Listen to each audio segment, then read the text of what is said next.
We're at the Saigon Noodle and Grill in Orlando, Florida, hanging out with my buddy Justin Warner and the famous Vincent. The pho was dynamite. Now, time for shaken beef. Your shaken beef right here. There's a lot of mix of veggies in there, a nice little sauce. Why do they call it shaken beef? Isn't it due to the cooking process? It's like semi-stir-fried? Yes. We have one piece of beef right here. Is it always New York? And we can have the New York, the ribeye or the flank. This one, the ribeye. Put in the bowl here. Sugar. So the sugar. There's some soy sauce. This one, seasoned mix. That's the magic. Yes. And this one, the oyster sauce. Made with real oysters. I can imagine. In your mind, was there a little bubble and there was oysters? Yes. Oh, Can we get a graphic right there? very creepy. We have the wok right here. Nice and hot. So it's going to go into a real fast fry right into the oil. Ooh, I did not see that coming. I didn't see that coming. It really does something to the texture and the flavor that you can't reproduce by just going into a hot pan with a little oil. That's it. Wow. That's it? Yes. Wow, save that oil.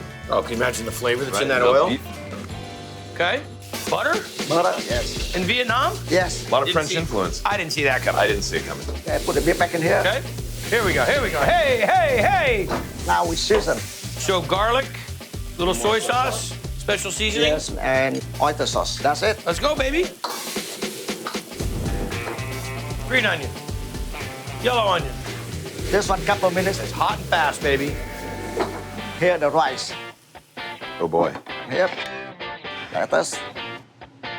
Cucumber. Put some color. The daikon and carrot is of my favorite things. This one has house special vinegar. A little sugar in that, I bet. Right. It's gonna be so refreshing compared to that beef.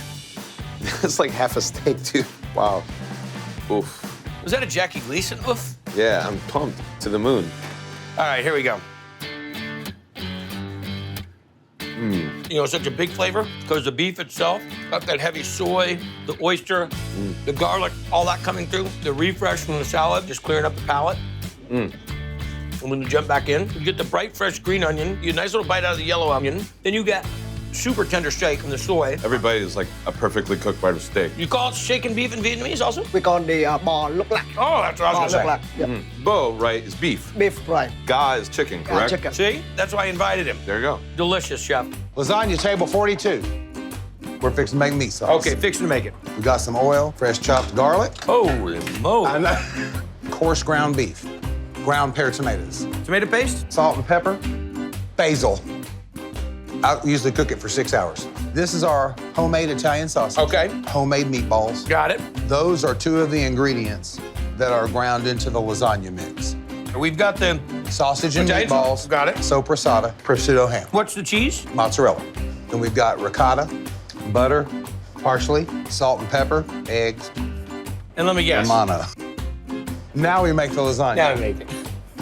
The pasta sheets have been blanched in salt water. Yes. I'm just gonna oil this up. I'm gonna start here. That's a lot of pasta. The mixture. You're a dangerous man. Now we're gonna put meat sauce on. More pasta. And this is gonna bake at what, 350 for how many hours? For 3.5 hours. It's a monster. All right. Meat sauce on top, a little bit of parsley, about a little basil. Here at Wrecking Bar, you kind of expect to get bar food, but when you get here, it's so much different. This place is a real hidden gem in Inman Park. Mushroom risotto for you. Oh, the food's incredible. It's all made from scratch, and you can tell. Cauliflower in the window for table 6. After I saw Wrecking Bar on Triple D, I just had to come in and try it, and I've been coming regularly ever since. And that's exactly what Stevenson Roslow imagined when he got the idea to convert a rundown old house into an eclectic local hotspot. I'm pulling up and I see the big old columns. I'm like, oh boy, this ain't a Triple D. But then you drive around the back, and that's when you come down here into Funky Town. That was like 10 years ago, bro. I mean, it's like forever ago that we did this, but it doesn't seem like it. You don't look like you've aged. You look good. So what's hot on the menu these days? Pastrami sandwich, man. Still the #1. Call my mommy, it's time for pastrami. Oh, that doesn't look terrible. So we're gonna slice away. Oh, the pastrami bark on that is out of bounds. What are we gonna do with this besides just throw it at my mouth? So we're gonna make our pastrami sandwich. We got our marble rye down, baby Swiss, steam this pastrami a little bit, baby colored kimchi. Then we got our chili mayo.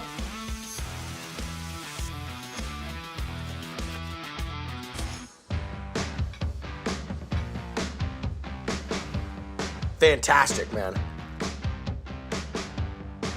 That is not for the faint of heart. Everybody's playing nice with each other, and then all of a sudden, someone invited the kimchi. It's kicking and screaming inside that sandwich right now. You wanna have a food fight in your mouth? Order that thing. Nicely done. Tongdak fried chicken tacos. Tongdak means Korean fried chicken. We're gonna make our vinaigrette to start with soy sauce, white vinegar, sugar, Korean chili flakes, pure sesame oil.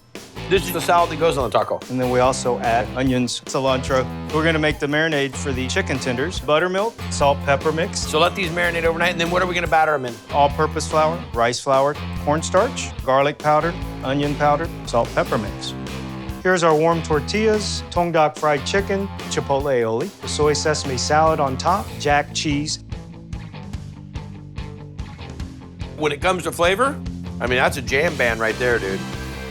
Roast turkey. Turkey and stuffing. Makes me feel warm inside. I love the Reubens. Whatever you're in the mood for, from Italian to American, the Greek. Greek salad's up. There's really good home-cooked food here. That head chef, Milton Palamides, home fries, picked up from his father-in-law, John Kultsunis, an ex-New Yorker who opened this joint 20 years ago with his brother Larry. A lot of Greek family diners here in Charlotte. We're the first one over here. The first to introduce Charlotte to Northeast Diner Classics. Split pea soup. Like Thanksgiving on a plate. Roast turkey? Done the landmark way.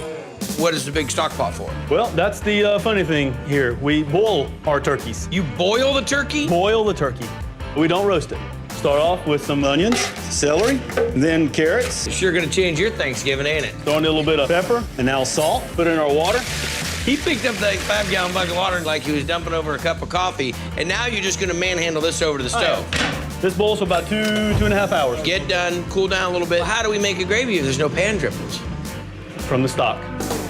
Butter, let that melt. Add our flour, mix, let the flour cook a little bit. Add our turkey stock, whisk it together. Add a little bit of salt, black pepper, whisk, voila. Now what are we into? We're gonna make our stuffing. A little bit of vegetable oil, onions, celery, my carrot. I'm gonna let them cook down a pretty good bit. What else do we have going in there? Pound of butter, apple mixture. This is made from my dear old baker. I really don't know where we're going at this point. Throw in my garlic, my sage. Whoa, the whole garden, huh, brother? A little bit of black pepper, salt, a little bit of sugar. There wasn't enough in the apple pie filling? No, and a little bit of poultry seasoning. And we mix that. Sugar.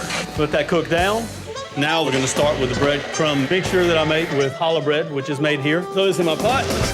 Then we'll add the eggs, a little bit of turkey stock, and we'll mix it a little bit. You hold it? No, actually, I'll leave it. Oh. I'll leave it so I turn it as I need it. Now we're gonna add the veggie mixture. Get it all? Combine everything. Rowing down the river right now? Exactly. Ready to go. Well, we're gonna cook our pans. With a little aquanet. Now let's make some stuffing. Okay. So it's stuffing loaf. How long is it gonna go? It's gonna go about 45 minutes to an hour. 45 to an hour, bring it out. With that nice crunch on top. Let's cut the stuffing. That is dense. We'll always cook this with a little bit of gravy. All right, we're gonna go ahead and clean the turkey. Okay. Now this is the non-roasted turkey. This is boiled. Carve you off a piece. I'll dip it in the stock that it cooked in. Make sure it's nice and hot, and then we put it on top. Right now, your gravy. Top it More one gravy? More time. A little bit of gravy on top. That's a good night meal right there.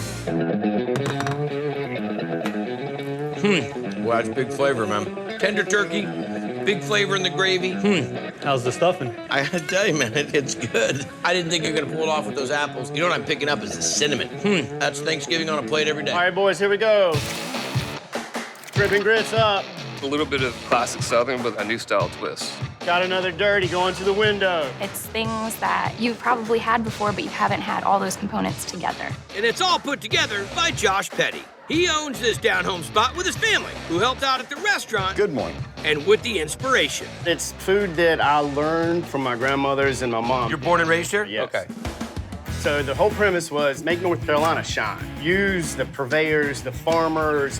And that local flavor stands out in this pumped-up classic. The dirty South biscuit. And the sausage gravy just reeled me in. Add the bacon, the chicken. It's perfect.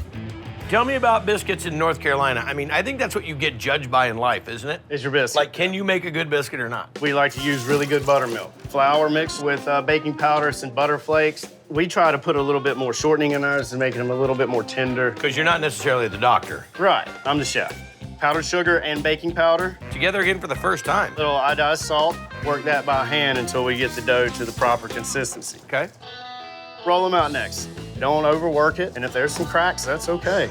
No one said it had to be a pretty biscuit. Throw them in a 335-degree oven. Not 340. Not 340, Not 330. 335 for about 18 minutes. Then we're gonna make our country sausage. Start this party. A lot of kosher salt. Red pepper flake, onion powder, dried sage. Sage and sausage. Coarse. Isn't that a band, Sage and Sausage? It should be. Coarse black pepper, fresh sage, white pepper. And then the kitchen sink. And fresh rosemary and thyme. The country sausage is done. We're making the gravy. A little oil blend. What was that again? Oil. Oil. That's how we say it in the South. Whole butter, onions, chorizo, our country sausage mix. Hit it with cayenne, sage, heavy cream. And then we're gonna add our thickening agent and some culinary cream. It's got some emulsifier in it. Whole milk. They also own the gym next door. Have a man cave in there for them too to relax. There you go, just keep it going. Get a bar next to it and then a B&B. We're gonna let it simmer and then we're gonna add some green onion, black pepper, kosher salt, and dried sage. Did we think about putting any sage in this dish? I've got a lot of sage. Sage advice. We're gonna let it simmer for about 30 minutes. Next up, fried chicken. We're gonna go with some North Carolina buttermilk, hot sauce, and then salt and pepper. We'll whisk that up. Then we put our chicken in there. So that goes for a day. Now, what are we gonna bread this in? AP flour, coarse ground pepper, white pepper, salt, and a little garlic powder. And what kind of oil are you running? Canola. After it's fried, we're gonna put a piece of pepper jack and mustard cheese and put it in the broiler for about 30 seconds. Where's that cheese from? Is that from Herman? Herman mustard. Here's our homemade biscuit of applewood smoked bacon. Most people want to have an egg right now, but those of us that don't, they just get to have an extra scoop of gravy. Yep. If you want to use your hands, you can. No, people don't really pick it up. I've seen a few. Now, I can't say I'm that much of a biscuit aficionado, but this is nice and light and fluffy, nice crust on top. There we go. So the gravy's not really big and heavy. It's a lot lighter than I thought it would be.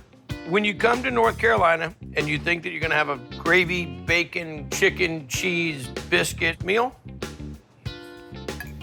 that's the kind of dish you fall asleep in. That's right.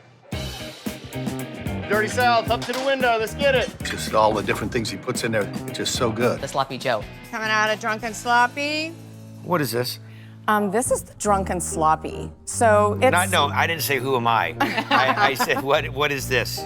Sloppy Joe. We start with bacon fat. Add in our green pepper and our onion, ground beef, flour, water, and now all the delicious seasonings. Granulated garlic, onion powder, pepper, salt, yellow mustard, Worcestershire sauce. Got a little bit of brown sugar in there, ketchup, and finally the chili sauce.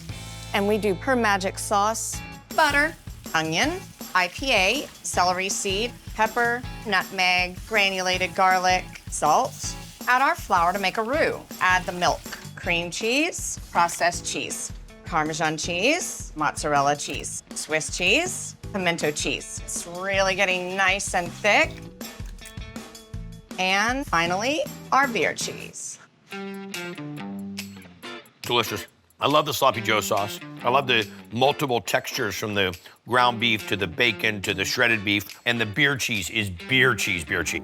Yes. It's not joking around beer cheese. Nope. Got a Drunken Sloppy in the window. It fills you up big time.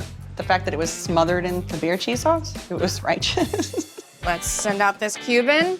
I mean, what's happened? What changed? We were a recommended Michelin restaurant. Get out! Yep. One of the only breakfast restaurants. Well, you're way more than breakfast restaurant. I mean, we're breakfast, brunch, lunch, and a full-service breakfast, bakery. brunch, lunch, go to the gym.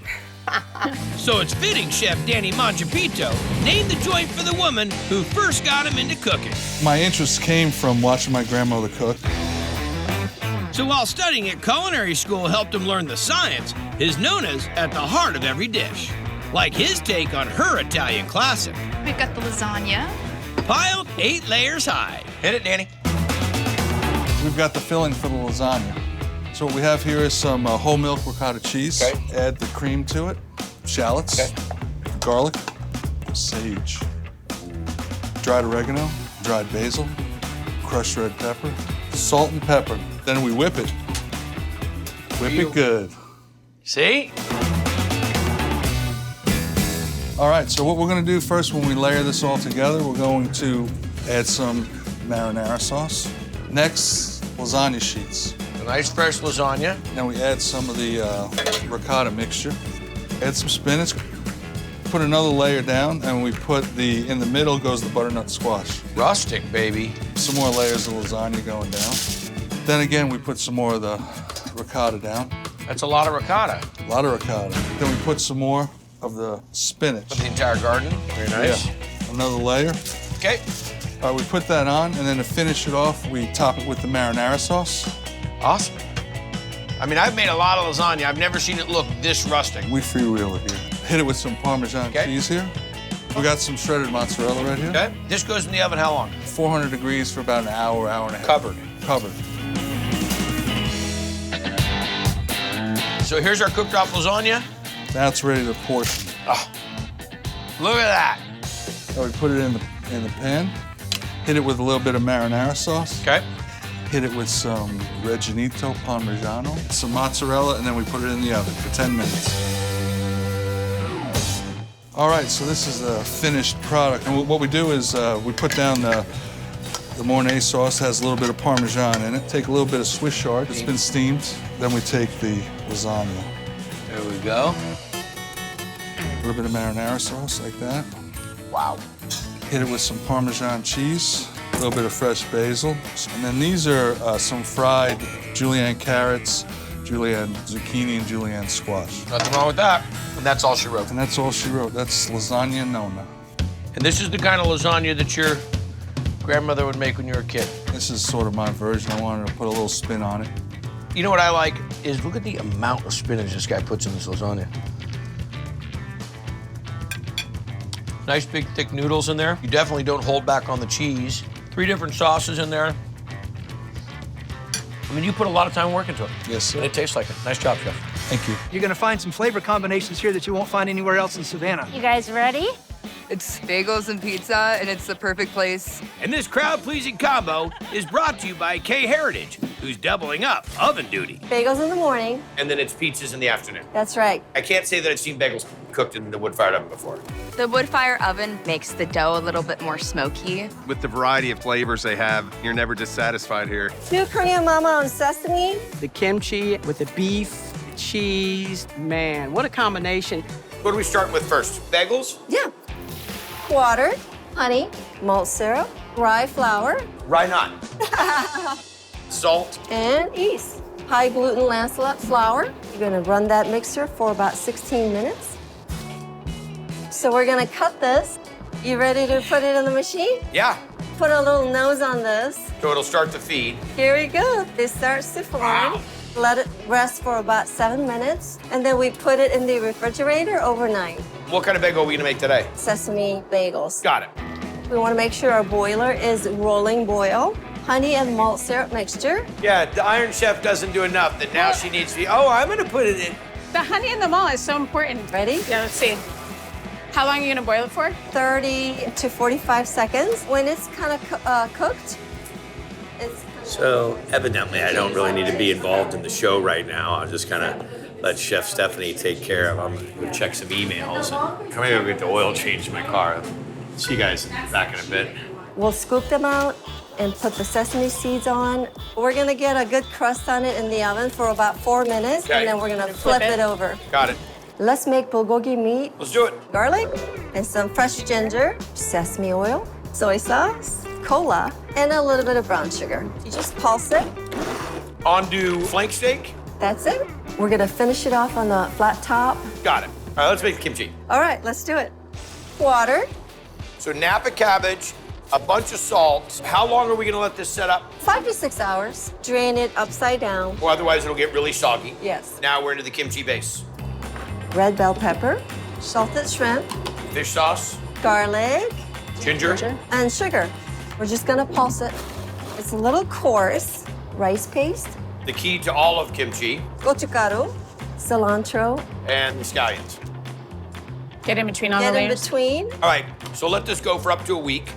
Now for the kimchi cream cheese, walk me through that. Okay, cream cheese, chopped kimchi, sambal, green onions, gochugaru, fresh ginger. That all gets mixed together, and after a day, that cream cheese will have all that flavor all the way through it. All of Amazing. it, yeah. All right, let's see it. With the toasted sesame bagel, we want to make sure we put a good layer of kimchi cream cheese, bulgogi meat, Smells good. and American cheese. pickled onions, kimchi that we made. Oh, wow. That's gorgeous. Oh my gosh, you can have some scraps over Excuse me, sir. It's gonna be a big messy bite. The bagel is dynamite. It's got great chew. I wouldn't have thought to put American cheese on this with the cream cheese, but it makes that Philly cheesesteak sort of flavor, and then those red onions just cut through all of that richness. It's amazing. The bulgogi, you can put that on a flip-flop, but it's a really well-constructed sandwich. I almost thought you were gonna have too much of the kimchi cream cheese, but there's the right amount of considering the amount of bagel that there is. I mean, it's dynamite. I have the Korean mama. The beef was so tender and it just had a little bit of a spice. The combination of the meat and the kimchi, really excellent. 912 and a lox and schmear. Its flavors are so eclectic, and it's not trying to be anything else. How do you describe it to somebody when you say, oh yeah, there's this little joint, they make pizzas and they make bagels? If you want the best bagels in Savannah, the way the bagels Quite are the made. crunchy bite right in the middle of your mom talking.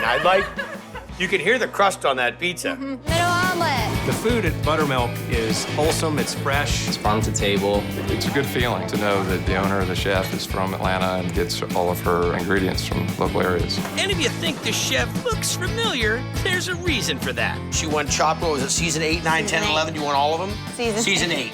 Yes, sir. Then in 2012, Chef Suzanne DeZephin We get a French toast and a lox plate. bought this joint and started making breakfast and lunch for her hometown. She's doing something magic. Chicken biscuit. It's a true drop buttermilk biscuit, just like my grandma made. It has a little bit of sweet, salty, and crunchy. Biscuit time. So we're gonna start with AP flour, sugar, baking powder, salt. Mix the dry ingredients, add the butter. We make our own buttermilk. Okay. So we're just ready. tacky. Yeah, we're making like a batter. Okay. Are we just pinching them off on the side like this? Absolutely. And how many of these are you making a day? We sell about 1,200 biscuits a week. This is 12 of the 1,200. I'm already gonna be asking for time off. Okay, oven? Oven, 350, about 30 minutes. We brush them at the very end with melted butter. Okay, what are we making next? So we're making our red pepper jelly, which is gonna go with our chicken biscuits. Okay. We're gonna start with roasted red peppers, sugar. Whoa, ho, ho! Apple cider vinegar, then some butter. And then we're gonna bring this to a boil. We slowly add in the pectin. Let it cool. It's ready to go after that. All right, what are we making now? Our sweet tea brine for our fried chicken. It's gonna start off with sugar, salt, and then we're gonna pour some hot water in. Stir that up a little bit. Garlic, black pepper. Oh, I like that. Lemons. Squeezing them? Just lightly. This brine goes for how long? 2 days. Wow. Bay leaves, parsley, and iced tea. Now we put our chicken into the brine. We only have our chicken biscuit on the weekends for brunch and on Wednesdays. Otherwise, you chicken out of luck. Yes. Okay. And then what are we gonna batter this in? We're gonna use our day-old pancake batter. I dig it. So we dredge in the pancake first, then in a flour dredge. Let that chicken cook too. Slow Get and nice. slow. Yeah. See, I like that. Get an extra crust on the outside. So here's our biscuit that we made earlier. Okay. The red pepper jelly. And this is our chicken. A little bit of parsley for garnish. We serve it with our homemade hash brown and house pickles. I like the little hash brown, Buck. Nothing wrong with that. Oh, that's a good bite. Well, biscuit's spot on. But boy, the crunch on that chicken, that batter, really tasty. The little pickle makes it. A little jelly is beautiful. I get a little bright note of that tea. Kind of comes through a little bit on the chicken. I love the energy. I love the scratch made. I love the refined simplicity. Thank you. Go ahead and plate. The experience of Rose's daughter happens the second you walk in the door. You just smell the garlic, you smell the fresh bread. When people are asking where to go for great food, I send them here. I've been following Chef Susan for a while. And Suzanne Parato's fan base runs deep, just like her mother's did. You taught her to cook? Many years ago. Then she went beyond me. I mean, are we really mixing and making ice You cream bet. gelato right here? Yep, fresh pasta and sauces. Short rib pappardelle. The short ribs are off the hook. The fresh pasta is so delicious. So we're gonna make pappardelle. 1 part high protein, 1 part semolina. Got it. Start mixing it, egg yolks and water. Go for 6 minutes. Start extruding. Beautiful. That's a portion. That's a portion. That's a portion. Okay. Now we're gonna season our short rib, sea salt. Fresh cracked black pepper. So these are going in the oven, 45 minutes till they're seared. Ribs are down. Sweat the veg. Oil, garlic, mirepoix, black peppercorns, Okay. bay leaf, cherry vinegar, port, Just a touch of red wine.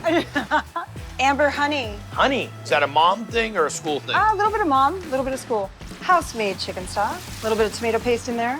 This goes over the top of the short Over ribs, the top. covered into the combi for 18 hours. 18 brief hours. What else do we have to work on? Oh, we'll make the truffle paste. Spanish truffles, beautiful. And you're gonna do what to this? Puree it. I've never seen that many truffles go under the knife. Sea salt, Tuscan olive oil, She's making paste. but it will preserve because of the salt. That's dangerous right there. We build the dish, Olive oil, shallots, shall we?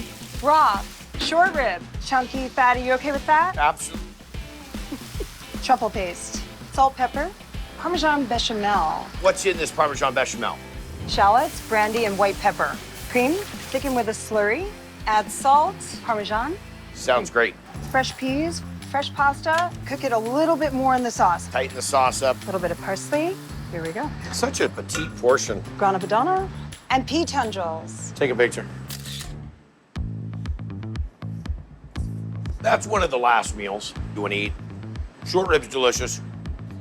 But you know what the real sing of this is? Parmesan bechamel and the truffle paste intersecting the richness of the meat and a pasta that is light but sturdy enough to carry it all. The only thing that makes that better, come with a free pillow and a napping area. Oh, my pillow's here. Bye-bye. Thank you. Short rib pappardelle going in. The pasta is amazing. Excuse me, young man, how's the pasta? Well, the meat is good. Falafel appetizer ready. Best falafel I've ever had.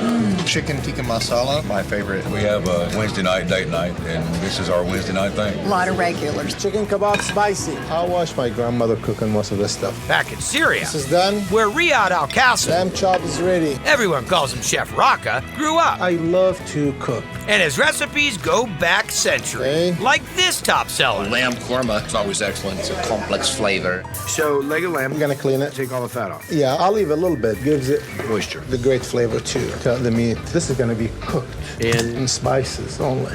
Peanut oil. Green cardamom. This is what we call the leaf of cardamom. This is a plant. It's very good. We add it to it. Now this one is like Syrian cardamom. So this is dried cardamom. Yeah. We're going all in with this. Bay leaves, 2 sticks of cinnamon, cumin, coriander as well goes in. Turmeric. Saffron, salt, Himalayan salt. pepper. These seasonings are just really opening up right now. We're gonna add little garlic. ginger. We have to stir them, take a whiff. Whoa!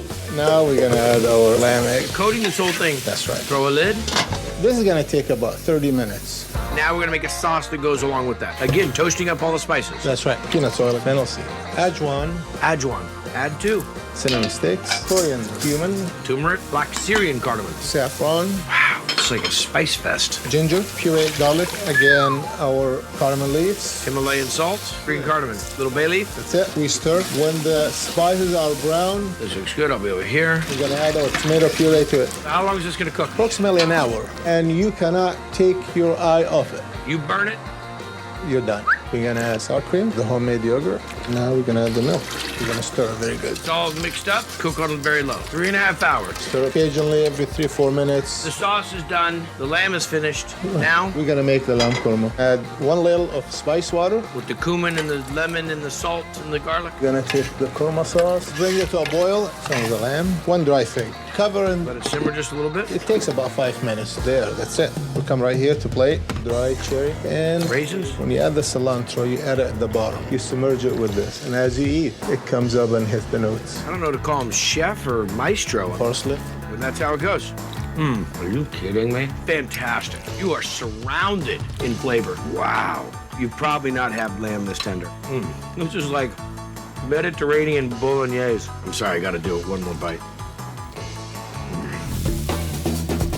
There's not another butcher shop like Pendulum. We have a flat iron steak back there. You can come buy all different kinds of meats here, great sausages. Or you can get a sandwich and eat it here. Picking up 2 Monte Cristos. And the crazy thing is, owner Dylan Wakefield's journey to making sandwiches actually started on a sub. I was in the Navy on a submarine for 8 years cooking underwater, and then went to culinary school. And where did you learn the butchering? A little bit in culinary school, and then a lot of it just on the job. You can see your sausages being made, or your meat being cut, or your sandwiches being made. Picking up 1 roast beef with fries. You can't go wrong with a roast beef sandwich. But I keep ordering this because it's so good. So what are we gonna break out of here? What I use for our butcher's roast beef sandwich is the top rounds. Tender, lean, cooks great, slices awesome. Yeah. So on the exterior layer, I'd just be cutting off good fat to go into renderings, and I'm really trying to expose some of the seams. Here we go, Yahtzee. Get this top round out. Yep. And then the real fun begins. This is a gigantic playground. I want to have my birthday party here. You have all the toys, this gigantic caveman smoker. Yeah. These. Old butcher paper bowls. Let me see that butcher twine. There's room in my shirt. Don't worry, I can get it in here.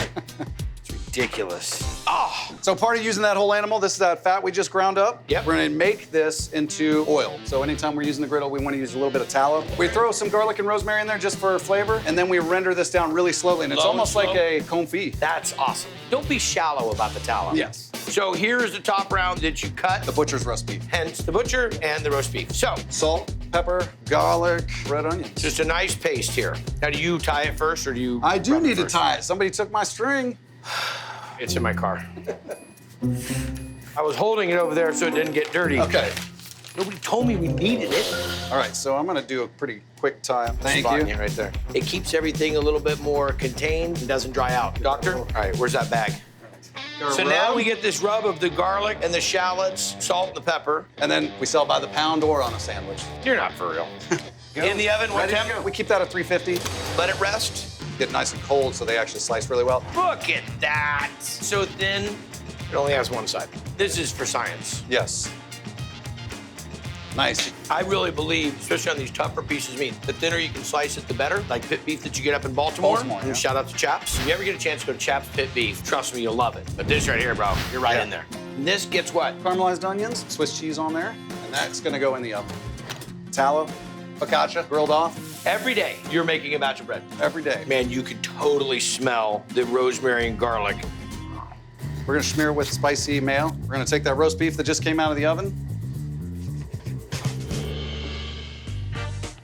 I'm having full flashbacks on this. The roast beef sandwich at the meat market when I was a kid, the meat was roasted there, sliced thin.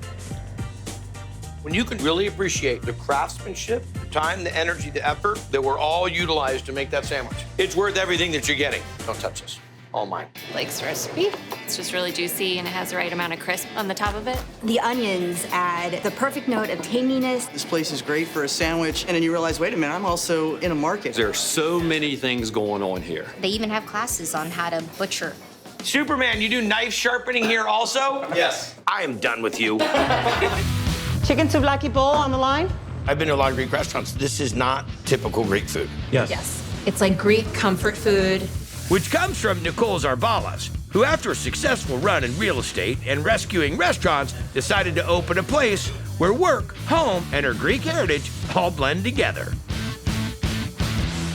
This is family. My oldest is 12 and works with me on the line. And our only girl at 3 years old is a fixture in this restaurant. Thank you. The youngest hostess in the industry. She is. All right, let's get into this. We've got Greek dishes. Yeah. We've got things you like. This is an extension of the home kitchen. Exactly. Okay. So I've had the lamb burger. There's your lamb burger? The presentation just knocks me out. It's just a huge bite of deliciousness. So we are going to make our braised lamb. We're gonna make our stock that we cook it all in. Oil, boneless leg of lamb. I like that. Once it's seared off, we're gonna go ahead and use the drippings to make our chicken stock. It's got all that flavor in the bottom of the pan. Deglaze the pan with water. Now we'll just throw the whole yard bird in there. Chicken, mirepoix, thyme. Got Bay some leaf. bay leaves, good amount of garlic. And that's some Florida humidity. Yeah. Granulated onion, salt, and some black pepper. All right, how long will this go? About an hour and a half. Pull the chicken, we'll strain it. Yeah. Now we're gonna finish our lamb. We're gonna put in some garlic. I love the no fear garlic. Bay leaves, The what? the no fear garlic. Just get it. Yeah. Some Greek red wine and chicken stock. Cover it with parchment and aluminum foil. Put it in the oven for about 3.5 hours. And let it cool a little bit, then shred it. Now we're gonna make the beefsteak, which is Greek meatball. 80-20. Yep. Chopped up onion, parsley. Wow. A little. Garlic, dry mint. yum. Salt, pepper, cumin, eggs, and some panko to hold it all together. Form it into a patty and throw it on the charbroiler to make a burger with it. Okay, chef. We're making our Hellenic sauce. Okay. It is mayo-based. We've got mustard, ketchup, honey, lemon juice. It's delicious. I'll have that on a flip-flop. The last thing we make for this is the pickled onions, water, white wine vinegar, red Greek wine, Okay. sugar, salt, fresh garlic, bay leaf, warm it up, dissolve the salt in the sugar, Right. and then just pour it right over thinly sliced red onion, and they use it to top our burger with. What else is incorporating into this burger? Vlahotiri cheese. Buns toasted, little spinach. Our Hellenic sauce on the bottom. Look at the size of this. Lamb's out, nice and tender. That's not how much you're putting on there. Oh, yeah. I can't do You are it. gonna wear this. That's unreal. No way this is gonna look sexy. Warm yourself up. You gotta make sure that you can release the jaw. Oh, really good. There's so much flavor in this, all the spices that you have going on in the actual burger, but then you get to the lamb. It's her first day on Triple D and she's already stealing my job. You nailed it exactly. It's delicious. This sauce right here, we might want to go ahead and start bottling this by the gallon. It's just a beautiful bite of food. Pelican Republic, messy and phenomenal. Lamb burger. The lamb is just juicy and delicious and fall apart. Between the onions, the spinach, and the taste of the lamb and the burger, it was just extraordinary. Franchise going in the oil. Perfect. Don't stop, can't stop. The fish just makes you feel like you're on the ocean. Shrimp and grits for you. I know Chris really well, and I'd say the secret is the passion for the food. Ooh, boy, these look good. That passion comes from Chris Chabero's work as a boat captain and fisherman, mixed with his restaurant experience. And now he and his wife, Amy, are cooking up coastal for the locals. As soon as people come to town and ask, where should I go? The answer is always Millie's. Alligator ribs, 2 minutes out. I've had a lot of alligator tail, but nothing compares to the alligator rib here. Alligator tail is kind of like chicken, where this actually seems to be more like a pork. That's really good. All right, what are we doing next? Our dry seasoning for the alligator ribs. Dying to try this. Well, we will be trying this. I don't have to die. We got our brown sugar, chili, garlic powder, onion powder, cinnamon, smoked paprika, Salt and pepper.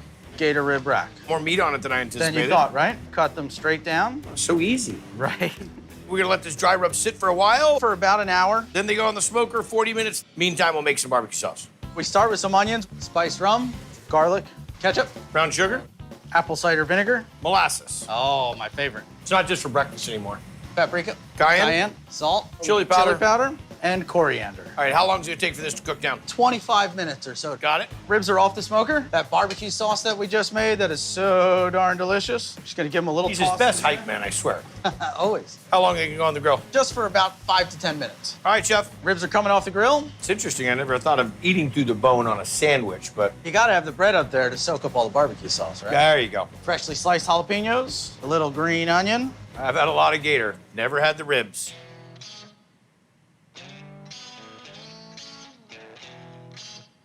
That's probably one of the best ways I've ever had gator, if not the best way. It's tender, it's meaty, it eats like a pork rib. Right. The barbecue sauce, dude, I compete in barbecue. I'm in the Barbecue Hall of Fame. The barbecue sauce is delicious. Awesome.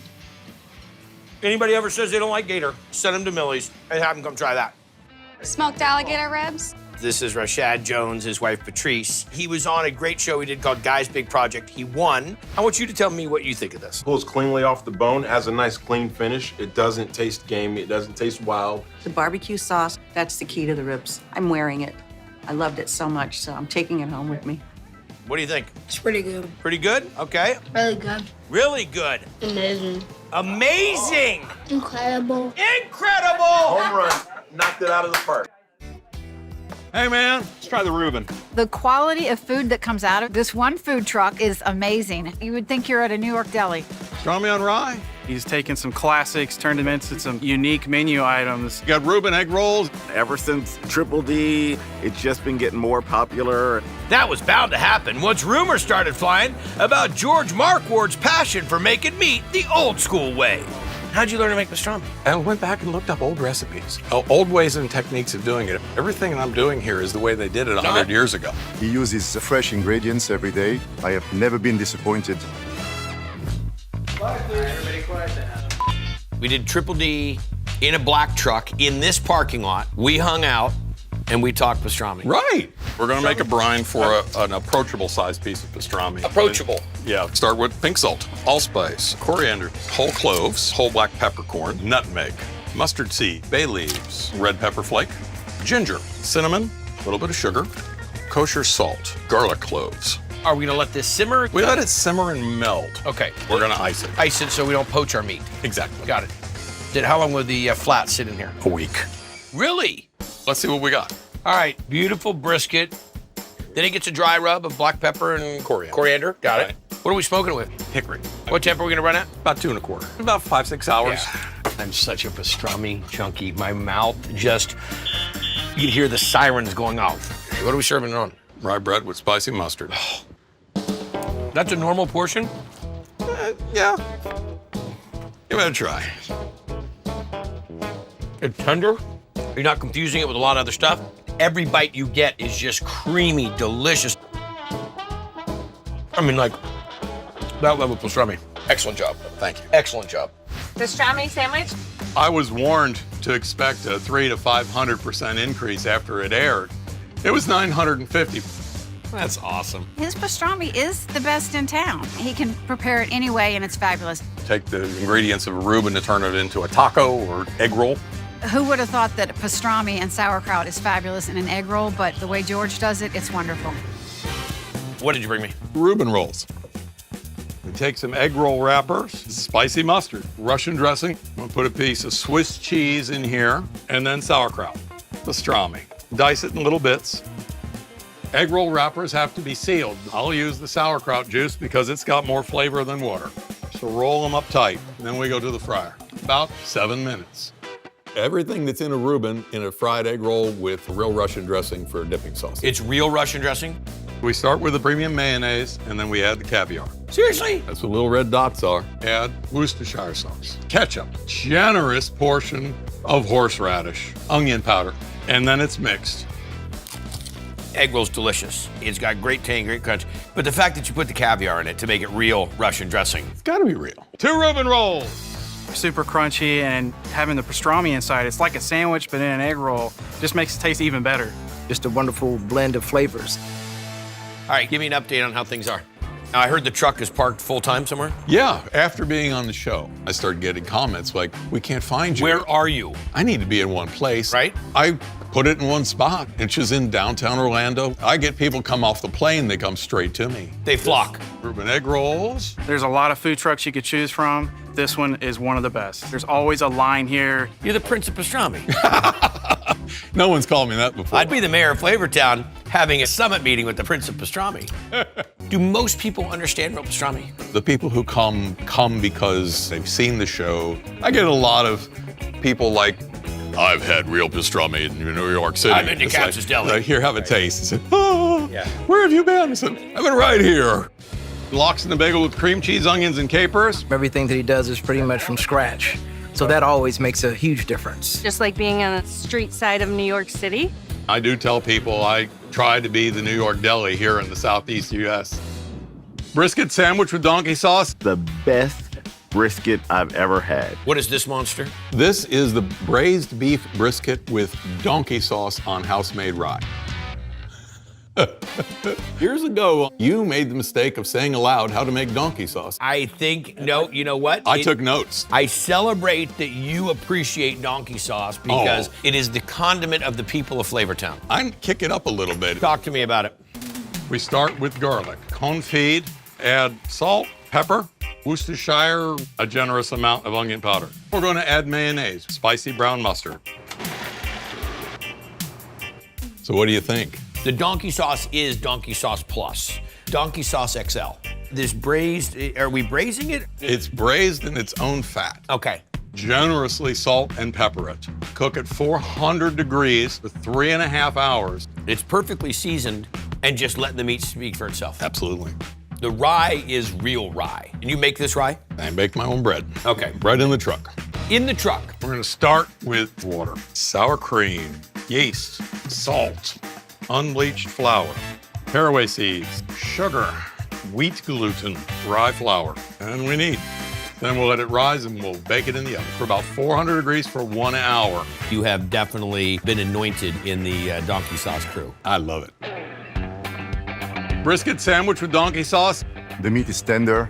The sauce is fantastic. Excellent bread. I enjoy it every time. The brisket is to die for. Very moist and tender, juicy, worth the mess on your face. You knew you were missing it as soon as you tasted it. You're a culinary celebrity. Well, I try. Congrats, man. Very happy for you. Delicious when you make the commitment. But that's how you've been about the whole pastrami project. Right.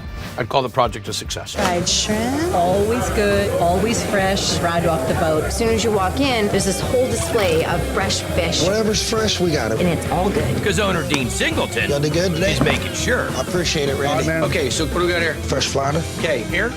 Grouper. There's gonna be a test after this. My. Triggerfish. Triggerfish. And Dean's not the first generation of Singleton to bring in the catch straight from the boat. Got 45 pounds there, bub. His dad, Ray, was a commercial shrimper who started this place back in the 60s. Jill, crab legs. And this family tradition goes back even further. Couple Menorcan chowders, please. Menorcan? Menorcan chowder. Menorcan.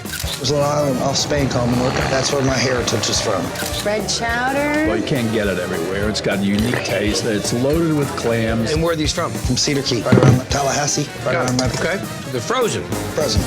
We get them in fresh. We put them in the freezer. The reason why is, for one, it's easier to shuck. Two, saves all the salt water. All the juices stay inside of it. Okay. So take it, take your knife. Get the clam out. All the salt water stays right with it. Jamma, that's a big clam. Yes, sir. Call them chowder clams. So we're gonna take all of these out, and then we're making Menorcan chowder after we run it through the buffalo chopper. Exactly. They're still a little partially frozen, so they won't gum up. They'll just cut into nice pieces. Yep. All right, boss. First, we're gonna add fresh chopped clams. Yes, sir. I'm out of here. Crushed tomatoes. Told you it was gonna splatter. So we're making Manhattan clam chowder. Basically, a little bit different. Let me guess, granulated garlic. Got it. Granulated garlic, capital of the world. A little lemon juice, a little Worcestershire, clam base. Wow. Water. Now, how long will this last? About a day, maybe two. Really? Yeah, and then we put bacon in. Pre-cooked bacon with a little bit of its fat? Yep, leave the juice, and we stir it. Let the clams cook, let it all kind of come together. For 90 minutes. Then we add onions, celery, bell pepper. Celery and bell pepper? Yes. I'm over here in the splash-free zone. We add potatoes. Call for the splash, son. There you go. We'll stir it in. And let that go until it heats back up? Until it gets to a boil. What about salt and pepper and all that kind of stuff? No need. Not necessary. Nope, clams added. This will be interesting. There you go. Looks like Manhattan chowder. Oh, it's great. Reminds me a little bit more of the seafood cioppino than it does Manhattan chowder. A little spice, a little acid there from the lemon juice, clam flavor, got good bacon flavor. Really good, man. Well, what do you go do so much? I could very easily put a bowl of this down today. Seriously, I'm gonna polish this thing. And Menorcan clam chowder. The texture is great. The clams are good, and it's loaded with other goodies. It's got a lot of flavor in it. Big flavor, but it's light. Yeah. I love the fact that they're actually chunks of clams. You can see the seafood in it. It's so good. You can always count on it being just what you want. It's just good food. And clams for everyone. A nice place to come and relax after work. It's just amazing. Pulled pork mac, get it on the fire. It's crazy the combinations he comes up with. You never get bored. There's always something new to try. Rana burger in the window for Dax. The burgers are phenomenal. The wings are just Oh, you just went from burgers to wings. It is easy to get distracted with everything that Jeffrey Lemerin has been rolling out of his truck since 2016. Where did Chefery come from? Chefery was just a play on words from my first name, Jeffrey. What is the food? We're known for our burgers, and we'd make elevated bar food from scratch as much as possible. In a trailer? Yeah. Flipping 2 barnyards. The barnyard, it's amazing. When you take a look at it, it's about this big. You need napkins, you need wet wipes. All right, chef. So we have our dry rub for our barnyard burger with cheese, bomb sauce, fried chicken, bacon, and all the... Oh, it is the barnyard. It was either that or the petting zoo. Barnyard.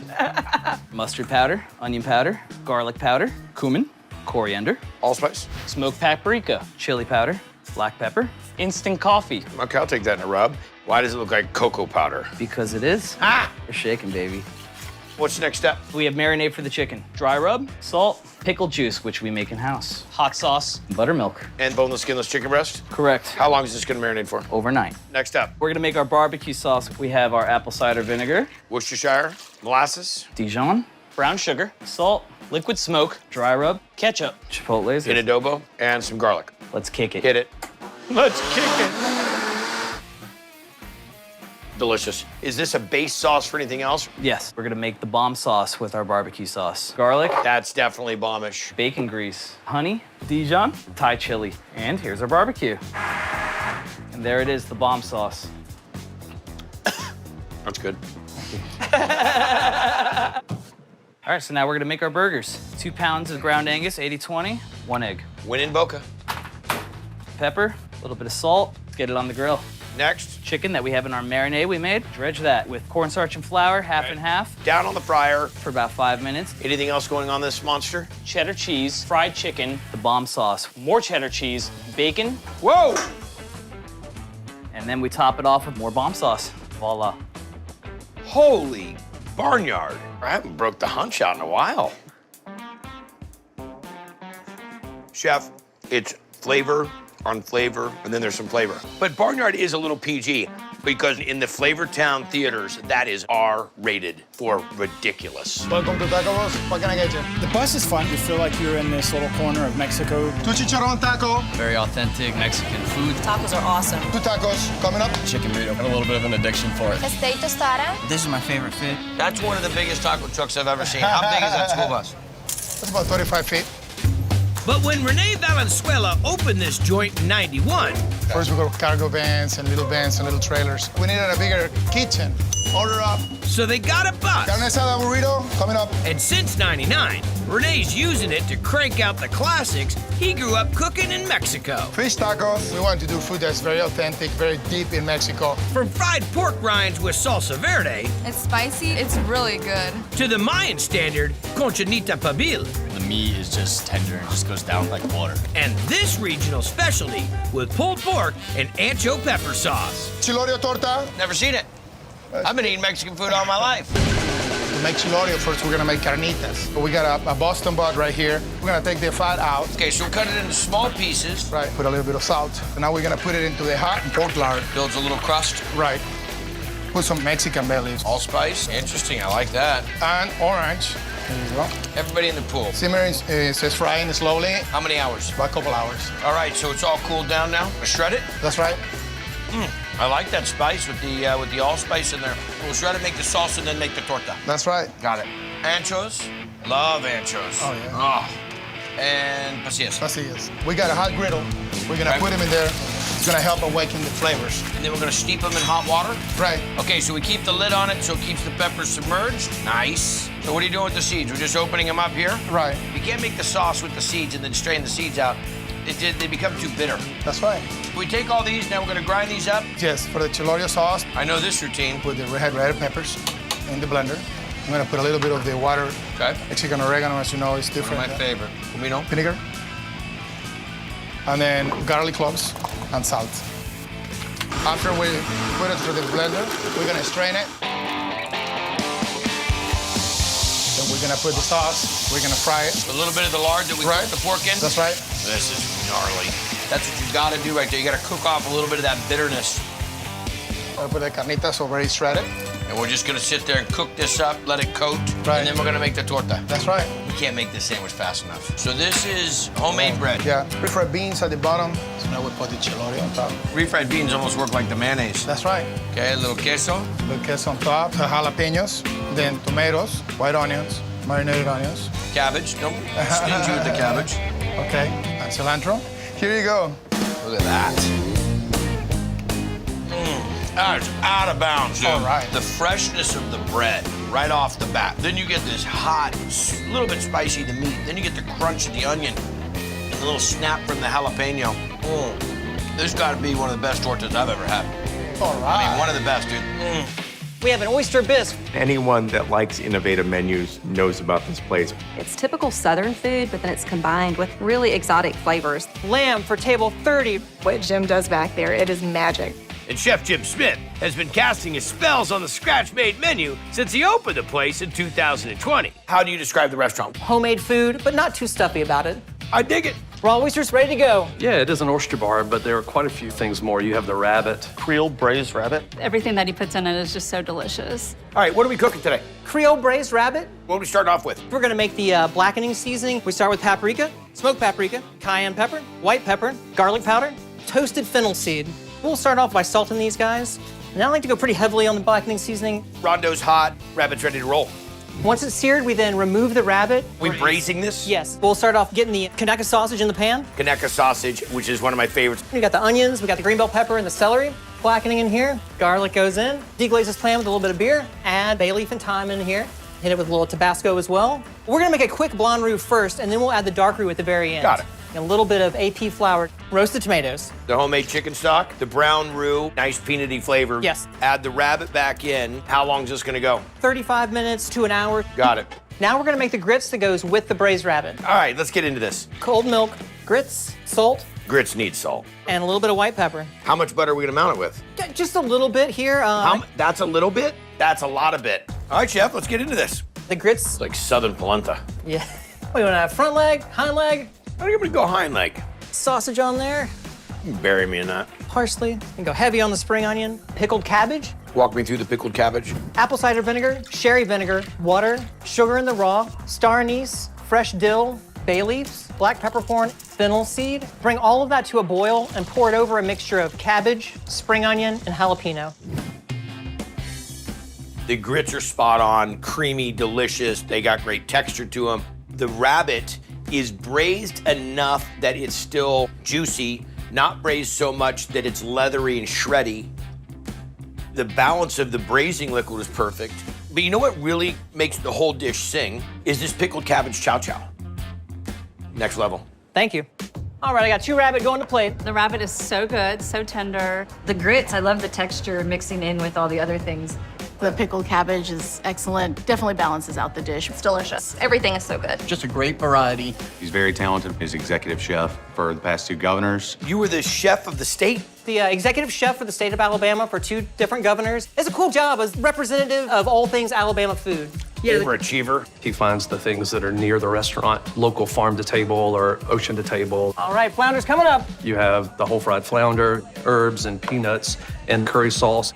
Let's jump into it. The first thing we're gonna start off by making is a shrimp stock. Okay. We have some Alabama brown shrimp, Onion and celery and fennel. star anise, This guy's like Captain Star Anise. bay leaf, and fennel prawns. And some water. All right, how long is this gonna cook? An hour to draw all that flavor out of the shrimp. Strain it off, and this is gonna be the foundation of this red curry sauce? Yes. Love it. This is gonna be the curry paste. Ginger, galangal, Gonga. lemongrass, a whole garlic clove, fish sauce, soy sauce, shallot, Thai chilies, raw sugar, cinnamon, lime juice, white pepper, cumin and coriander. This is ketchup. This I didn't see coming. What's our next step? This sauce, oil, julienne onion, Green bell pepper, garlic goes in next, salt, mirin. curry paste that we made, Add a little bit of the shrimp stock. and some coconut milk. Let this reduce down a little bit. What's our final step here, chef? Right now we're gonna steam some clams. Start off with white wine, a couple of cloves of garlic, bay leaf in here. No, bay leaf from you? Fresh thyme, our little neck clams. All right, so what are we doing with this flounder here? Just gonna score both sides of it. What are we gonna dredge it in? Flour, white pepper and salt, egg wash, and then a mixture of cornmeal, corn flour, and flour. Fry the flounder. For about 10 minutes, and we're just gonna finish this sauce. Got the clams, they are nice and opened up, and we'll take the curry, parsley in here, arugula, Wild man, you. roasted and salted peanuts, This is just getting weirder as we go. clam sauce right over the top. The spring onion on there, Thai basil, fresh mint, finish with some flowers. It is gorgeous, I will tell you that. Peanuts are awesome inside of it. The curry is worthy of a Thai Vietnamese restaurant. The clams, delicious. Chef, nice job. Thank you, Curried flounder and clams. It's lightly fried, where it's satiating, but it's not heavy. Flounder is so fresh. It's flaky, very, very tender, and delicious with the curry sauce. Is this a normal Mobile restaurant? It's hidden. You Right. kind of have to know where you're going to find it. You're driving along, it's house, and then restaurant. I mean, just to be able to roll right out of your house, gotta go broke here. Oyster Casino. I'd like to stick around and do the whole menu. All right, guys. This place is special because it has like a lot of variety. Need some more green tomatoes on the line, please. It's just ramped up Southern food. There's always a twist to it. And it's cooked up by a Tybee native, A.J. Baker, who couldn't leave well enough alone with just an ice cream shop, so he flexed his culinary muscle. This was ice cream, and we put a bar in and got rid of the ice cream. Hey, kids, come on down, because there's no more ice cream. But if you want some tequila, but you kept the name Sunday. Because everybody knew us as Sunday Cafe. We specialize in low country cuisine. We try to use as much of the fresh local vegetables and local seafood that we can get here. He'll take every day something and turn it into a fine dining experience. Got a down south grilled cheese. Got pork belly, got American cheese, chicken breast, collard greens, and Alabama white sauce. It is a lot of sandwich Well, let's get into this. We're gonna brine our pork belly. Start with some cold water, apple juice, apple cider vinegar, brown sugar, pickling spice, dill, crushed red pepper, hot sauce, kosher salt, and a bunch of garlic. Cook this brine for about 45 minutes, ice it down and put our pork belly in, chill it for about 2 days, and it's ready to smoke. Now we're gonna make our collard greens. Collard greens and a grilled cheese? Yeah, we're in the South. A little oil, diced onion, pork belly, apple cider vinegar, just a tiny bit of water, black pepper, brown sugar, kosher salt, granulated garlic, hot sauce. Tiny bit. A little sweet chili sauce. And a bunch of greens. Cover them, bring it to boil, and then let it simmer for about 2 hours. Next up? Alabama white sauce for our sandwich. Now, why do you call it Alabama white sauce? It's mayonnaise-based. I thought Georgia had their own thing about not being Well, we'll Alabama. call it Tybee white sauce then. There you go. Some mayonnaise in a bowl. We're gonna add apple cider vinegar, a little grain mustard, brown sugar, horseradish, A good amount. Worcestershire, hot sauce, granulated onion, And garlic. house-made Cajun seasoning, black pepper, a little lime juice. Whisk that up.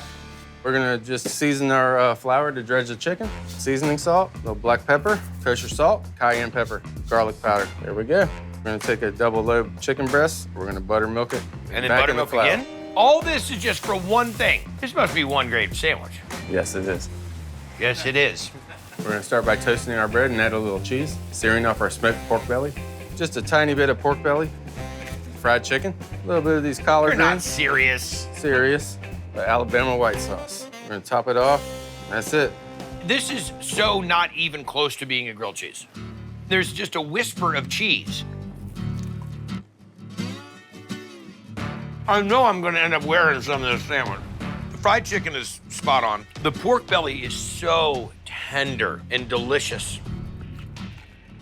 The collard greens are money. The Tybee white sauce is delicious. Acid and fat, that little bit of that horseradish coming through. Outstanding. I mean, like, really a great sandwich. All right, we got it down south out. Let's go. You can't go wrong with pork belly and chicken. I mean, it's got a lot of flavors going on in it. I'm from Alabama, and I don't remember any Alabama white sauce at home being this good. The greens on the sandwich are tremendous. The collard greens? Big flavors. Good friend of ours from Northern California, the Lands family. I like the seasoning. Amazing. We got a lot of tickets coming in. Let's get this food out. This is really the jewel and the centerpiece of our downtown. Shrimp and grits. It's just leagues above whatever else you can find around. Which is pretty much what business partners Pat Sullivan and Sylvia Herrera are going for. What differentiates it from everybody else? It's better. There you go. Point. You know, Southern inspired with French influence. Bourbon pork chop going in the window. Mom always made pork chops and applesauce, and Sylvia has put a twist on that and turned it into an adult dish for me. The bourbon glaze is fantastic. It has a sweet, tangy flavor to it. What are we making first? Bourbon barbecue pork chop. So we're gonna make the brine. Salt, brown sugar, water, and then we add the root beer. So a bone-in chop. Let these brine for at least 24 hours. What's next? The bourbon barbecue sauce, I got you. ketchup, brown sugar, apple cider vinegar, bourbon, Good amount there. molasses, root beer, coffee, Worcestershire, granulated garlic, granulated onion, chili powder, Mustard and cayenne. how much is that gonna reduce by? About a third. Barbecue sauce is done. What is this getting served with, by the way? I do a tree fruit chutney. And what tree fruit do we have today? Tell us about it. Diced peaches, apples, sun-dried cranberries, garlic, Ginger, nice call. apple cider vinegar, sugar, lemon juice, Here we go. red pepper flakes, dry mustard, turmeric, ground coriander, and a little cinnamon. Can't have a chutney without some cinnamon. And we'll let this cook down how long? 10 to 15 minutes. What else we're gonna make? Goat cheese grits. So I do half water, half milk, and we will add our grits, cook them down with butter and our heavy cream, goat cheese and salt to finish them. Fantastic. So we're gonna take one of our pork chops out of the brine. Then what we're gonna do is we're gonna make this house seasoning. Okay. Sugar, Not salt? salt, Ouch. granulated garlic, You scared me to death. ground pepper, granulated onion, and ground thyme. Oil our chop, season it. Grill it, and when it flat tops is when you're gonna glaze the barbecue sauce on it? Yep. So now we're gonna plate this up. We've got our goat cheese grits right here. Put on our pork chop, token vegetables, Token. tree fruit chutney, little bit of chive oil. The chutney is the kiss here. The chop itself is great. It's tender. It's got great flavor in it, but the sweetness and a bit of the acidity from the chutney, richness of the chop with a good sear on that, and then the tang of the goat cheese grits. I mean, the medley of what you put together, when you get that perfect bite of all three, Dynamite. The bourbon barbecue pork chop. The only thing I like better than drinking bourbon is eating food cooked with bourbon. It just provides such a richness. How's the pork chop? Really, really good. Chocolate donut. I love donuts. A donut shop is not doing it justice. Brioche bun is ready. This is the heart of St. Simon's. The hot spot. Look at Ryan back there. She's what brings it all together. And Ryan Carrier isn't just baking up her A game, she's also channeling a bit of nostalgia. This is an homage to my grandmother. This reminds me of my grandma's house. Yeah. I'm excited. So what are we gonna make? We're gonna make baba o rum. Rum syrup going down on the baba o rum. Baba Aram is an amazing pastry. It really tastes like a island vacation. So what are we making first? Okay, so first we're gonna start with our brioche dough, milk, Yeast. eggs, Woo! Egg drop. sugar, vanilla, all-purpose flour, and salt. Whoa, you turned on the transformer. Yes. We're gonna start adding 2 pounds of butter about every 10 minutes for about an hour and a half. Once this is done, Let it rest overnight. all right, So now we're gonna put the dough through the sheeter, dropping it by 5 centimeters each time. Now we're going to punch our dough. We let them rest overnight. they'll go to the proofer. Once they're done in the proofer, into the fryer. Yep. And now you bring out the Harry Potter sticks. Our magic wands, flip them several times. Look at you go. And the glaze has to go on when they're hot. Yes. What's in their glaze? Walk me through it. Brown and granulated sugar, cinnamon stick, clove, and cardamom. 2 different kinds of rum, white rum and an aged rum. We let it come up, we flame it, burn the rum off, add our water, vanilla bean, homemade apricot jam. And then strained. Let them cool. Then we're gonna fill them with a caramelized pineapple jam, fresh pineapple, sugar, lime juice, salt. Now you're gonna macerate with your hand? Yep. Cook this until the sugars start to caramelize.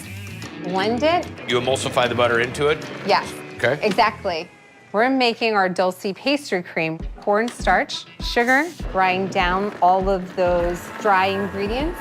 Add our milk, yolks, vanilla paste. Set the time for 16 minutes and 30 seconds. Really? 185. Once that's done, add our bloomed gelatin and our butter. Got it. And then we're gonna add a roasted white chocolate. It's like a little Caramely. nutty and caramelly. Add our mix and stir it to melt the chocolate. Cool it down. Fold in whipped cream to make it a diplomat. Once it's a diplomat, we're ready to go. Yes. Punch holes in the dough, caramelized pineapple jam. Pipe it right in. This is the dulce pastry cream. That's how much goes on there? Pineapple jam.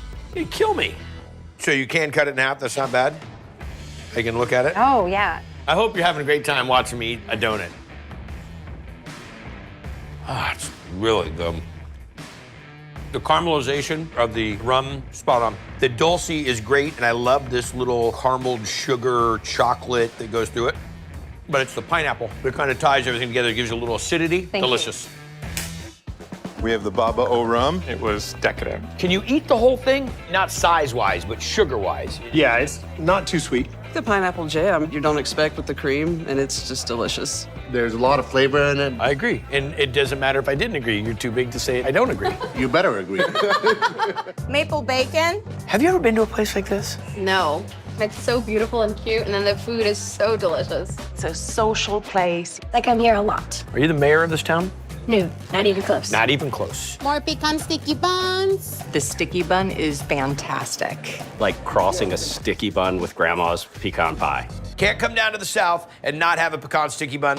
We're gonna make our brown sugar caramel. Corn syrup, Got it. brown sugar, white sugar, a little water. Let this rest for about 15 minutes. Turn it on at a low heat. Add heavy cream, hit it with some salt. Whisk in butter. Strain it once it's finished. Caramel's done. The same brioche dough. Yep. Smear the butter on with our hand. Then we'll add our cinnamon sugar, tuck it and roll it. Well, you just love to work hard. I do. Roll it to make sure it's even everywhere. Cut it down. We're gonna butter, paper. This is the caramel that we made, Yep. Add our pecans. right where the buns are gonna go. 2, 4, 6. So this goes in the proofer. Proofer. About an hour and a half. And then it'll bake at what? 325 for about 25 minutes. They got huge. They got huge, yep. Portion them. Okay. Whoa! There we go. You should have thought about putting some caramel on the bottom. Finish it with some butter. This is how my mom would serve it when we were kids. The cold butter with the pecan roll. Mm-hmm. The salt on the butter. It's kind of like ice cream. Salty ice cream.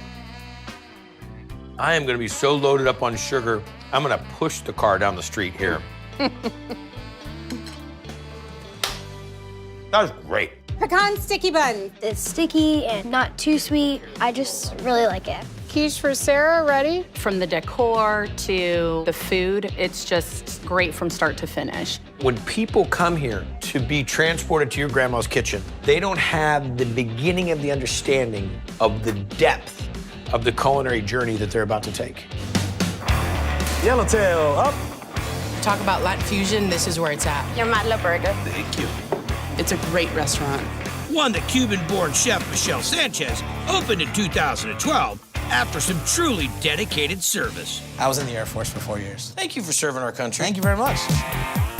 And he's still serving, this time a mix of Latin cultures close to his heart.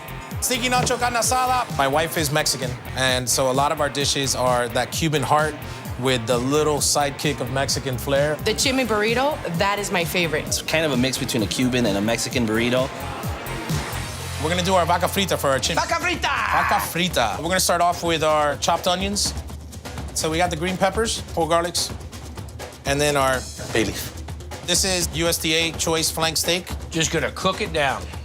While that's working, we're gonna make the mojo? Correct. Classic mojo marinade, sliced onions, naranja agria. Come on, sour orange, baby. Chopped garlic. And a little bit of salt. We're just gonna let this kind of marry together. So this is the vaca frita. This is the flank steak that's cooked down. I should probably just try this for like, Yeah, just test.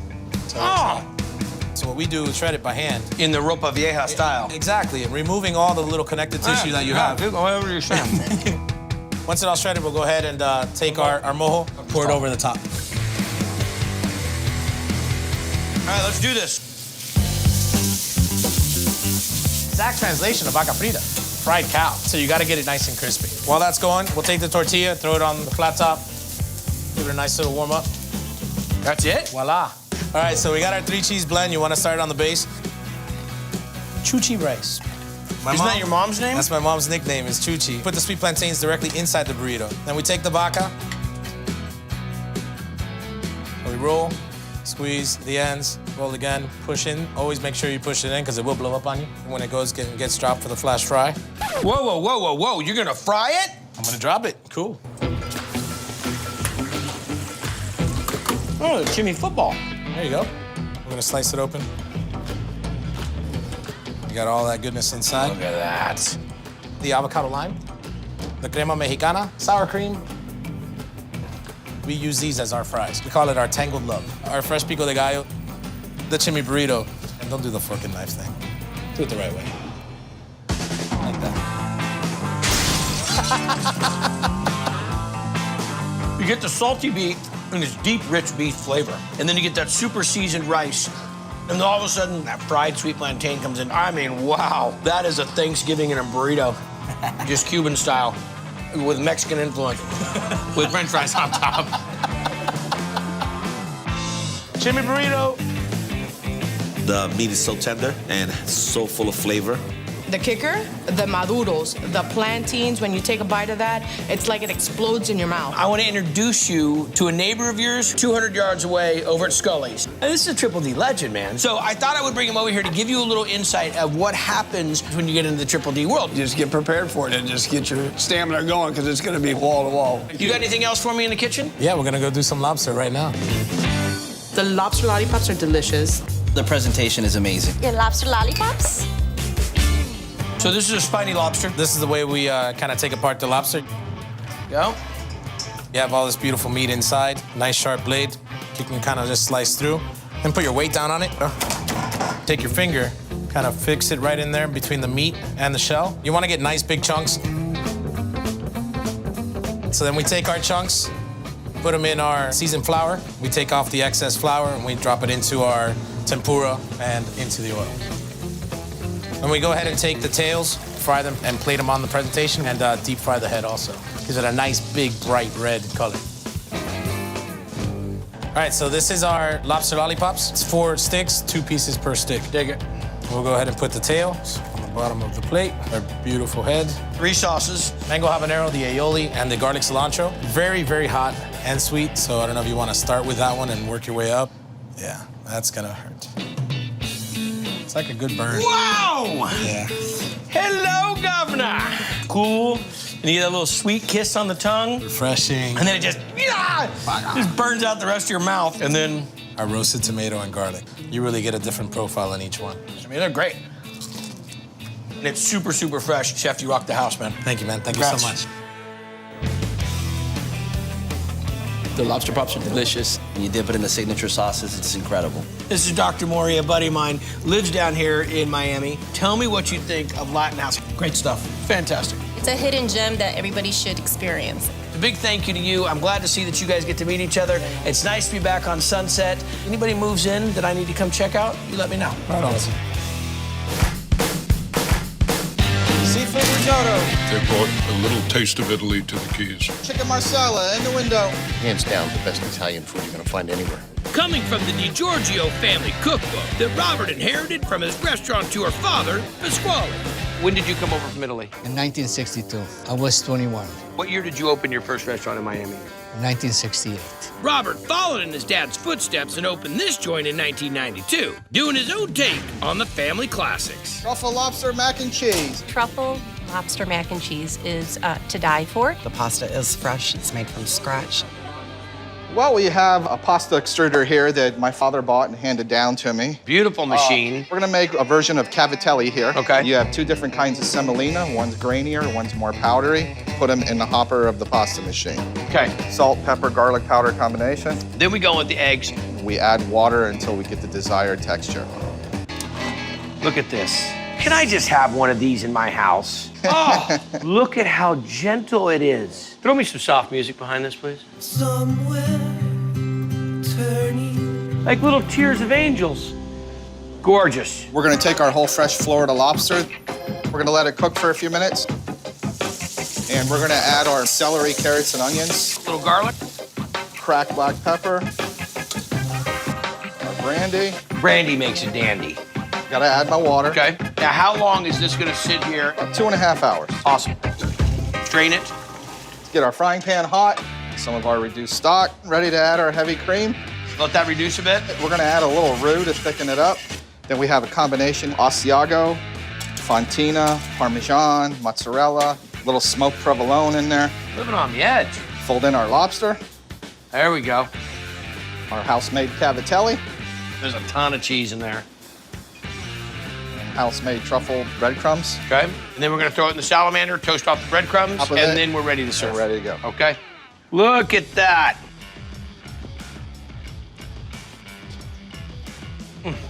That lobster is out of bounds. We got a lot of great restaurants in the area, but to know all the history, sharing your recipes and your experience with your son, you're doing it right, buddy. You're doing it right. Thank you, sir. Nice job. We are ready with the plantains. This is as authentic as it gets when it comes to Venezuelan food. Jesquito tostones beef. You guys ever had food like this? Have you ever had? Never. That's because Daytona Beach isn't exactly overflowing with Venezuelan joints. So Cesar Altamar and his wife Yelis started schooling folks about their country's cuisine. Had you opened a restaurant before? No, it's the First one. It's the first time. In my family, every time we are cooking, that's our favorite hobby. Did you order patacon beef? I really like patacon. That is the sweet plantain. And then you get the shredded beef, the cabbage, tomatoes, and the garlic sauce, and then another plantain on top. Start it off. Okay, we have the beef. We put in hot water, peppers, onions. And a little salt. Very simple cooking process. Yeah. How long is that gonna take? Around 2 hours. Till we can shred it. Okay, next. And oil, the onions, green peppers, sweet peppers, and tomatoes. Okay. When this is fried, we put the shredded beef, salt, Comino? peppers, sazon. This is like anoto, soy sauce. A lot of soy sauce in Venezuelan food? Garlic. Last but not least, the stock from when we cook the beef. And how long does this cook, chef? 10 minutes, more. Annatto. It's important for get the right color. What do we make next? The garlic sauce. Mayonnaise, onions, The most important, The garlic. cilantro. Water, salt, oil. And mustard. We have the garlic sauce. Next, the plantains. The sweet plantains, the patacon. The patacon. You cut the top and bottom. Try to make 3 slits. Peel. You cut in 2 slices. Then we fry. Flatten to the fryer. And how long? Until it's very good and browned. Okay, chef. We start with the garlic sauce, shredded beef, big cabbage, more garlic sauce, tomatoes. And ham. Yeah, ham. Didn't see the ham coming. What kind of cheese? Shredded Venezuelan cheese. And this is a soft Venezuelan cheese. The whole thing? The whole thing, yeah. It's a big plate. You wanna try? No, I want to invite my friends over. A lot of unique foods. There is nothing that will prepare you for that. The sweetness of the plantain is the first thing you got. You get the richness and the creaminess of the cheese. The beef is delicious. It's got a little acid, it's got a little bit of garlic, just the tanginess that you love of it. The garlic sauce is awesome. Sings all the way through. It's an enormous dish, but delicious. Patacon beef, table number 6. Balancing the flavors because it's the sweet and the salt. It's good. I feel like I could just smack these two on top of each other, eat it like a sandwich. Go right ahead. I kind of took it from her. We were fighting over this, actually. I think it's enough for the whole family to enjoy. Trained ninja in flavor. Besides cook, what else do you do? Golf is my second passion. I ended up going and playing collegiately out in Arizona. You played college golf. Yeah, and then I started doing the Remax World Long Drive competitions. What's the farthest you ever hit the ball? 326. Get out!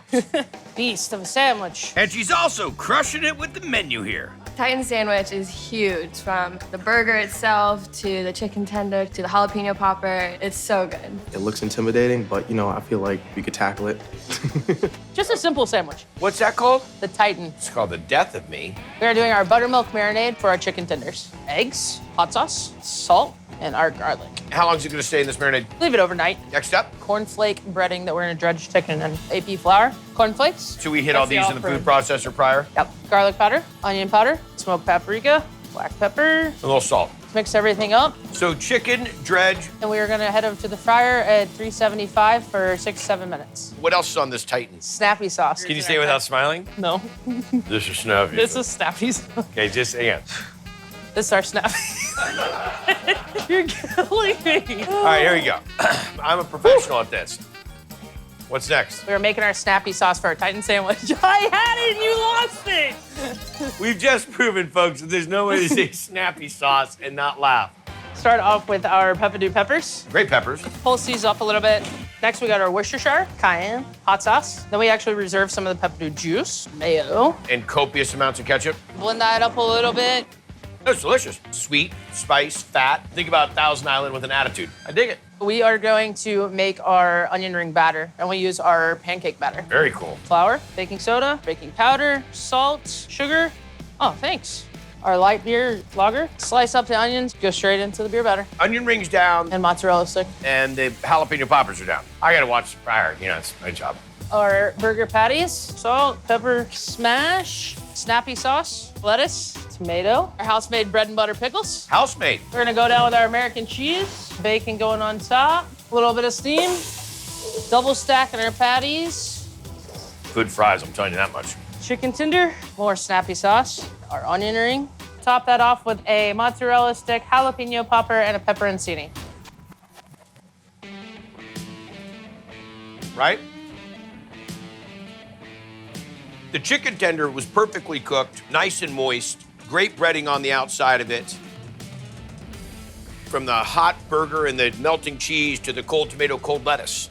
There was just a nice little juxtaposition there. There's two things that really stand out. One is the snappy sauce. Oh, dynamite. Thank you. The pepperdew is a kiss of acidity and sweetness. Two, the bread and butter pickles that you guys make are awesome. Served up with dynamite fries. You order a burger like that, you'll be telling all your friends about Bottle Cap. Titan sandwich for you. The chicken is just really, really scrumptious. You get the spice from the jalapeno popper on top. This is kind of like the Saturday thing. You just keep it rounded out to like 2 or 3 of them at one time? Maybe, depends on the day. Half rack of beef ribs. Everything's phenomenal here. Got pulled chicken, Don't really need sauces on anything. Burn-ins for you, sir. I found my barbecue place. Which is something Casey native Chad Cooley was searching for when he moved to Louisville. We wanted some barbecue that I was used to growing up in Kansas. So he and his chef buddy, Jamie Given, took charge and bought a food truck thanks to a little Kentucky luck. Where did you get the money to do the barbecue?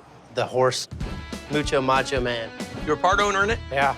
Seemed like every time we needed some more money, the horse would win a race. He just kept funding us as we grew. Which is out of the truck and into a restaurant, smoking up everything from pork butt to chicken wings. 10 wings, side of buttermilk ranch. World's best wings, bar done. Come out perfect every time. The beef ribs. I refer to them as Fred Flintstone ribs. There's so much on there you can't even eat it all. All right, brother. We're into our beef ribs. Bone-in chuck ribs. Holy moly. Yeah, that's one rack. Getting a little of the skin off the back. Done. Take as much fat off as we possibly can. Really, all the way down? Yeah, we want that rub to get into it. We don't want it to have to penetrate the fat. And we're using Mama's rub again on this? Oh, yeah. And go to the smoker. 230 for about 5 hours. Okay. All right, pickle time. What type of cucumber is this? We use English cucumbers. Sliced onions, a little bit of bell pepper. Okay. Garlic. This is what Mama taught us. We're gonna salt these and then ice them. That ice will slowly melt and just slowly salt them. Gives them a little bit more of a crunch, we think. How long does that go? 2 to 3 hours. Then we're gonna make our brine. Let's see it. Start off with apple cider vinegar, a bit of sugar, mustard seed, celery seed, and turmeric. That's where your color is. Oh, yeah. Now we can add our cucumber mix. Right when they come to a boil, we'll get a good stir on them, into the walk-in, chill them, and ready for service. Yes. All right, Hassan Pfeffer, what do you got? This is Mama's mustard. Start with apple cider vinegar, a little bit of egg yolk. So a bunch of dry mustard. And we'll hit the sugar, break up those yolks, and then our standard yellow mustard. Mix that, put it in a double broiler, cook it till it gets to about 100, 185 degrees, and it is fantastic. I put this on cold pizza. On cold pizza? Yeah, it's good on everything. All right. Yeah. Beef ribs right out of the smoker. 2 ribs per half rack. Look at the size of that thing. Yeah. Whoa, look at the smoke ring on that. Dude, that is championship right there. That's no joke. Tender, not dried out. That is a righteous rib. That's got its own voodoo going on right there. Okay, so now a little mustard. Yeah. Oh, that goes great with that rib. And the bread and butter pickle, still enough body to it, still enough crunch, good amount of acid, nice little bit of sweetness to it. Like all the onion. That's a good pickle. That's a real good pickle. You look at the smoke ring on that beef rib, and you look at the size of it, it's just simple, straightforward, good. Nice job, buddy. Thank you. Nice job. Got a half rack beef. They're juicy, they're smoked. They're the best beef ribs I've ever had.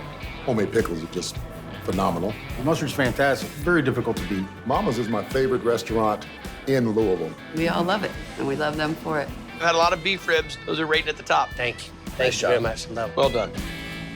Rib plate in the window. Order up. Where does this stack up in the world of barbecue? It's the #1 place for me. Good barbecue all depends on the person that's behind the smoker. It's the genius of Brandon. Which all started when Chef Brandon Shepard was just a kid, hanging out around the pit at family cookouts. Then, after working in kitchens, he and his wife Elizabeth Jalapeno cheddar sausage up. decided to fire things up on their own. What kind of barbecue are you doing? We kind of jump all over the place. Eastern North Carolina style pulled pork, but we also do brisket, pull a little bit from everything. The boss hog and the collard. The Boss Hog sandwich has got your pulled pork, the jalapeno sausage in it, and it's just a flavor bomb. All right, Chef. This is our jalapeno cheddar sausage. Okay, so the trimmings from the brisket and from the pork? Yes, sir. Got it. And what are we adding to it? Granulated garlic, smoked paprika, crushed black pepper, curing salt, it's kosher salt, mustard powder. We have milk powder. A little fat in there, got it. This is actually cream. Now we're gonna add this to the meat and grind it on the meat? Yes, sir. Intersperse the peppers. You're just gonna do one grind or you're gonna go multiple? 2 different runs with a coarse grind. Okay. And once all the grinding is done, we mix in mild cheddar. Now we're gonna put the sausage mix into the stuffer to make our sausage. Let's see it, Chef. Look at that. You'll twist it. Beautiful. Then we smoke it. What kind of smoker? We have a custom smoker outside. It is a stick burner. We normally use hickory, post oak, and pecan. Smoke at a low temp, 2.5 hours, then hold it, and then go again at a higher temp for another 3 hours. Yes, sir. Now we're gonna season the pork butt. So just salt and pepper. How long is this gonna smoke? About 10 hours or so. Okay. And salt and pepper and the Carolina vinegar to get ready for service. Okay, Chef, next up. Our Carolina gold mustard sauce. We start off with yellow mustard, Dijon mustard. This is the Carolina vinegar sauce you make? Yes, sir. I'll have a gallon of that to go. More white vinegar? Water, Worcestershire sauce, smoked paprika, Black pepper? black pepper, cayenne, granulated garlic, granulated onion powder, Where's my money? Sorry, I don't have anger issues. Red chili flake? and white sugar. That's on point. Love that vinegar. I love the heat. I love the simplicity. You call it gold. You're right. We toast our bun with our beef tallow, Beef tallow is what you smear on the bun? a little bit of garlic as well. I almost named you beef tallow when you were a child. I'd have been okay with that. Our house made slaw is our sausage. That could be all right. I love the grind in it. Good amount of cheese, a little bit of heat, not too much smoke, right? Good little snap to it. Do our pulled pork, Carolina gold sauce, pickled red onions. And the collard greens, give me the rundown on this. A inspiration of my grandmother. We call these Helen's collards. Those are great greens. Dynamite sandwich. The pork is tender, but doesn't have a ton of smoke. Sausage has got great bite. Yeah, that's a great textural difference between the pulled pork and the sausage. I mean, it's nice to have that. Coming for your job. I'm, you know, Textural difference. that Carolina Gold money. We go put that on a flip-flop. Legit. Slicing sausage for the boss hog. It's crazy good. The pulled pork's got an excellent bark on it, really good flavor, really juicy. I'm obsessed with the jalapeno cheddar sausage. And collard greens are ridiculous. I always get all collards. You gotta get those pit beans too as a side. My mama makes some good baked beans, but Don't get us in trouble with mama. This has been top notch. Pound of large stone, steam dip switch. We're about 100 yards from the ocean. The fish is always fresh, always. mussels and garlic butter. The rock shrimp is the best. Best clam chowder since I was 8 years old. Made the same way since owner Dale Stevenson, Who had the oysters? opened this joint almost 30 years ago. A lot of repeat business from people when they were kids. Now they're 30 years old. They're coming back with their kids. I've been coming here for 20 some odd years. It's exactly the same. With a staff that keeps on coming back, too. How many years? 19. What'd you do, start in kindergarten? Yeah. Oh, I love you. And kitchen manager John Keener, We got 2 dozen raw oysters going to the bar side. he's been here since '93. If it's not fresh, you're not carrying. ain't having it. I like the attitude. I've got a medium and large stone crab here. They are in season right now. Awesome crab cakes. You haven't even been into it yet. Yeah, I had one earlier. This is my second plate. 1 dozen oysters. Pick it up. I've had oysters, but not fresh like this. In the shell, That's how I shot. baked with Parmesan, and this classic, Oyster Rockefeller? done the whale's rib way. Very good with the tomato. With a tomato slab? Is that normal? It's normal for them. First of all, what type of oysters are we rocking out? From the Gulf of Mexico. Are they fresh? Oh, definitely. Did you shuck them here? Yes, sir. Steamed spinach here. Press the water out of it. Definitely. You didn't want soup on your oysters. Give it a coarse chop. Go in the bowl with it. Not starting out with the frozen. Okay, so fresh Nope. spinach steamed. Diced onion. Italian breadcrumbs. Okay. Parmesan cheese. Teaspoon of cayenne pepper. Supposed to say like cayenne. Cayenne pepper. About an ounce of black pepper. White wine. That's all she wrote. Wow, so that's very spinachy. Very much so. We're gonna put the Rockefeller mix on top of the oyster on the half shell. A little tray wrapped in tin foil so you don't have to scrub it too hard. Go easy on the dishwashers. Holy pinch, Popeye. Slice of tomato, a little provolone cheese. Tomato. Tomato, yeah. A little parm on top just to brown it up. I have never seen it made this way. This is the most unique. Welcome to Deerfield Beach. Okay. In the oven she goes. So they're gonna go down for about 10 minutes? A little under 10 minutes. Nice and bubbly? Yep. Tomato? Tomato, buddy, I'm telling you. Wait till you try it. Look at the hot, molten lava of spinach and such. What do you think? Go for it? Yeah. I say go for it. Still hot. How's that tomato, huh? Wow, that's good. I do enjoy the acid from the tomato. As odd as it sounds, it really does work in there. And the spinach is nice. You really do get real spinach out of that. That's a really good Rockefeller. It's the burnt cheese around the edge. It gets you. It's hot. The combination of it all. It's not just spinach, it's not just oyster, it's not just tomato. Couldn't get any better than this. Everything is fresh, cooked perfectly. Every single day you come here, you're guaranteed perfect food. Tilapia, black and dolphin, baby. Clams and linguine. This is a calamari salad. It's Is delicious. it orange calamari down here in Florida? They marinated it. I gotta put a little whale juice on it though. What is whale juice? A little bit like a honey mustard sauce. It brings out all the flavors. It's amazing. I love it. That's our house dressing, the whale juice, 4 gallons of mayonnaise. And This much? This is only a half batch. Look at that. Okay, so now we have 4 gallons of mayo. 2 ounces of black pepper. White vinegar here. Down with that. About 3 pounds of sugar. 2 cups of mustard. And we just whip. The water go in? I do the water at the end. Just get the right viscosity? Yep. So is it good to go? After it sits in the fridge overnight, sugar breaks down. Good stuff, man.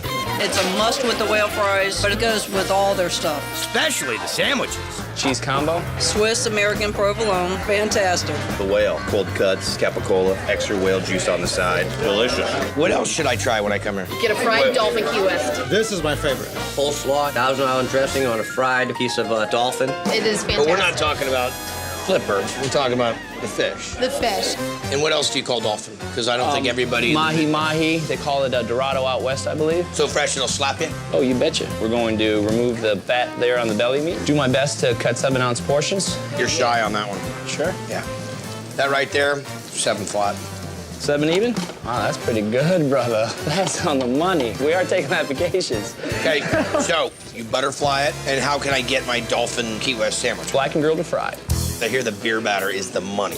You can do one of those. We use Miller Lite. You can use any lager you'd like. Soda water, black pepper, 2 ounces of Lowry seasonal salt, all-purpose self-rising flour until I get the right consistency, almost the consistency of a pancake batter. Then we refrigerate, and then it's ready to go. And this is a 50-50 blend, corn, flour. And all-purpose? Yep. Getting the flour on the fish helps the beer batter stick to the fish, and the moisture of the fish, the flour sticks to it. That's it. We hit it against the container a few times, knock off the excess batter. And let it float. Wow, look at that puff up already. All that carbonation in the soda water and the beer. So while that's cooking, you get it ready. Sure. Smells 50 good. wheat, 50 white. It comes in every morning also. We get 2 ounces of 1,000. It's a generous portion. Sandwich is a little messy. Purple slob. And this is something that you guys make every day? Every day. A couple slices of Swiss. And down it goes. Off to the pizza oven. The slaw gets hot too? Yes, sir. That I have not seen in my lifetime. Wait till you try it, brother. Piece of fried fish. Crispy and super hot. That's it. I can smell the beer batter. The fish has got killer crunch. Nice, succulent, fresh. The warm slaw actually only becomes creamy. I guess you gotta come to Florida to get a sandwich like that. Yes, you do. Light, flaky, they're tasty. Very fresh tasting. Black and dolphin, baby. This is the best of Deerfield. The main reason I came to Florida was to have the seafood. It's delicious. And I wouldn't really go anywhere else. Making shrimp and spring rolls. It was kind of love at first sight. Possible banh mi pickup. You don't find a lot of banh mi's in Nashville. At least not until Chad Newton and Gracie Wynn brought him here. Tell me about the menu. What is this, true banh mi? We just do it more like chef-driven, but we still keep it to the traditional recipes that I grew up with. #1 banh mi sandwich. Enjoy. The bologna, the cilantro, the vegetables, everything just kind of ties together really well. I mean, that's #1. The last bite is like the little crunchy, soggy, perfect tip. The #1 sandwich is like a cold cut. So we're gonna make the ham hock terrine. These are smoked ham hock, boiled for 3 to 4 hours till it's tender. Once this cools down, is going through and picking the meat and separating the cartilage, the bone, and the fat. Correct. Good, I'm not gonna do that part. Okay. I'm gonna go, oh, there's my car. Someone's out there. I gotta go find your husband. I'll see you right back. And then we're gonna hand shred it.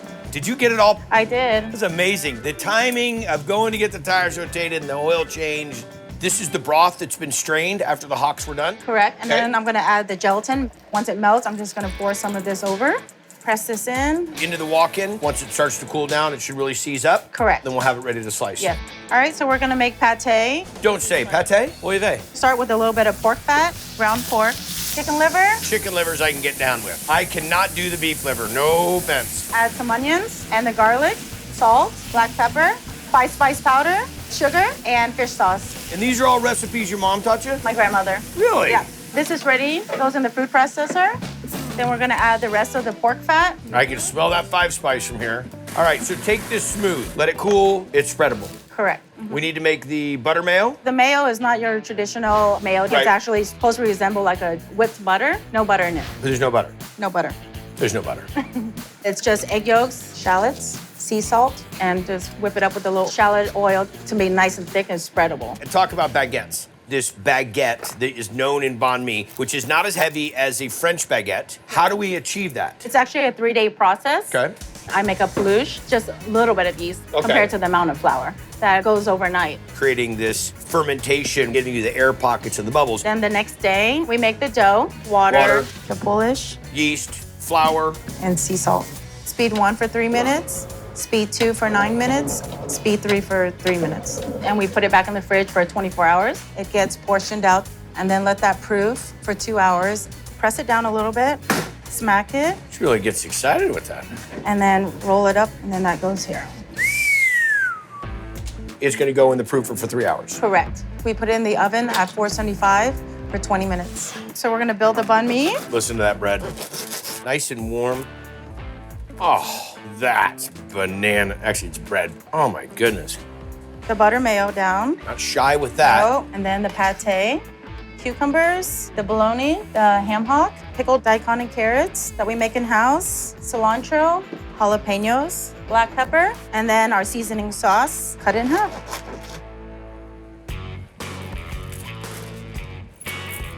That's a different level right there. That's goosebumps. The pate is lights out. So rich, velvety, silky. The bread is a crunch of fire. You're getting great texture out of that local bologna. Definitely texture out of that terrine. Silkiness and creaminess and fat coming through from that buttered mayo. A little bit of spice from the jalapeno. Palate refresher from the pickled onions and daikon. Actually, it's legendary. Probably some of the best banh mi I've had. Number 1 banh mi, table 7. The ham hock terrine and the pate adds like a nice smoky aspect. Then you balance that with the cilantro and the cucumber. It makes it really kind of sing in the mouth. Really what brought me in the most was the bread. Bread's ridiculous. Yeah. You have the shallot mayonnaise. I want to put it on everything. It's so good. It's phenomenal. It's different than any sandwich I've ever had. Fried crab conch. You take your first bite, you're hooked. Spam saute grouper. So phenomenally fresh. Shrimp bundles. This is my good buddy DJ Irie. I've heard about it. I had no idea was this legit. If you're coming to the Keys, you don't stop at the fish house. Why'd you bother? But that wasn't the case when Doug Brew and CJ Berwick bought this place back in '87. You know, I didn't do a lot. 6 lunches was a big day. So along with their son Phil, they spent their days working and their nights in a trailer out back. How did he talk you into this? I think it was mutual, really. Over the years, they built a big following with a revamped seafood menu. 1 shrimp and octopus salad, conch chowder, And this Fish House original, 1 yellowtail matacumbi. served up by Chef Joey Flowers. It's fresh, it's healthy. It's a fantastic dish. Matacumbi. We have an upper matacumbi and lower matacumbi. They're keys down here. All right, get after it. Tell me how it works. All right, fresh chopped tomatoes, chopped onion, capers, fresh basil. And is this the salsa that's going on top of it? Yes. Okay. Olive oil. We'll do some fresh lemon, salt, pepper. Mix this up, let this marinade come together. In the fridge, overnight. And how are we gonna prepare the fish? Yellowtail. Yellowtail is one of the best down here. Oh yeah, local fish. You can catch them anytime. Now we're just gonna top it with the matacumbi sauce. Just in the convection oven, about 475. Oh my gosh, it's screaming hot. 6 to 8 minutes. Matacumbi. Nicely done. That's it, simple approach. That's it.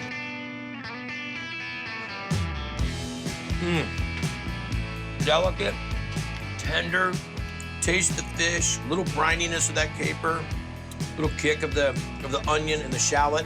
Nice little tomato basil combo.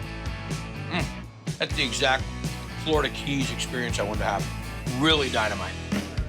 A Picasso dish, if you will. Presentation is always beautiful. This stuff comes out of the water about 300 yards over there. They have their own fishermen that fish for them. And while you can reel in a fresh catch at their in-house fish market, We've taken the shrimp home, we've taken the yellowtail home. most of these beauties head straight for the kitchen. If you love fish, you're gonna love the Fish House. When I came down to the Keys, this is the seafood restaurant I wanted to come to. You can't hear the seagulls, you don't see any boats, and you got a freeway in your front yard. Right. Yet this is probably one of the greatest seafood experiences I've had down here. Thank you. Rooms, table 4 up. This is a great Jewish deli. Matzo ball soup. Everything's made from scratch. Got the pastrami sandwich. It feels like New York. And with the tile to the ceiling. Bentwood chairs, patinaed brass, the whole bit, yeah. It's got the groove. Yep. And that groove comes from New Jersey transplant Todd Ginsburg, who got some advice about opening this joint with his partners in 2012. My grandparents owned a deli, and my dad said, you should think about opening a deli. You're having a kid. That was it. So That's it. why is General Muir? My partner, Jennifer Johnson, her grandparents were Holocaust survivors and came over on a U.S. refugee ship called the General Muir. Unbelievable story. Isn't that great? That's unbelievable. Chef Todd honors that every day by keeping this place real deal. They do some creative stuff, but they're still nailing the things that are really touchstones about Jewish delis. Number one thing on the menu.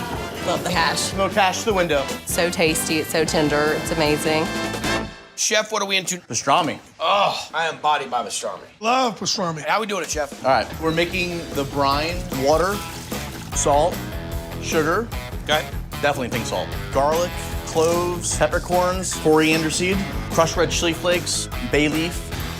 What is this thing, the Injector 9000? It is. Have you had your flu shot? Yes, sir.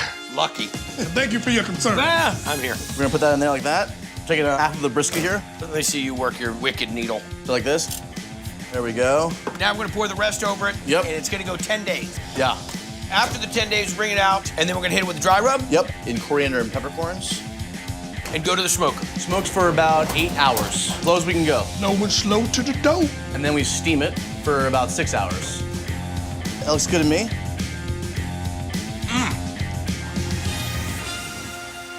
All right, now we're gonna make the hash. Throw in some schmaltz. Just straight up chicken fat. Potatoes. Now we're adding our diced pastrami.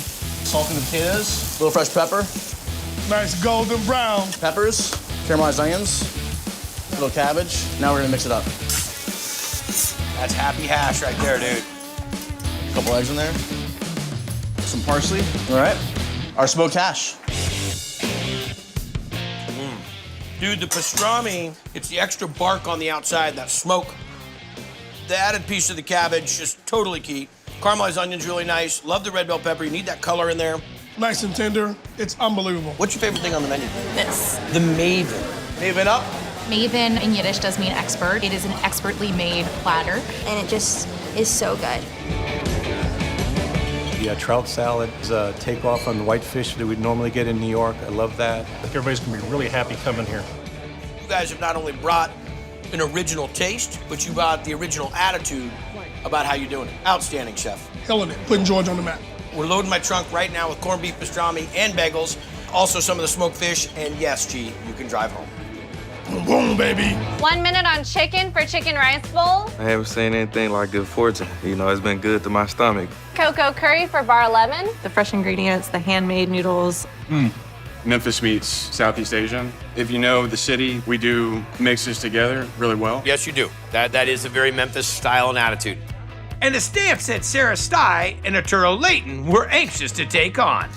Arturo and I are inspired by Japanese ramen, but our flavors come from all around Asia. And then you kind of take your own liberties from that. Yeah. Big city bowl for you? I had the Big City. It's a chicken and chicken broth sort of noodle dish. I mean, I could just drink that broth. The noodles, of course, are obviously different than any other ramen shop. This will make the noodles for the ramen? Exactly. It'll fit in the Camaro. So this is high gluten flour. And then over here, we have our alkali solution, potassium carbonate and sodium carbonate, and it's just going to change the Molecular structure of the noodle? Exactly. We put salt in there, and then we pretty much just whisk it. So then we start it, and there's teeny holes right here. It's gonna mix for 10 minutes. And then from there, Shooting and feeding. this actually looks like we're making biscuit dough. The compression of this machine, you get sucked into that thing, you're dead. That's why I keep my hair back. Me too.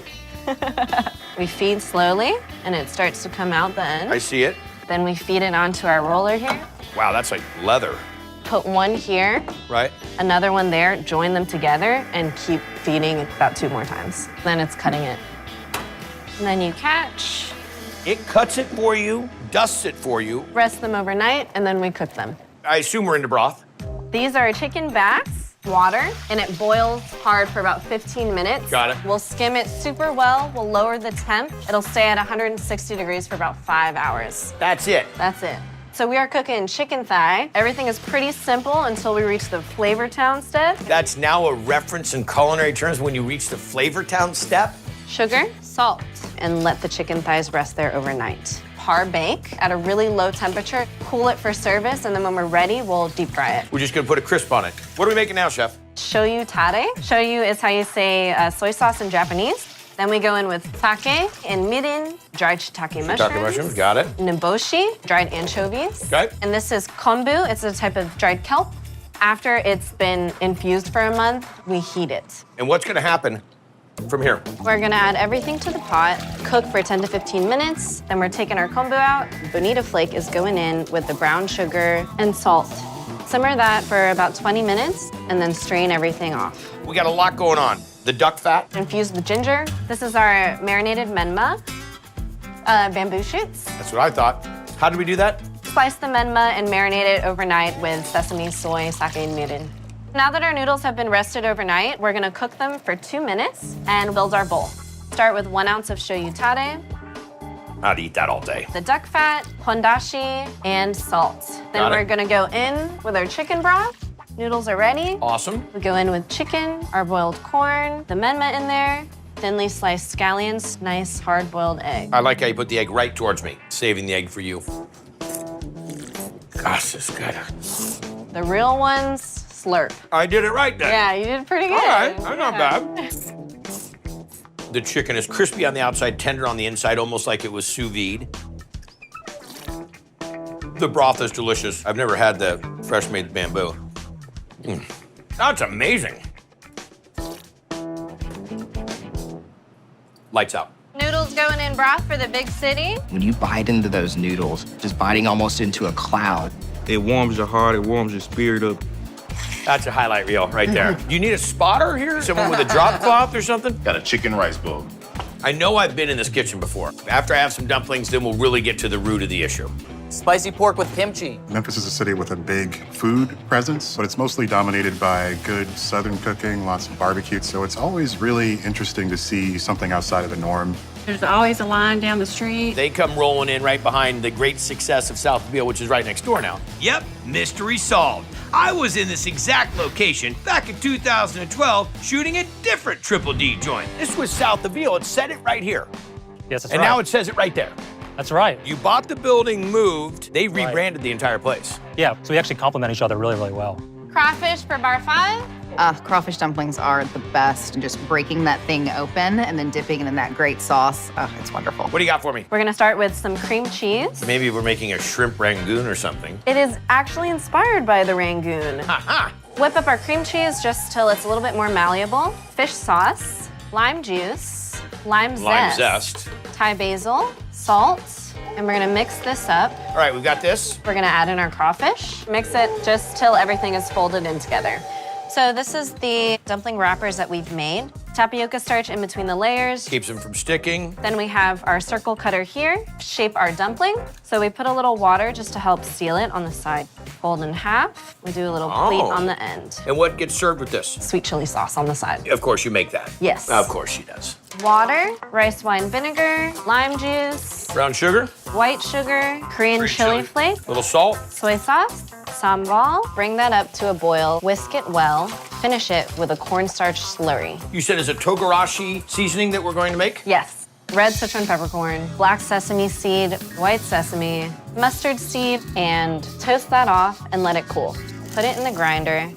Then we're going to combine with garlic powder, orange peel, ground nori, gochugaru, and then it'll be ready. Got it.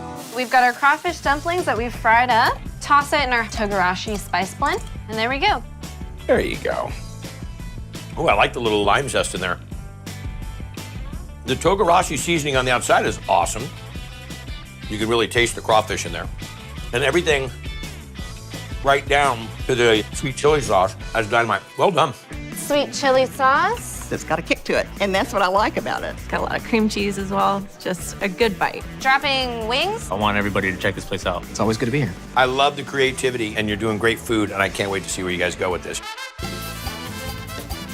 Carne frita with tostones in the window. It's authentic, it has all the flavors. It's exactly what you're looking for when you think of Puerto Rican food. Chicken and pork 911 in the window. Puerto Rican dishes are very big and filling. They don't miss out here. Carne frita with tostones. I saw it on Triple D, and that's what made me want to stop by, and it was the best decision. Yeah, the best decision I made too, because Willie Garcia's got a good thing going on.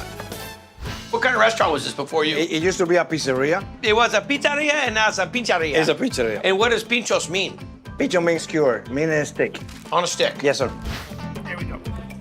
This is 6 years ago. Always impressive, and to be able to come and find Puerto Rican food with some adventure, you definitely have taken things to another level. Thank you. They gotta love it. Shrimp pinchos.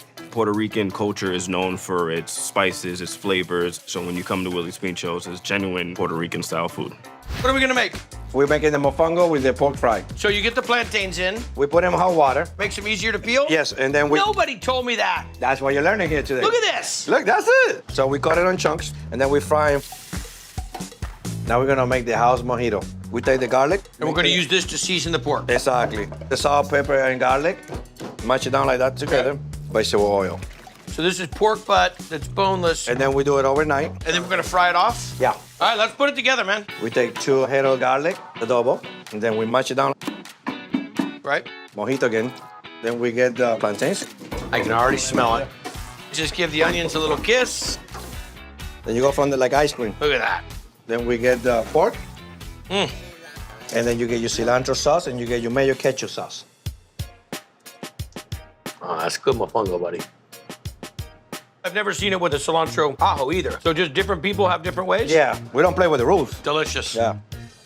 Mofongo has to be pureed. We still have to have big pieces. So you get soft, and then something that's almost crunchy like a pretzel nugget. Nice job, brother. Thank you. We have a mofongo for the Triple D Nation. The mofongo is really, really good. That's the most popular dish here. All right, so let's talk. What did you cook today? Because this looks fantastic. The 911 sampler. It's got fried chicken, the shrimp, fried pork. It's like everything that you want to have, it's in there. First of all, we're gonna put oil, the pork, steak, chicken, shrimp. We're gonna use the adobo. We're also gonna use blackened seasoning, mix everything together in the bowl. Skewer the shrimp, pork, the chicken, fry it for 7 minutes. We're gonna do the cube steak, onions and peppers like this. We have the pork right here. We're gonna put the chicken together, plate off the steak, the chicken and the pork, grill onions and peppers. I'm gonna put the skewer right there on top of it. This is a famous rice. Yes, that's manposteado, that's a rice. It's the Puerto Rican jambalaya or the Puerto Something Rican like that, yes. fried rice. Exactly. What is in this now? Green peppers and the red peppers, onions, cilantro, culantro, sweet plantains, rice, the beans. Basically, this comes from the leftover from the white rice before the... This is a meal in itself. Yes. 911 with manposteado rice. The meat is perfectly cooked. Has a little bit of chicken, a little bit of pork, a little bit of shrimp. If you're in the mood for a little bit of everything, that's definitely the plate to get. What happens after the show? We get slammed. Oh, really? Yes. Oh, it was like 100 people. But it didn't stop. It didn't stop for like 10 hours. And how do you get into this place? Because it looks like there's, what, maybe 6 tables? Just wait. After the show air, we expanded now to 40 chairs. The restaurant's twice as big as it used to be. There's something about enjoying what you make. Yeah. You have so much passion about it. You have such a smile. I think you cook like you like to eat. I mean, I think the name fits perfectly. Willie's Pinchos. It's the way I make it. It is the way you like to eat, is the way you live. Trust me, this might be my Puerto Rican brother from another mother. Carne frita with tostones. Traditional Puerto Rican food. I see all the plates they bring out to other tables, and I'm like, I should have gotten that, or maybe I should have gotten that. Tripleta sandwich in the window. All the sandwiches are great. The first time I came here, I ate a jibarito, basically 2 tostones stacked on top of each other. Next, we're gonna make the Jibarito. jibarito. Yeah. Basically, we're gonna make bread out of plantains. Yes, sir. So we should take Willie Pincho's ping pong paddle. And then what we do, we mash it down, and then we make that twist. Why the twist? You make it bigger. Okay. Now we put them back on the fryer. And this is gonna be basically the bread for this. The bread, yes, sir. So what do we got? So we got some top round steak, kind of chuck. So we put seasoning on it. We basically use the mojito for almost everything. Hey, give me some mojito. There you go. Okay, how long do we let that marinate? For 24 hours. Okay. Now we're gonna cook the marinated steak. We put the pastrami in the flat top, and then we put some more mojito on it, and a drizzling of mustard, and then a little bit of twist on the top. We melt it. Now we're gonna assemble the jibarito. We got the 2 plantains right there. Got it. Like a bun. We got mayo there, lettuce right here, tomatoes right there, mayo ketchup, and then we take it from the flat top. We make it right there. Who can eat this? Oh, you will. And then the potato sticks, the cilantro sauce, bada boom. Do that thing that you do. The hunch. Pastrami's a nice kick because you're not expecting it. You're going for these Latin flavors. The plantain has the bread. It's really tasty. Fantastic. How many plantains do you go through in a day? How many cases? Oh, we do about 2 cases a day. No. Yeah, oh yeah. Fresh snapper in the window. Tostones with the red snapper. Best decision ever. What do we have? Well, they call the Caribbean red snapper. When you look at this dish, a fried fish with a big knife in it, fish tail is in the air, that just makes you smile. Season it with adobo, the blackened seasoning. Put it in our breading, and it's fried 5 to 10 minutes. Red snapper out of the fryer, the onions and pepper and shrimp skewers. Garnish it with some limes. That right there, that is the bite. That with a little bit of that lime juice on top of it, with a little bit of the tostone. And that's a criolla sauce. red pepper and green peppers, onion seasoning, a little garlic. We got culantro, a little cilantro, and then we're gonna add the tomato sauce. Let it cook for like 20 minutes. And this is what you're supposed to do is dip into it? Yeah. Or you could put it on top of the fish. It's money. It's money. Don't take my line. Red snapper.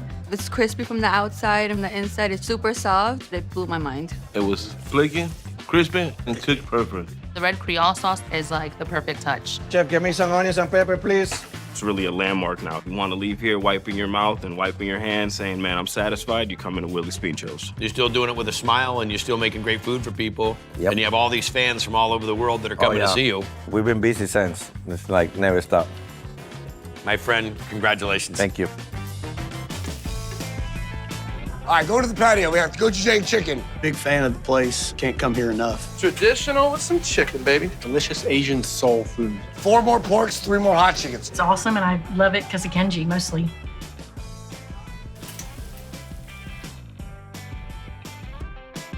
I was into sales and Like ship? Sorry, no. Because my mom was amazing with clients. I went to LA for 10 years. That's where I got the food bug. So you came to Nashville knowing you wanted to be in the restaurant business? 100%. Order up, table 4. We're in Nashville, so what are we gonna make? We're gonna make hot chicken. With a little Korean influence. It's amazing. It's not like any other hot chicken in Nashville. Here, the gochujang makes it really flavorful and it's spicy. We want to brine our chicken. Water, salt, sugar, sliced garlic, black peppercorn, lemon slices, bay leaves. Okay. Pour it over the chicken and let it sit for 2 hours. Next step. So we're gonna make the chili oil. Okay. So we're gonna just take some good old vegetable oil. Okay. Slowly bring that garlic up with the oil so we're not frying it. Absolutely. Korean chili flakes, onion powder, Salt? cayenne. Because that Korean chili flake is not really spicy. So now this is gonna cook for how long? At least about an hour. What's the next step? Make the cream wasabi, which is gonna be a part of our house coleslaw. Got it. Cucumbers, green onions. Then we got sour cream. Wasabi paste that's been reconstituted with a little water. Blend that up. Okay, and what are we going into? We're going into ranch. Dry ranch mixed with a little buttermilk and a little sour cream? No, it's just store-bought ranch. Oh, just store-bought ranch out of the bottle? Just good store-bought ranch out of the bottle. Who likes to party? We're gonna add some sugar, then we're gonna add the last kicker, the mayonnaise. This is gonna go on top of that carrot slaw. So we got a nice hard sear on the brine chicken. Yes, sir. A little sriracha from our chili oil. Mount it with a little bit of butter. Chicken on top. Toasted sesame seeds, green onions. Finish that house coleslaw with that cream wasabi we made earlier. And that's all she wrote.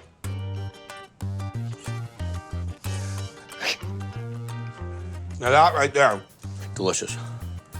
All right, there's a little bit of heat, but not overwhelmingly hot, like you're burning your mouth and it's just all cayenne loaded. Tender chicken, perfect rice, nice little slaw to cool you down if it's too hot. It's a nice alternative because it's not fried. So you're getting the fix that you want without all the calories that you probably don't need. Delicious, very approachable. Of the hot chicken. It has a little bit of a spice to it, but it tastes great, especially with some of the dressings that come with it. Making the right thing, I love it. Kenji just makes everybody feel welcome, and it's always fun. The story's awesome, and you're a good dude, and I imagine people love coming in here and seeing you. That's what it's all about. Thank you Well so done, my much. friend. I appreciate it. Frank's Red Hot Chicken. Pick it up, please. The best definition for Southwood Kitchen is fine dining in a casual atmosphere. Pork belly down. The menu they bring here, Jeremiah puts his own unique twist to it. The combinations are great. That's because Jeremiah Matthews brought it all when it came to creating his menu, from French fare to Southern comfort.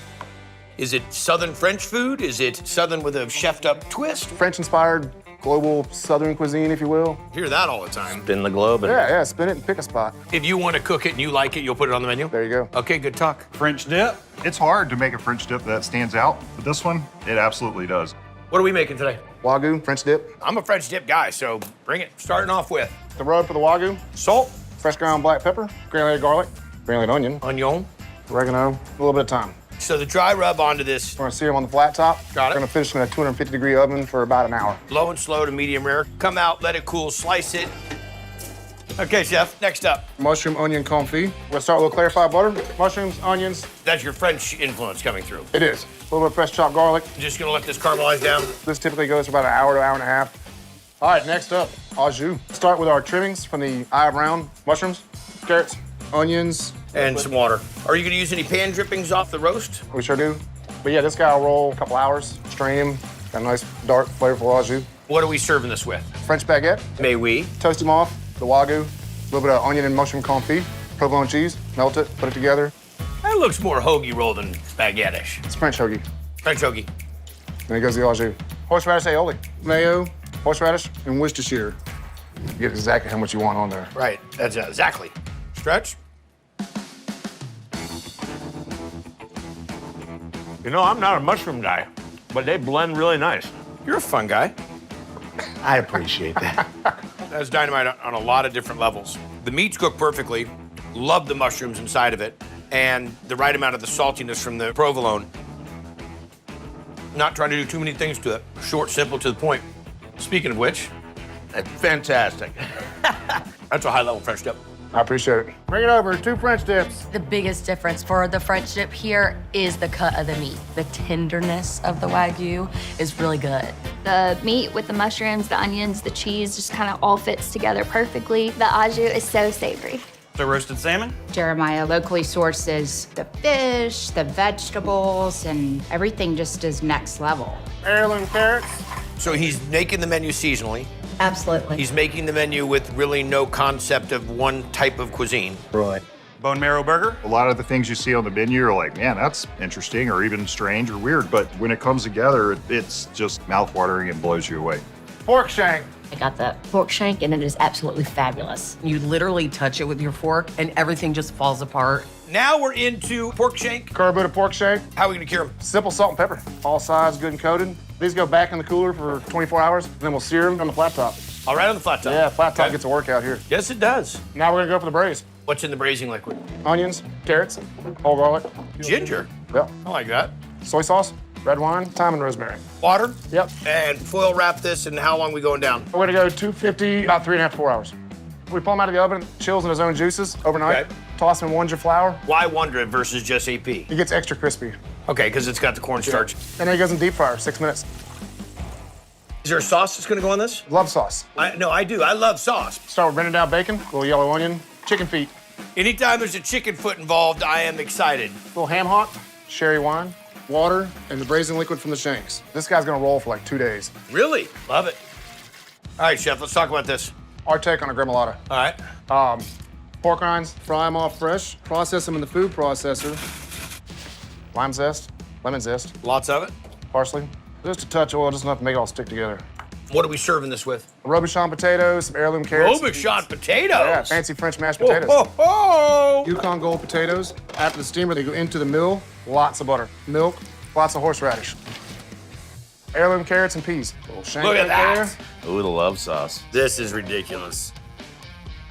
That is tender.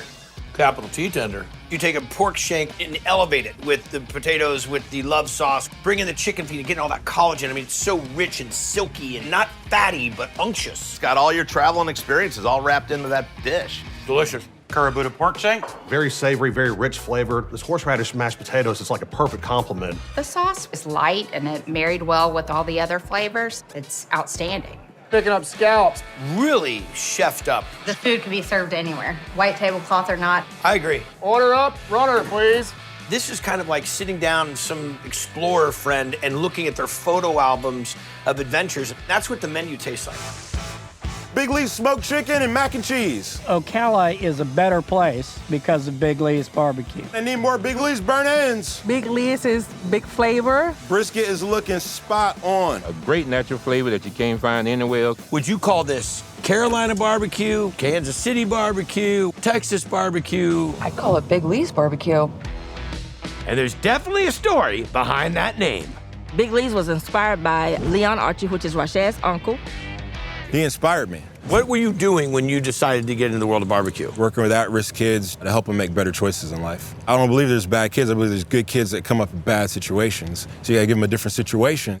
It's like food. You put the attention into it, it's probably gonna come out really good. Rashad brings something different to the table that a lot of people don't really bring. Big Lee's smoked ribs and a Kathy. They're good ribs because they have meat on them. We love the Kathy, the brisket with the mac and cheese. I mean, you create a little space of heaven. Okay, chef, let's see it. This is our Big Lee's house rub. Salt, coarse ground black pepper, granulated onion, granulated garlic, oregano, basil, rosemary, thyme. And thyme. All right, so you bring in the spare rib. You're gonna cut this down? Yeah, I'm gonna knock some of this down. I like to get some of these little bones out. Get some of the flap meat. Get right in here. That's squared off pretty nicely. You'll pull the silver skin. So what happens with the brisket? A little bit too much fat on it. Knock that off, part of the point. They both get the same dry rub. Are we gonna let this sit? Absolutely. 24 to 48 hours. What kind of wood they going on? Central Florida oak. Low and slow, we don't really do time and tempo on a lot of things. Once the brisket has developed its bark, we're gonna pull it off the smoker. For this slab of spare ribs, I'm gonna let the color develop. I'm also gonna wait for it to get really tender so it bends easily, and then I'm gonna pull it.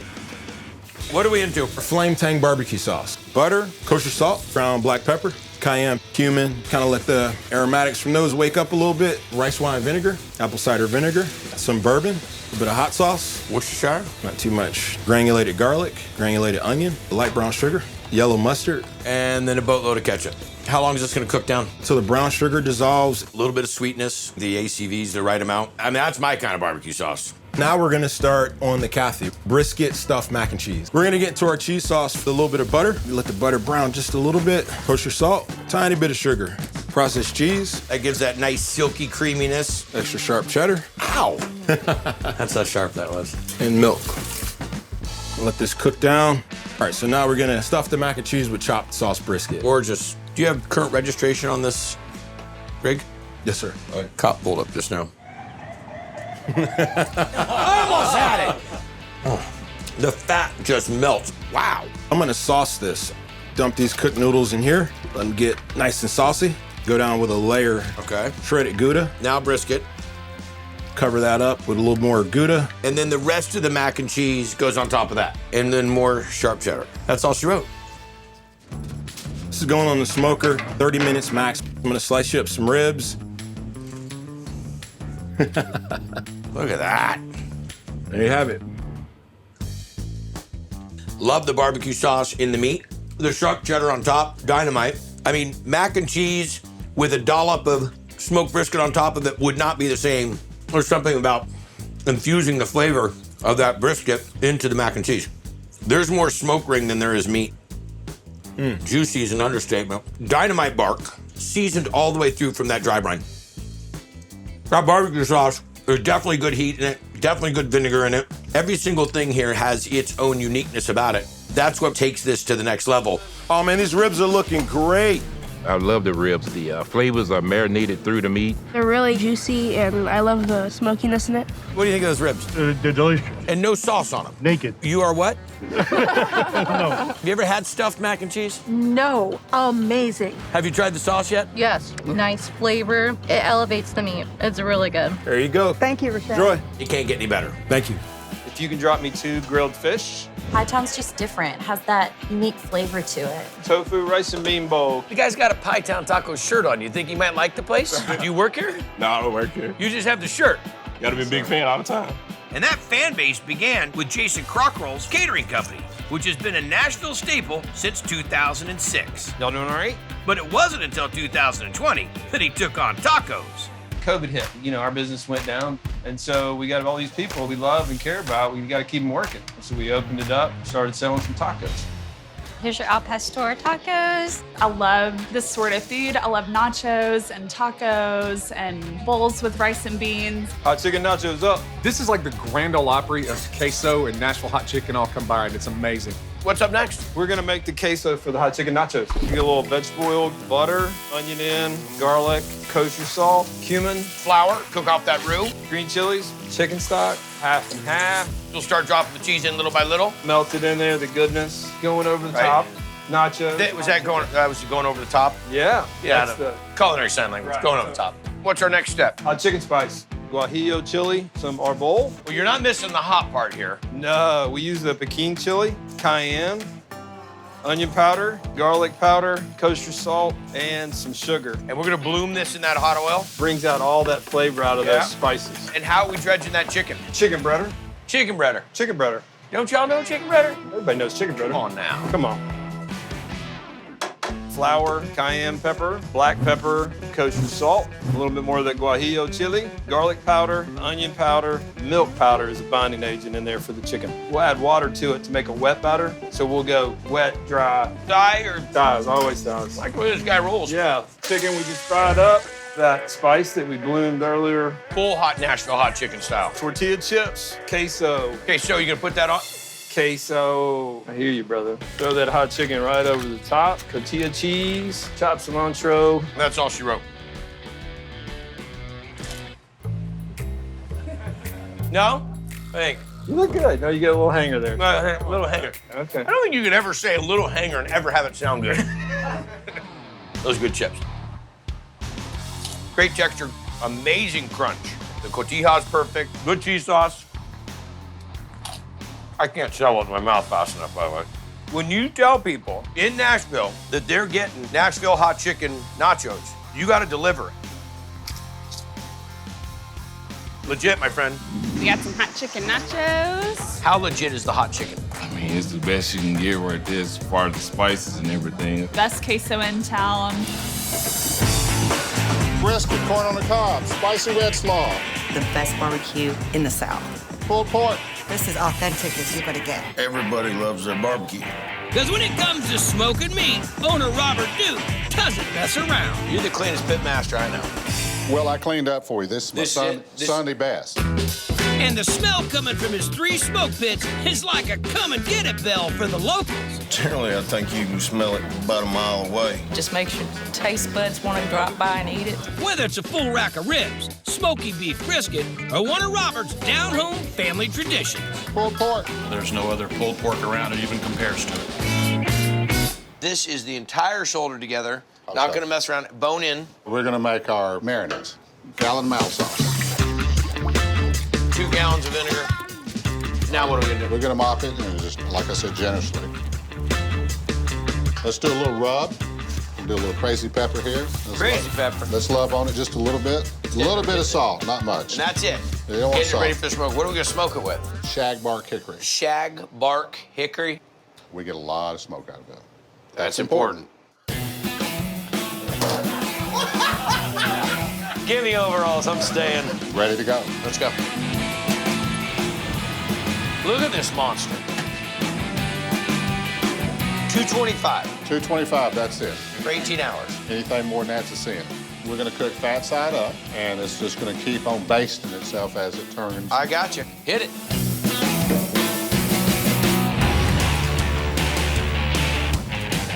That's black as night. We're smoking. What is the yield you're getting off of this thing? At 50, 55. 55%. Right. It's redunculous. Look at the bark on that, man. Yeah. That is crazy. You wanna bust this thing open? It ain't gonna take much. So what we're gonna do, we're just gonna bust it down the middle. Pull it back, just let it go, all right? We're gonna let you get your own meat out of there, so if you want over here, or you want over here, or you want up here, it's your choice. Well, I'm gonna take a little bit up here. That's the good part. I love that part right I there. like that up there where there's more movement, you know, up in that. There you go. You gotta dig right up in there. That's it. See that right in there? Peekaboo, I see Oh, you. yeah, that's it. There you go. That's what we're talking about. So it comes with a whole heap of pickles, and what's that? A pancake? It's our cornbread patty. So I don't like putting my sauce on my meat. I like to have it there to dip. I'm telling you. I gotta tell you something. The pork has been cooked down to a point that you don't see very often. A little heat, a little sweet, right on your meat. Awesome job. That's what I think barbecue should taste like. The pulled pork is some of the best I've had anywhere. It just melts in your mouth. It is really good. It's definitely comfort food. 2 Creoles all day. It's like eating at home, or better than what I can get at home. Just like my mama cooks. She just put a foot in it. But Dad's the one doing the cooking here. Chef and owner James Mazzell, who's been bringing down home to downtown since 1998. It's like a treasure chest in the middle of the asphalt jungle. And that's what's so special about it. You wouldn't expect this downtown. What kind of food do you guys serve here? Low country and southern. And southern. I think it tastes like something that my grandma would cook. Soul rolls up. The soul rolls are everything you'd ever want out of the South. Goodness wrapped and deep fried. Soul roll. Gotta have a soul roll. All right, we'll get into it. collard greens, cut them up, garlic, olive oil, onions, adobo. Adobo? Adobo, vinegar, and water. And how long are we gonna let this go for? Hour. All right, what are we gonna do now, boss? Well, we're gonna fry the chicken. I sprinkle our chicken with adobo. And then just regular all-purpose flour? All-purpose flour, simple. Okay. Let me put this in the fryer now. Here we go. Let's get after this. And what we do, we're gonna mix it all together. Right. So we got the greens, we got the fried chicken. This seasoned rice, that's delicious. Black-eyed peas. Okay, what we're gonna do is put a wrapper down. I'll take a little bit here, and we roll up, and we top with a little egg wash to seal it. We take these in the fryer, cook them off for 350. And then we just take them, and we cut them. Drizzle a little spicy honey mustard. And we do a little bit more garnish on them. So most folks can't make it to Mertz without having the soul roll. We try not to let them leave without having the soul roll. That's astronaut soul food. You know how they send the astronauts their food all prepared and ready to go? Yeah. This is a soul food missile pop. This comes with everything combined in one easy-to-eat bite. I gotta talk to NASA about that. How delicious. You guys ready to eat? Yeah. The soul roll's got everything I like. It's phenomenal. It just pops when you eat it. Where'd you learn to cook? Home ec. A friend of mine told me I can take home ec, meet girls, and eat. I did it. I did the same thing. Right. No, I'm serious. I believe you. And from the looks of it, Chef James must have ended up with an A+. Barbecue ribs up. Oh, so good. Everything you order is just wonderful. You get down home cooking fit for a king. Karina's does a great job with her stew dishes, especially the oxtail. Oxtail lunch. You can't come to a Jamaican restaurant without trying the oxtail. It is the bomb.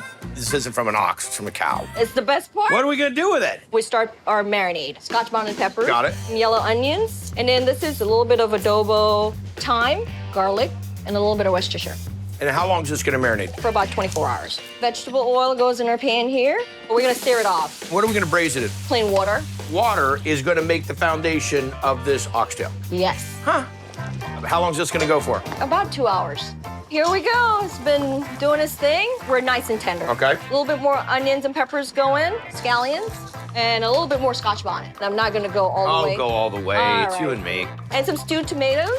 And where did you learn all this? My mother. I love it. Thyme and a little bit more adobo. We'll let it simmer for about 20 minutes. Then we'll add slurry, flour, and water. So what's going on with the beans? Those are butter beans. Smells fantastic. That's it. Okay, we get into the rice and beans. Yes. Small red beans, water to cover, bay leaf, a little bit of onion, all spicy.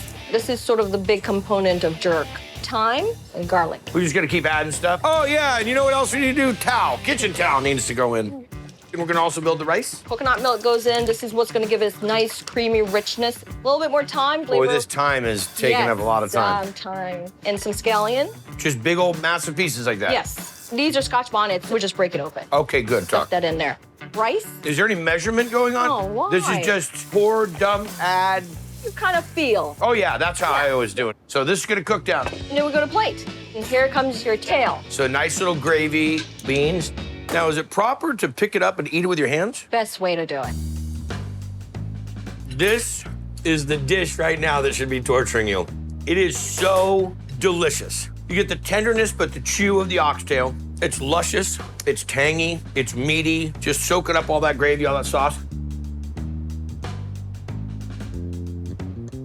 That slow-mo was for you.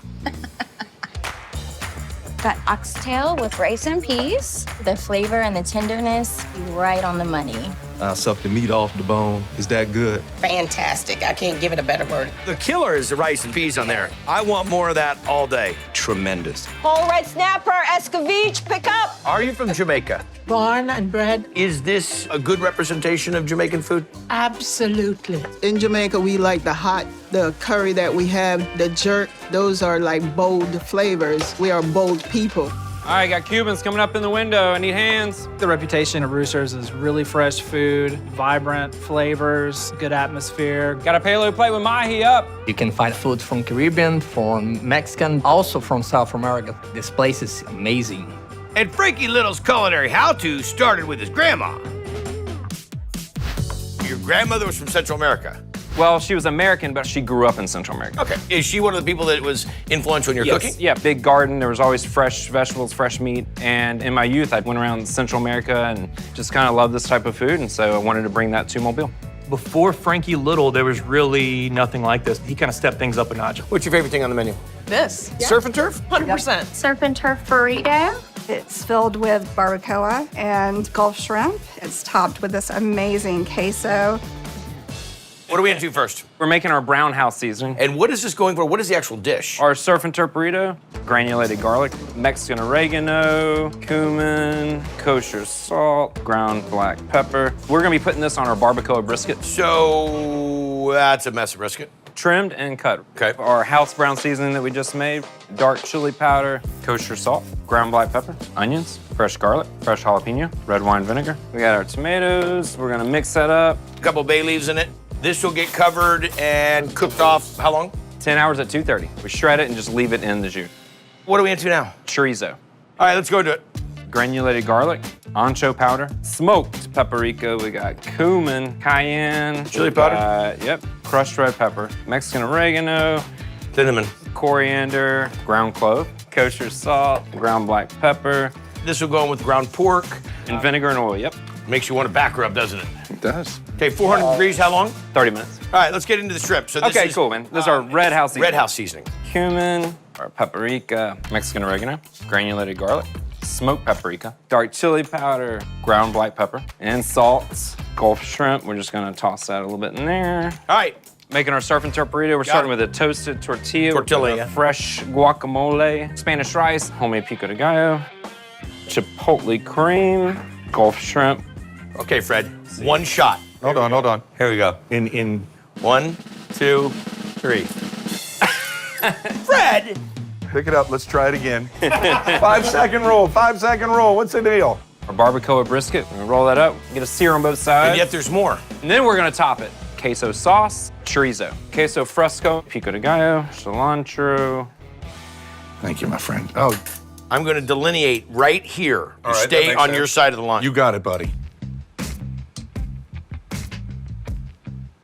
That is superb. There's a lot of big flavor. A lot of flavor. Bite of the shrimp and a little snap, and you get the freshness of it. Chorizo on the outside is great. This is definitely a wet burrito. You need a basket of chips and about 4 beers. Yeah, and shot of Santos. And a shot. Could he said it any better? And a shot of Santo tequila.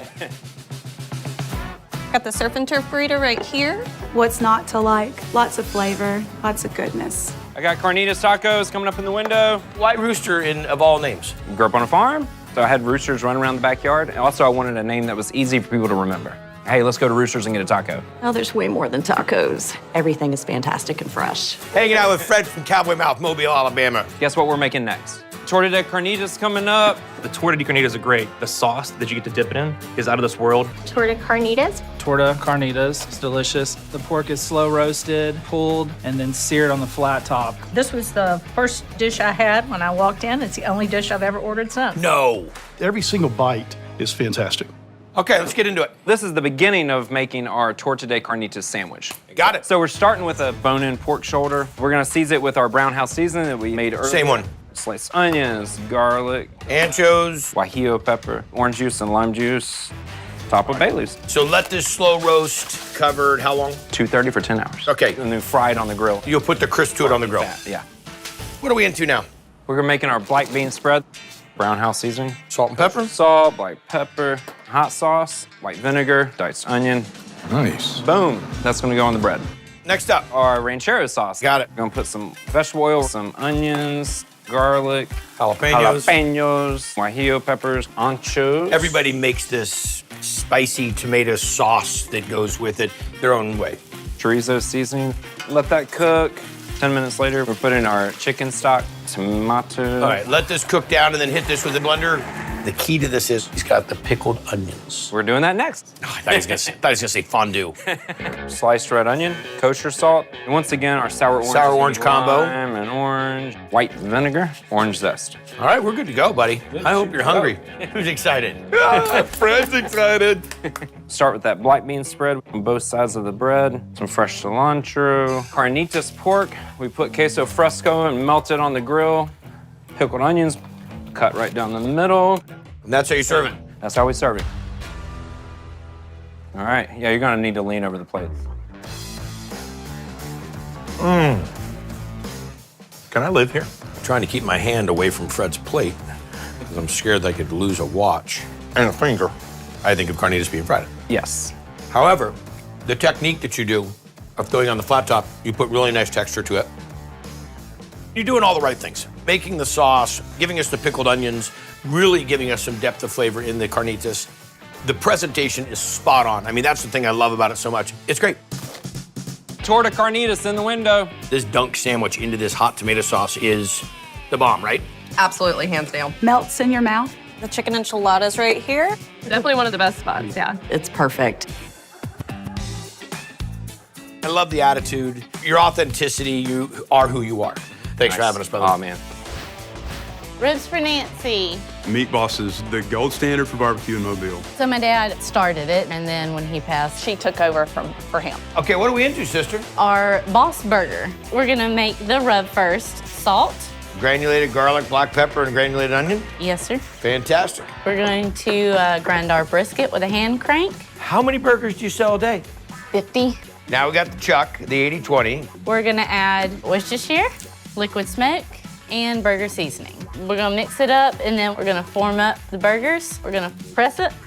What else comes with this Crazy Town burger? We're gonna be putting our rib candy on it. Rib candy. We'll start with seasoning salt, black pepper, granulated garlic, lemon pepper. Season these up? Yes, sir. After we season the ribs, we'll smoke them for 6 hours at about 280. So this is a stick burner back here? Yes. It's been on fire before. 3 times in 10 years, I feel like that's pretty good.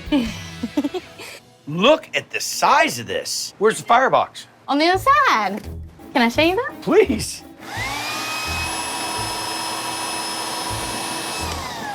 This is, without question, the craziest smoker I've seen on Triple D. Oh, thank you. We're gonna make our sauce now. Tomato sauce, Worcestershire sauce, liquid smoke, A lot of brown sugar. water, salt, chili powder, black pepper, Onion, garlic. curry powder, and then to the sweet sauce, we add the cayenne. Cayenne added to it is the sweet Sweet and spicy. spicy. That's gonna cook for 30-ish minutes. And then vinegar added to sweet and spicy. It's a spicy Carolina. Sauce is ready. What do we have left to make? The rib candy. We're gonna cut all the meat off the bones, So honey, brown sugar, and Right. sweet sauce. and then we just mix it up. And are we gonna cook this again? Right, 350 for about 20 minutes. Okay. And now we're gonna make our Boss Burger. We'll grill our burger, toast the bun. This is the spicy Carolina sauce. This goes down this way. Cheddar cheese, topped with rib candy, of course. And then we always put more spicy Carolina sauce on the bottom and on top. And this is our Boss Burger.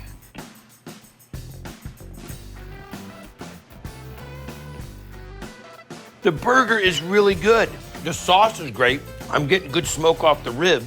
I thought it was too much sauce because it's only sauce, burger, and rib. A little bit of cheese, but there's so much flavor in it. And you never see rib meat by itself. Right. I get after this thing. Boss Burger in the window. I love the rib candy. It's so juicy, tender, just smoky enough and not too smoky. With a little bit of sweet twist. Shepherd's pie. I just love this place. The best Irish comfort food. Cabbage up. Corned beef and cabbage, just incredible. They know what they're doing. Because they grew up on it. The Culhane sisters, they are awesome. That'd be Mary Jane, Michelle, Linda, and Anya Colhan. Thank you. Who opened this joint to serve the food they love. Recipes from Ireland, our mother cooked, what our grandmother cooked. So they brought in longtime friend and head chef. Thank you. Olive Davis. I tricked her. I was like, come on, I just need you part-time. And then I sucked her in. And now 2 orders of Guinness stew. she's cranking out all the family favorites. Come on, the Guinness stew. Tastes like beer and tastes like beef at the same time. It's so succulent and melts in your mouth. I love it. So what are we gonna make first? Our house seasoning blend. Put it in Guinness beef stew. White pepper, black pepper, dry oregano, dry basil, garam masala, curry powder, clove, Got it? nutmeg. Wow, it's a lot of nutmeg. It is kosher salt, onion powder, garlic powder, granulated garlic, Dry mustard. dried mustard, sugar. In Montreal steak seasoning. No, What is it? It's a roasted granulated garlic. Roasted granulated garlic. Yes. Who made this? And me, I did. Yeah. What did you do? Now you just wait till you see it all mixed up. Wait wait to see it all mixed up. Okay. All right, can I mix it up? Go. All right. All right, and it does go in everything. Wait till you taste our beef stew. You're gonna love it. Top, bottom, run. Gooseneck. Yeah. A lot of flavor, a lot of connective tissue. Definitely is one of the kind of meats that you want to trim, clean up, and cook a long time. Yep. She slices, she dices, she chops. So we cube all this up. Meat's all cut. Marinated overnight in Guinness beer. Look at that. Our house seasoning blend, fresh thyme. Use it the next day, tenderized, enough for us to cook it in 3-4 hours. Oh, let's go. All right. I am making our demi-glace. Veal bones. Wow, we're getting serious about the dinner. Yeah, I am. We'll help brown them up a little brown up, bit. right. Yeah. Carrots, onions, leeks, celery. Pop her in the oven. How many hours? About an do you hour go? and a half. Put Drop it in her the in. oven. Holds it down with her foot. Kitchen warrior. Ready? I'm ready. Oh, whoa. Let's roast to the most. Some red wine to get the fondant off the bottom of the pan. She's serious. Transfer the veal bones to a stock pot. More wine, water. In? In. And how often are you making this a week? Once or twice. Girl cooks. Bouquet garni. We've got some rosemary and some bay leaf. Peppercorn and whatnot. More Guinness. More Guinness, oh yeah. Tomato. A little bit of tomato paste. It cooks for, 6 to 8 hours, depending. Add water a couple more times. Oh yeah. And then we just keep it on real low. Then we'll take it and strain it, cool it, skim the fat, and ready to go. And ready to go, yes sir. All right. Guinness beef stew. Oil in. Oh, we're hot. That's hot. Oh, there you go. I usually like to stand right up there in a fire suit. Oh, you can't tell there's any Guinness coming out of it. Meat likes Guinness I mean, too. I can smell it. Meat likes Guinness. We add in our onions, carrots, and the cremini mushrooms. Sweat it down for about another hour. The flour goes in to make the roux. Stir that up a little bit. I have Ngalen. I don't know where I got German from. Oh yeah, look at that. I love it. Wow, that smells great. Barley. And that's just to thicken it up a little bit as well? Yeah. Adding a bouquet garni. A little bit of the seasoning blend again. Then we add in. Look at the demi. I'll go up high like you did. You could run your Hemi on that demi. And then Just it let it cooks reduce. down again. It thickened up. Ooh. The meat all broke down. It's all Guinnessy. Look at that. This is a good, full belly dish. Oh, you can smell like Guinness. This is rich, flavorful, full of depth. It's outstanding. Thank you so much, Chef Guy. Really nice, rounded, roasted flavor. The carrots play in perfectly. Little velvety texture from the mushrooms. And the meat completely just dissolves in your mouth tender. Thank you. Great job. Thank you. So impressed. Phenomenal. Barbecue platter. Holy moly, Stromboli. Food's good and it's open late. It's right next to campus. It's a really fun place to hang out. That's super, man. You got like a Chef Boyardee hat on and stuff. And it's delicious. You guys, mushroom and Munster croissant with onion rings. How about the onion rings? I always get them. They're really good. Where'd you get the recipe? Made it. Came up with it. Golden Griffin Ale beer. Way to throw their plug, player. Margarine and canola oil blended together. Malt vinegar. Eggs, shell and all. No. No shells. No shells. Now, I've seen people do this really fast. I'm not that fast. Don't put us to sleep. Now, the dry, what do we have in the dry? Flour, salt, baking powder, Aerates it and leavens it, okay. cornstarch. That's a tiny bit of cornstarch. Yes, it is. Black pepper and cayenne pepper. A little bit of heat, a little bit of color. That's right. Okay. That noise is pleasant. Now, where did you learn these techniques? Spin the bowl, where'd you learn that? It comes natural. This is natural blonde, too. A special drill here. Runner full throttle, Luke. Sounds like Texas Chainsaw Massacre meets a restaurant. Looks like we're gonna sheetrock the whole house. Some good looking batter. Fish and chips goes in that too? Yes, sir. You cut them every day? Caught them every day. They smell fresh. Make my eyes water. In the flour? In the flour. I like how you allow me to do the work. I'll let you do that. You let me do this part? Good looking batter, man. Sticking right to it. When you cook an order of rings, I mean, someone's got to be on point. Yeah, we do this every time. Kind of has like a tempura batter look to it. About 30 seconds, then you turn them. That's what I'm talking about. Ranch dressing. Here's my favorite. A little spicy ranch. I get the beer right in the nose. You can taste the onion, but it's cooked all the way. Oh, that's tasty, man. I'm to tell you, the crunchy crunch. We don't want to have that. Exactly.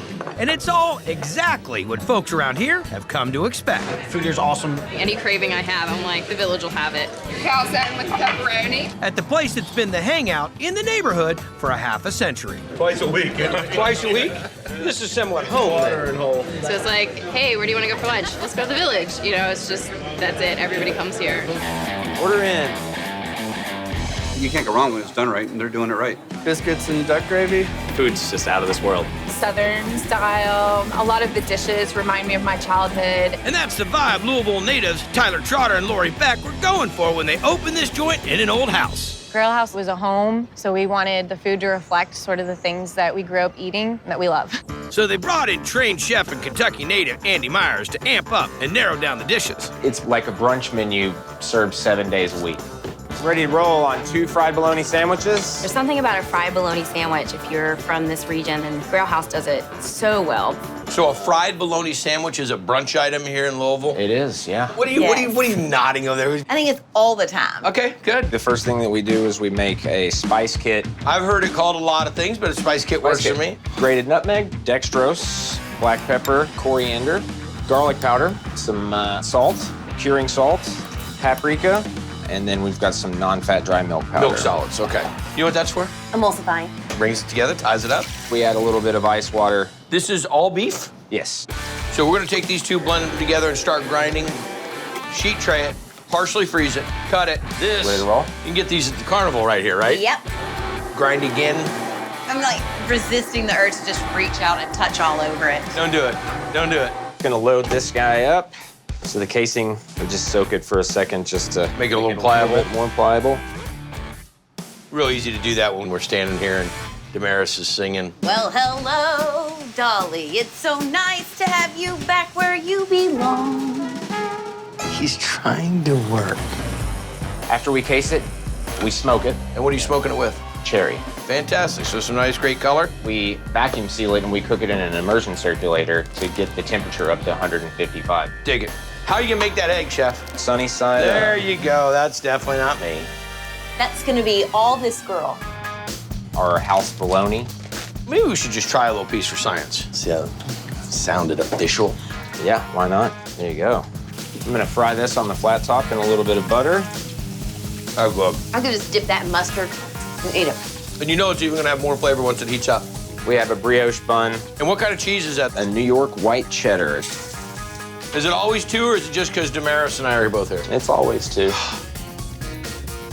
There you go. Little finishing salt. Cracked pepper, a little bit of hot sauce, little baby mustard greens. Look at that. On your mark, get set, go. Oh my God. That is straight up legit awesome. It's super flavorful. This is kind of a cross between a nice summer sausage and a bologna.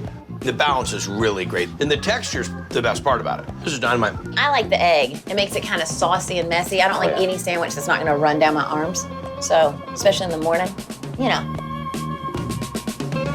Here comes the beef. This place is just amazing. The people that open it obviously show love that they have for their cuisine. Empanada. It's very creative. The food is on point. And it's served up by brothers Javier and Marco Rondon, who are repping the Peruvian tastes I know about, and then some. When I think about Peruvian food, I don't think about sandwich shops. In Peru, sandwiches is very popular. Like you guys do hamburgers. Right. We do sandwiches. If I come here, I get the same thing if I went to Peru. Pretty much, yeah. So if I look for a while, I'll be kind of perusing the menu. Definitely. Perusing the menu. I'll be here all week. Here's your chicharron sandwich. The chicharron sandwich is one of a kind. The pork belly, it's made to perfection. We're gonna make a pork belly chicharron sandwich. That's right. We're gonna make the rolls. Okay. Flour, sugar, salt, yeast. Mix it a little bit as water goes in. Okay. After 2 minutes, we add shortening. We'll let this mix how much longer? 10 minutes more. And then we'll cut it, proof, for 2 hours. And then we'll bake. For 20 minutes. Got it. Where are we at? So this is our fire sauce. In Peru, is usually this pepper, the rocoto peppers. I got you. We took this other pepper called limon. This is spicier than this one, but both together, the combination is really good. Yeah, I bet. Salt, oil. And a little water. Let's see it. So this is the marinade for our pork belly sandwich. Ginger, oregano, 5 spices, brown sugar, salt and pepper. Ají amarillo. That's right. Ají panga paste. Ají panga. Garlic paste, red wine vinegar, soy sauce. How long is this gonna marinate in the pork belly? Overnight. Then we're gonna boil it in the marinade and water. Drain the water and we fry it. Crispy, slice it, go. That's right. All right, let's see it, Chef. Our beautiful Rosetta roll. Listen to this. The crunchy, I hear the crunchy. The mayo, sweet potato, Okay. the pieces of pork belly on top, pickled onions pickled with a little bit of lime juice, and some cilantro also, And the fire sauce. carrots. This is our sandwich. Look at that. I have to smash it down. I can't get my fat mouth on my fat sandwich. When I think of chicharron, I think of Mexican chicharron, the crunchy skin. Yep. The bread gives me that crunch. After that, you get that creaminess of the sweet potato, the much-needed acid of the onion, and the tender, juicy pork, and then the little icing on top, that pepper sauce. This is fantastic. Thank you so much. You want to eat more. You want to eat the other half. You want to eat the one that the person next to you is not finished yet. All right, chicharrón coming up. I taste the pork. I definitely taste the onions. All the flavors just pop. The bread has a nice like crunch on the outside, but it's very fluffy inside. How many of those sandwiches can you eat? I could probably do 3. Thanks for telling the truth. After his 3, we take about a dozen of these empanadas home. Coming here is almost as good as actually going to Peru. I love everything that I get here. If this is what I've been missing in Peru, I gotta go. Congratulations. Thank you so much. Chicken waffle, 2 minutes. The food is always good. I've had everything on the menu twice. You always get something unique and different. Old Bay Dolphin, okra perlu. Fresh fish, the ingredients are locally grown and harvested. I mean, absolutely amazing. Old Bay mahi mahi. You can't go wrong with anything on the menu. Love our fresh fish here. We're super close to the ocean. Cornmeal snapper, chow chow, table 3. The cornmeal snapper and chow chow is an unbelievable dish. The fish is always hot and crunchy with the cornmeal coating, and the chow chow kind of cools it down, and there's a little bit of kick in that aioli. We're gonna do a good old down-home cornmeal fried fish. But look how fresh this is. This is hyper local, right? We're just gonna fillet this real quick. Look at that. I mean, just hit me with a little bit of salt, pepper, and some lime juice. I'm good to go. Super abundant, right? This is a sustainable fish. It'll be standard breading, seasoned flour into an egg wash, and then our cornmeal mix. Okay. Whatever you want to do. You're the boss. Just put the knife down. Seasoned flour, egg wash mixture, and then cornmeal, flour, and cornstarch. Boom, drop them. Now we're gonna make our chow chow. I eat bucket of chow chow. Nice. Okay? Anything pickled, crunchy, Yep. southern, I'm down. Green bell peppers, pickled green tomato, red bell pepper, roasted corn. This is my amount of chow chow, by the way. One feeding? Yes. There's really not anything that this can't go on and be good. Chow chow and a hot dog. Fantastic. For sure. Exactly. Oh my goodness. Fantastic. Yeah. Next, we're gonna make our marinade white vinegar, a little bit of water, sugar, salt, pepper, granulated onion, granulated garlic, lemon with zest. Pour this right on top. Mix by hands. Versus mixed by face? Yeah, what else? Mixed by foot? Yeah. Yep, thank you. If you want to try chow chow the way I think Grandma made it in the South, that's that. Right, fresh, crunchy. What else do we have before we put this together? Smoky habanero aioli. Eggs, roasted garlic, lemon juice, smoked paprika, Dijon mustard, white vinegar, salt, pepper. Stick blender, it's a good tool. A little oil. So there's your mayo. These are habaneros, cooked down with a little bit of sugar. It's gonna be warm. A little bit of water, white distilled vinegar, salt, pepper.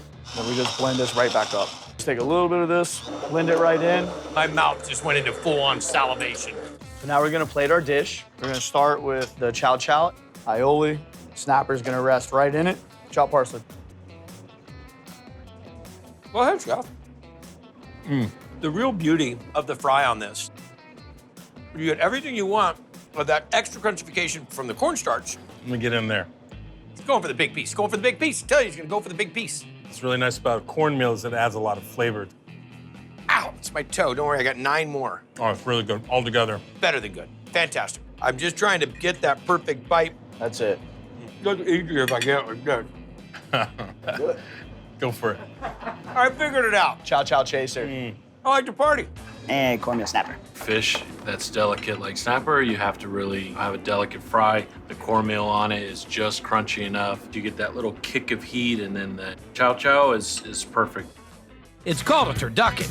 Just one of the handmade, homemade specialties transplanted New Yorker Mark Rebhan and his son Matt are cranking out. Need some fries down? At the restaurant and butcher shop, first opened by Mark's dad 32 years ago. Well, basically, I mean, you have a chicken, a duck, and a turkey. So what I'm gonna do is I'm gonna take this chicken and cut it right down the back. I call this a scissor cut here. You wanna get your knife tip in here. This is the oyster meat of the chicken, best part. Right now, the duck. Same way. I like this. All right. This is kind of like culinary Disneyland for a dude like me. All right. Big turkey. If I'm down far enough, this is gonna pull right out. stock pot. That was money, dude. Okay, can I try this one? Sure, absolutely. Be my guest. I feel a good finger cutting coming in. Now you're just gonna kind of go down, pull the meat. There it is. Good job. We're gonna take the duck and the chicken. I'm gonna hit it with a little Cajun seasoning. Throw the duck down. Same with the chicken. Chicken goes on a little, this is the super hot side, a little less hot. Right. Okay. Now what I'm gonna do, put some of them blackening seasonings on there.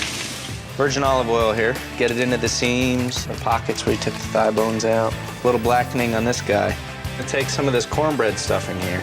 Now you're gonna go to your spinach stuffing here, and you're gonna put some andouille sausage. And you guys make the andouille sausage also? Here on premises. Some roasted red bell peppers. Oh, that looks good. Now you're gonna take your duck inside this turkey. You're not doing as much now. Just kind of hiding him in there now. Yeah, now we're gonna go to the chicken. I bet you have a lot of friends come Thanksgiving and Christmas time. You're just gonna take it, and you're gonna bring it up and turn it like this. Sometimes it's best to have a friend help you hold it. I grab it. Let me see if I can find somebody. When is your spring clothing line coming out? Because you're really doing a Mac job. Dude, you make that look so easy. That might be one of the best looking, uncooked food items I've ever, I mean, it's just beautiful. You just want to kind of set it up in here. Now, how long does Super Bird take? This Super Bird here is going to take about 12 to 13 hours at 200 degrees. How many? 12 to 13 hours.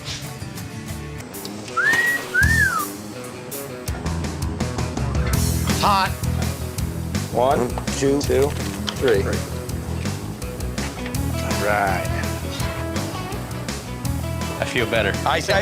You do. I'm gonna cut it right down the middle. Steam coming off that. Oh, you should smell that. Holy moly. How's that look for you?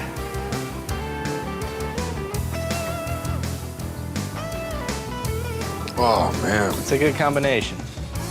Definitely the richness of the duck and the fat. And then, you know what I pick up in there is the andouille. Mm-hmm. And the chicken has such a lighter texture than the turkey. Yeah. That is a flavor fest right there. Portobello stack with dirty rice orzo, It's not necessarily your regular soul food. candied salmon belly bacon. I come here just to get a bit of heaven. And the culinary angel is Deborah Van Treese, who took off from being a flight attendant to landing her own restaurant. Someone didn't send a memo. We can't have two bleach blondes in this show. Although it looks better on you. Deborah's taken ideas from her travels around the world and created something unique. We're gonna do a little fusion soul food. Is that what the restaurant's about, is soul food? Yeah, it's globally inspired. Because in my opinion, all cultures have a soul food. You can feel the East and the West, the North and the South. Southern Seafood Louie. The Southern Seafood Louie is so amazing, so rich. The crab, the shrimp, everything was perfectly seasoned. So we're gonna do a play on the little crab Louie salad. You know, the Southern Belles down here used to do that at the tea party. I've never been to a tea party. I've been to a kegger. No, tea party. Tea party's different? Yeah. So first thing, the roasted corn vinaigrette that goes on the seafood Southern Louie salad. Gotcha. All right, a little olive oil blend with some onions and red bell pepper, fresh corn, saute this up a bit. So this is some apple cider, olive oil, cilantro, garlic powder, seasoning salt, onion powder. Next up? Hoe cakes. Don't you say. Now, wait a second. I don't want to go out there into Flavor Town and say it the wrong way. So how would one say what we're going to make next? Hoe cake. Hoe cake. Yes. Did I get it right? That's Hoe it. cake. Hoe cakes. Rubble.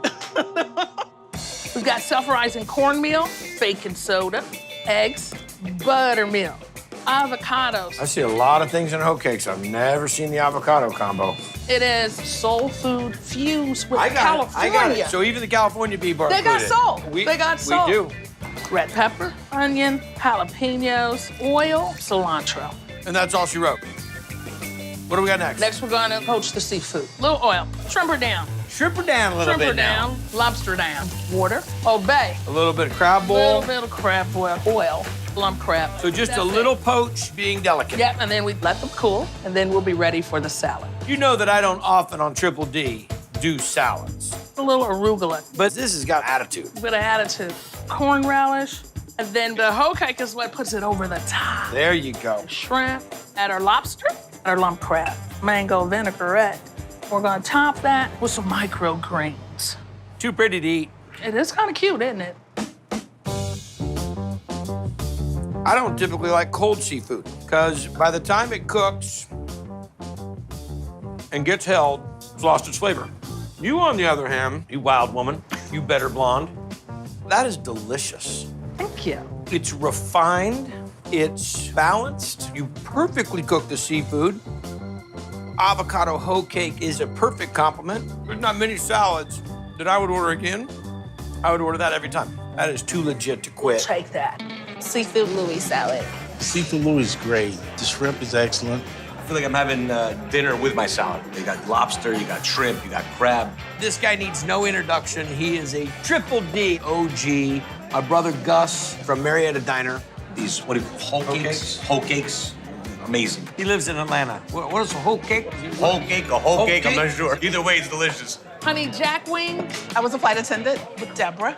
She would make dinner for us on our flights. I heard you used to make some galley gourmet. Buy ducks in London, get on there and Get make on- a whole like meal. Really? Yeah. Deborah loves people and she loves food. You put those combinations together, she really wants to feed people. Started me off with this, try this little seafood salad, and I'm gonna make this roasted corn dressing. Now what are we doing? Southern marinated fried chicken. Yeah, Fried you know chicken. that means treadmill. The fried chicken is perfect from the crust all the way through to the bone. Now we're gonna put some south in the Now we're mouth. going to the south. What are we putting with it? Sweet potato apple chutney. Let's make it happen. Start with some butter, Granny Smith apples, lemon juice, fingerling sweet potatoes. You're gonna let all this goodness just simmer down together. Now simmer down. Now. Simmer it down. Brown sugar, Little cinnamon in. little clove, little ginger, red peppers, little apple cider, In the piece de resistance, a little golden Gold raisins. raisins. And ginger infused bourbon. ginger infused bourbon. It's bird time. Seasoning salt, garlic powder, onion powder, and a little black pepper. And how long is it gonna hang out? 24 hours. Dredge it in flour and house seasoning. And then right from the judge to the cast iron? Yeah. Hit it, don't babysit it. Now we're ready to assemble our collard green roll. Oil, garlic, cloves, onion. Peppers and onions galore. We're gonna mix the greens. Turn up, Turn it up.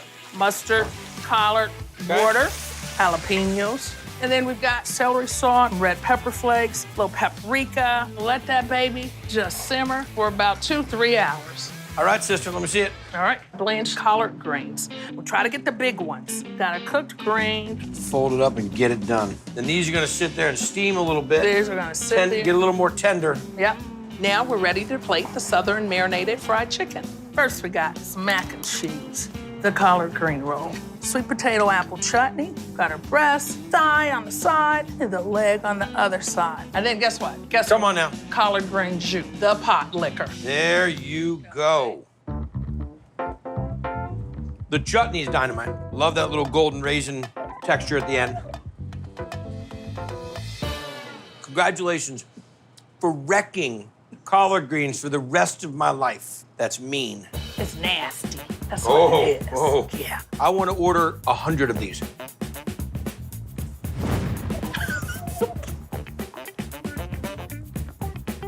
That just good, old-fashioned, honest fried chicken. Skin's nice and crispy, holds a good crust. I understand more now why it's Twisted Soul, because there's already a band called Twisted Sister. And that's what you are. You are one Twisted Sister. Thank you. Well done. Southern marinated fried chicken. The chicken is juicy but crispy.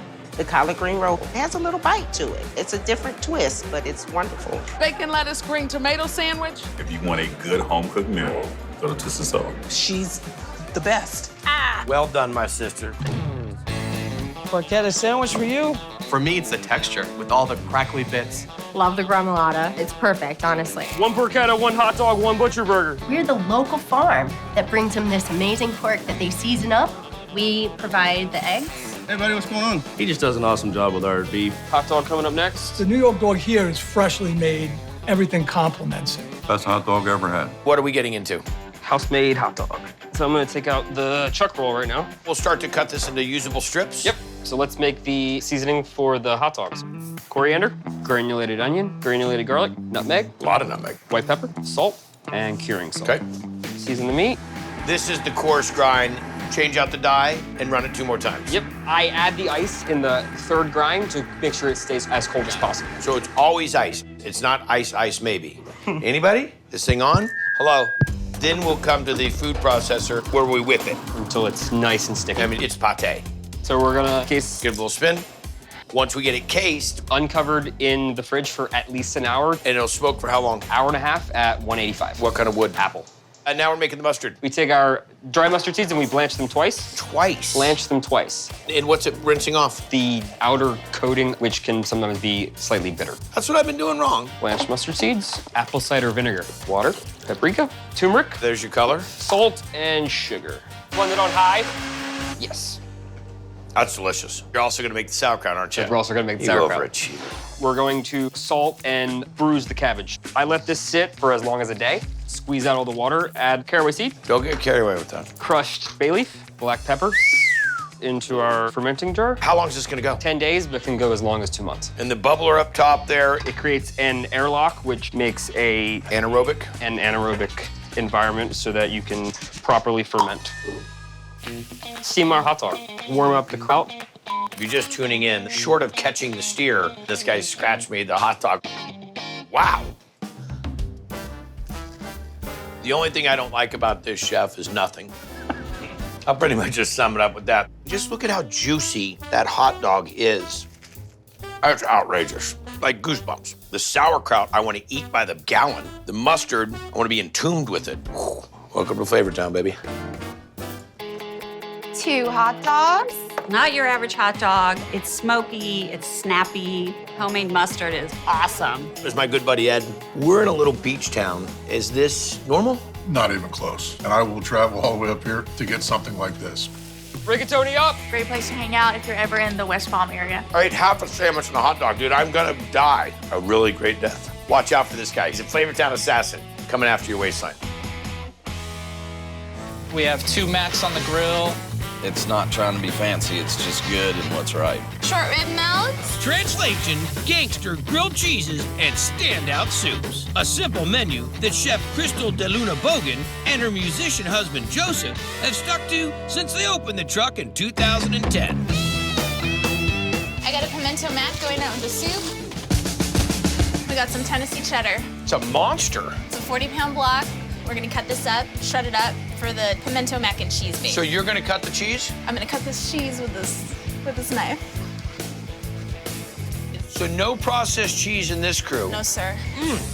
Delicious, okay.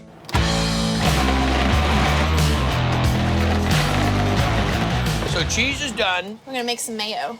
Eggs, garlic, spice mix, paprika, cayenne, pepper, and then hot sauce? Hot sauce. Again, the mayo. The slow stream. So stream. And then the oil. So this kind of replaces the whole roux situation. This actually makes it a lot more gooey, and we love our mayo here in the South. All right, now we just assemble. So we got our mac, already cooked it, and just some salted boiling water, a little oil. We got our mayo this girl thinks you're some pretty little bartender. This girl been cooking. And here comes the good stuff. We got our cheese. I'm digging it. We just want a little bit of noodle, just for some texture, but it's mostly about the cheese. Righteous. And then we're just gonna add our roasted peppers. So that's basically it. Assembly time. So we're gonna butter the bread. Okay. This is our special butter mix. Which is butter and mayo. I like it. Pimento mac and cheese, some of our beautiful local tomatoes, bacon bits, and then we finish it off with the same cheddar that we've just sliced. And we go to the grill. Yeah. Get it. Then we press it down. How long does that take to melt? About 2.5 minutes on each side. It's all melty. Cut it on halfway. We present it open faced so you can see all the goodness. Okay. We'll serve it up with some of our house-made pickles. So the roasted red pepper and tomato soup. Little basil oil on top, pimento mac and cheese. Melts. So I gotta try this sandwich by itself. What do you think about that? You know what, I'll tell you something. If you're left with just pimento by itself, well, not enough texture. Yeah. Texture was the one. But Put the pasta in there and the tomato. A little bit of spice coming out of that as well. This is where it goes on. Uh-huh. Yeah. That's how you do it. That's so good. I'm gonna go into like a little dream sequence. I am telling you what, this just takes me back to childhood. It's a labor of love, so we better produce. And call it the grilled cheesery? We're the place where grilled cheeses are made. I gotta see some chicken dumplings. So how do we make it here? We bake the chickens for Wednesday. We have baked chicken on the menu. My dad wanted to incorporate leftovers into an entree, not to waste the food, so he started doing chicken and dumplings. Cram everybody in. Put a little water in the pan to kind of braise it, and I'm gonna coat it with a little margarine so that the seasoning sticks. Salt, black pepper, chili powder, brown sugar, a little paprika. Pop in the oven. 350 for about an hour and 20 to an hour and 30 minutes. Pull that out, drain it. That'll get shredded, and we'll start building the gravy. Yeah. Got it. We're gonna start off with a little margarine, melt that down, saute a little celery. We're gonna do a little onion. When he says little, he's little. A lot of garlic. You're getting a lot of the seasoning that's already been in here. In the chicken? Yes, the leftover drippings from the baked chicken. Stir that around. After all the vegetables have been sauteed, gonna add some water to it, more garlic. Very nice. We like the garlic here. Black pepper, white pepper, poultry seasoning, which is got, a little sage. The sage, big key. Mix those seasonings, add a little chicken base. Chicken flavor and salt. The next thing we add is the chicken. A lot of big flavor coming out of the bones and the skin. Yep, boil the chicken for about 45 minutes to an hour. So you're gonna cook in this and fortify this stock. Yep. Strain that out so you supplement what you have left over from Wednesday. Exactly. Got it? Now we've got our clear stock ready to work with. And now we're gonna make the dumplings. Dig it? I do my all-purpose and self-rising. I'm wearing black, you have flour, I'm gonna stand back. You're using a combo, because all-purpose wouldn't rise, it would just make a hard rock. Sprinkle a pinch of salt. Please tell me that is straight up lard. Oh, this is straight up lard.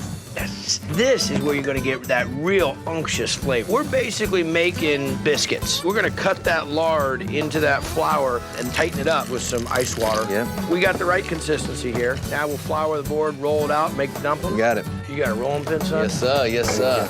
Look at that. How long has that been around? It says it right there. It says legally stolen from Abe Lincoln. And it's important we put a little extra flour on them because it helps the stock thicken up. You're not too worried that it's exact size. You just want to make sure they don't stick together. Yeah. You look at this little square right now. This thing's going to become about that big around. It's going to be awesome. Add these in here. Got to stir them immediately. Right off the bat, it'll stick. You got it.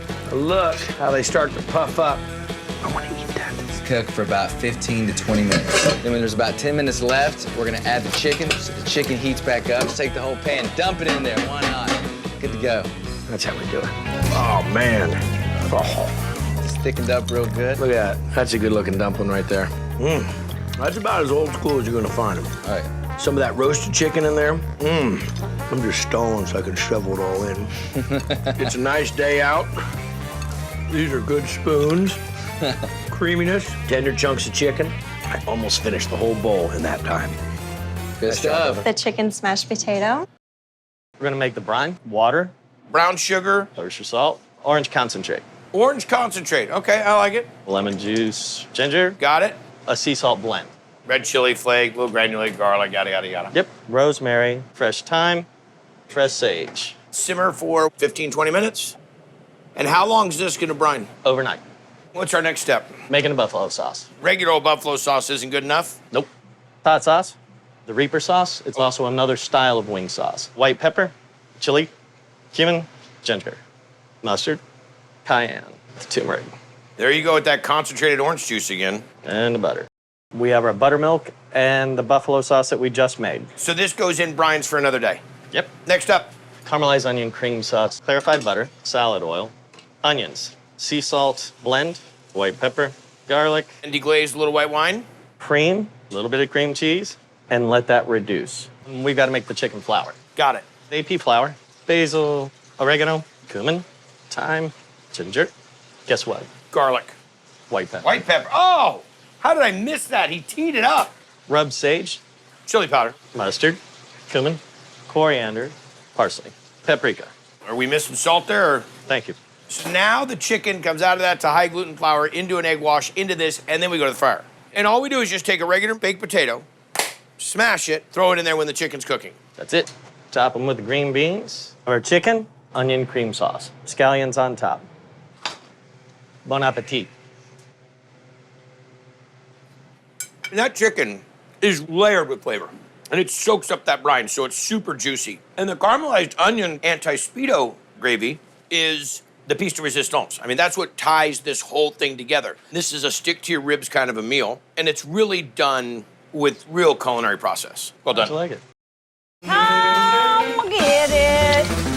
We all love it. Well, I've never seen nothing like this. Say goodbye.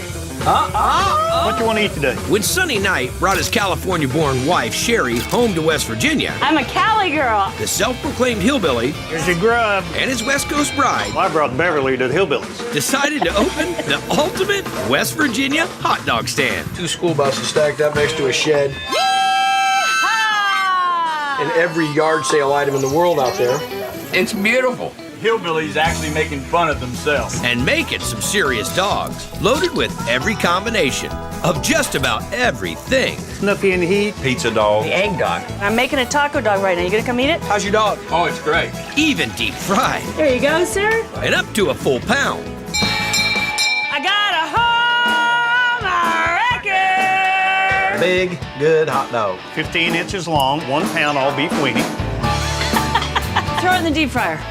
You put a little crunch on that. Start with a couple jalapenos. Way to wedge them right down in there and hide them. So now we're gonna make the habanero sauce? Chop, chop, chop, chop. This is gonna add the extended heat. Because the 95 jalapenos you put in, those aren't gonna hurt. Coleslaw. That is what cools it down a little bit. You need your roughage just to garnish. There it is.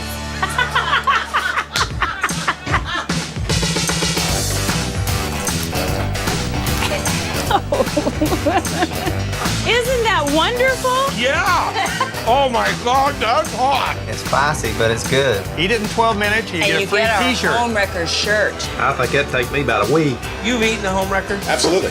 9 minutes and 33 seconds. I grabbed one and got this free shirt. Is this your brother? This is my brother. It is your brother! How'd you know? He's the one that named it. Home wrecker. Oxtail soul rolls with sides. The oxtail is rich and savory with the rice. Then it's wrapped with that real crunchy roll. It's real nice. Someone recommended it, so I tried it and I loved it. What makes it so good? The taste is here. I feel the love. Then nobody that wants some real soul food, come to Sisters of the New South and get a full stomach. How many different items are on here? A lot. We do shrimp and grits every day. Barbecue ribs, fried chicken, baked chicken, turkey wings, smothered pork chop, liver and onions, hamburger steak. And we don't forget the peach cobbler. Peach cobbler ready. It's fresh Georgia peaches and couldn't be better. Georgia peach cobbler. Walk me through it, boss. A little water, a little bit of butter, egg, sugar. I assume this is the crust we're making. This is the crust. Shortening, add it to our flour and mix it real well. We're gonna add our mixture. Just tacky enough that it'll hold together. So just lightly roll this out, almost like we're making a biscuit. Exactly. So we're gonna bake this ahead of time without the peaches in it so it gets nice and crusty on the bottom. Yes. While that's doing, we'll make the filling. Yes. Got it. Peaches are peeled. This is a staple in Georgia. Staple. Water, vanilla flavoring, sugar, butter, nutmeg, cinnamon, brown sugar. And the little cornstarch slurry. Yes. Fresh peaches. This goes into the blind baked crust on the bottom. We hit the other crust on the top of that and then bake it off again. Yes, sir. Let's see this. All right, you ready for the flavor of the South? Here we go. Look at this.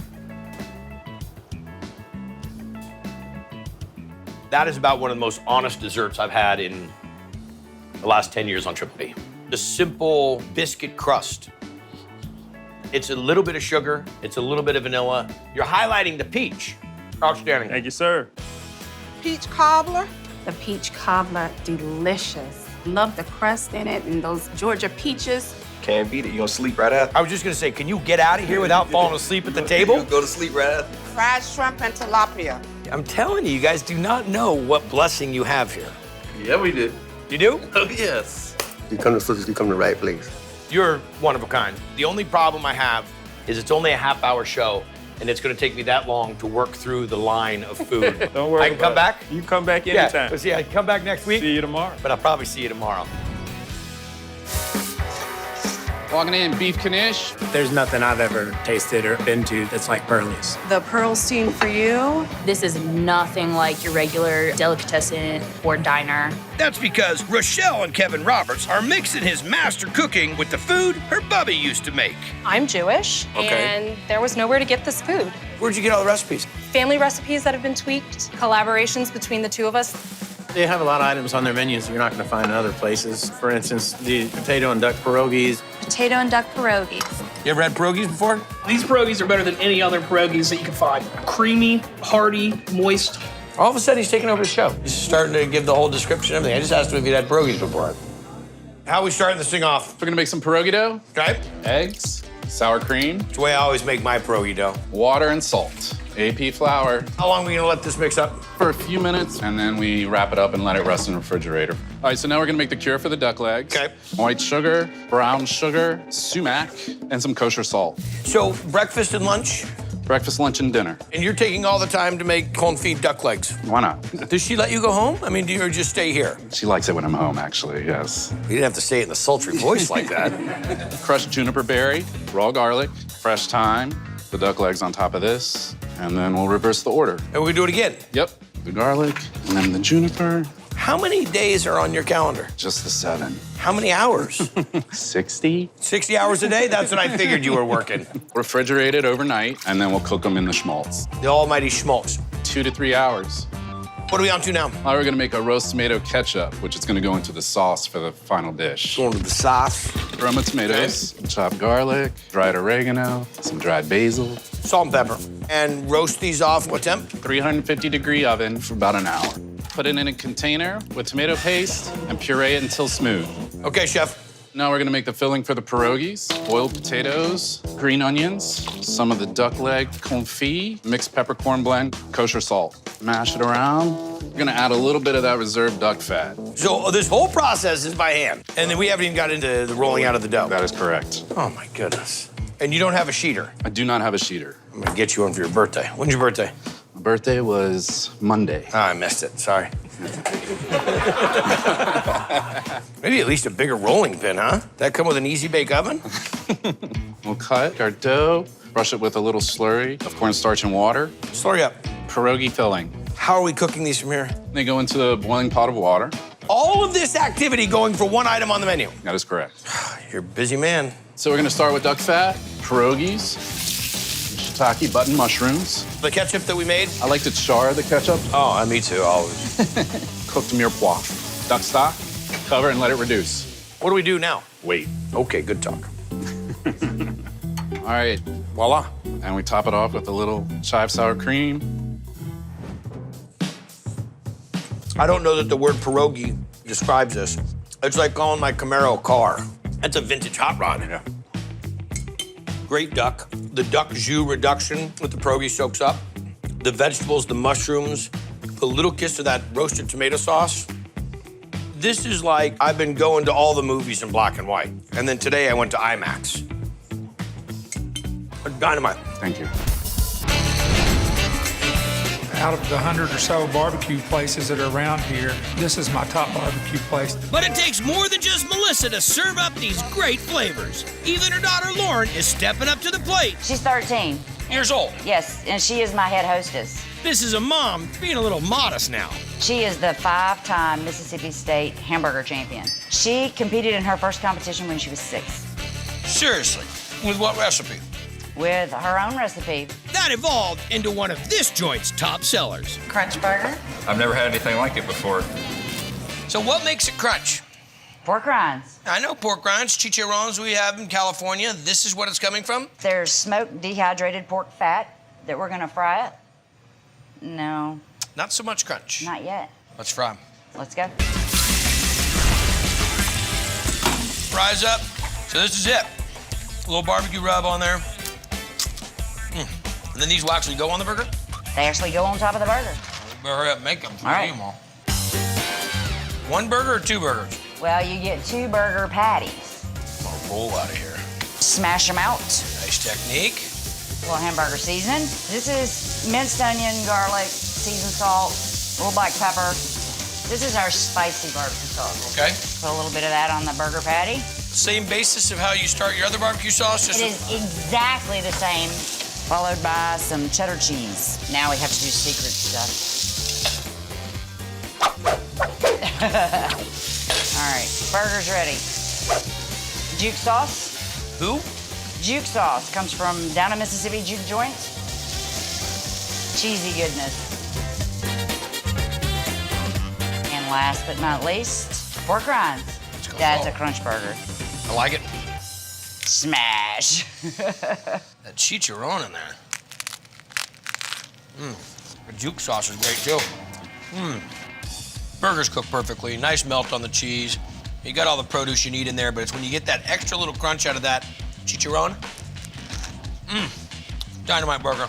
Thank you. Cooked right, seasoned right, enough ingredients, ridiculously too big, and the chicharron made it. Thank you. Thank you much, world champion. It's a fistful of hamburger. Just so many different flavors. Hello, Snapper, going in. They have amazing food here. Everything's always so fresh. Bata pa, order up. There's a lot of Brazilian influence, and there's a lot of influence from all around the world. That global flavor was picked up by Brazilian-born owners Roberto and Claudia Garrios during their many high seas adventures. And where did the recipes come from? Around the Caribbean, Venezuela, Brazil. Here's your seafood macaca. Seafood macaca is one of my favorites. It's a Brazilian-style seafood stew. It's got clams, and it's got calamari, and it's got mussels and shrimp. Just really, really nice presentation. What's the dish we're gonna make? The moqueca. And what is a moqueca? The seafood stew. Okay. Here is our golden corvina. Are you good at filleting fish? No. When you are from Florida, to graduate like kindergarten, you had to be able to fillet a fish. That's probably the last time I did it. Here he goes. Look at her boning out the fish, and you were not a chef before all of this happened. You just learned the hard way. Yeah. Skin it and chop it. Great. What else is gonna be in this? We're gonna make the pepper sauce that I used in the moqueca. Okay. Those are mild. Biquinho pepper. Bode pepper, that would be goat. That's a goat pepper? Goat pepper. You really got a problem if it's a ghost pepper. What's that one? Dedo de moça would translate to lady fingers. That's a little spicy. Gotta try that one. You like spice? I love spice. And this is the malagueta, which is also known as piri piri. Very nice. Little touch of salt, little touch of pepper, in goes olive oil. Hit it up. You have to try that.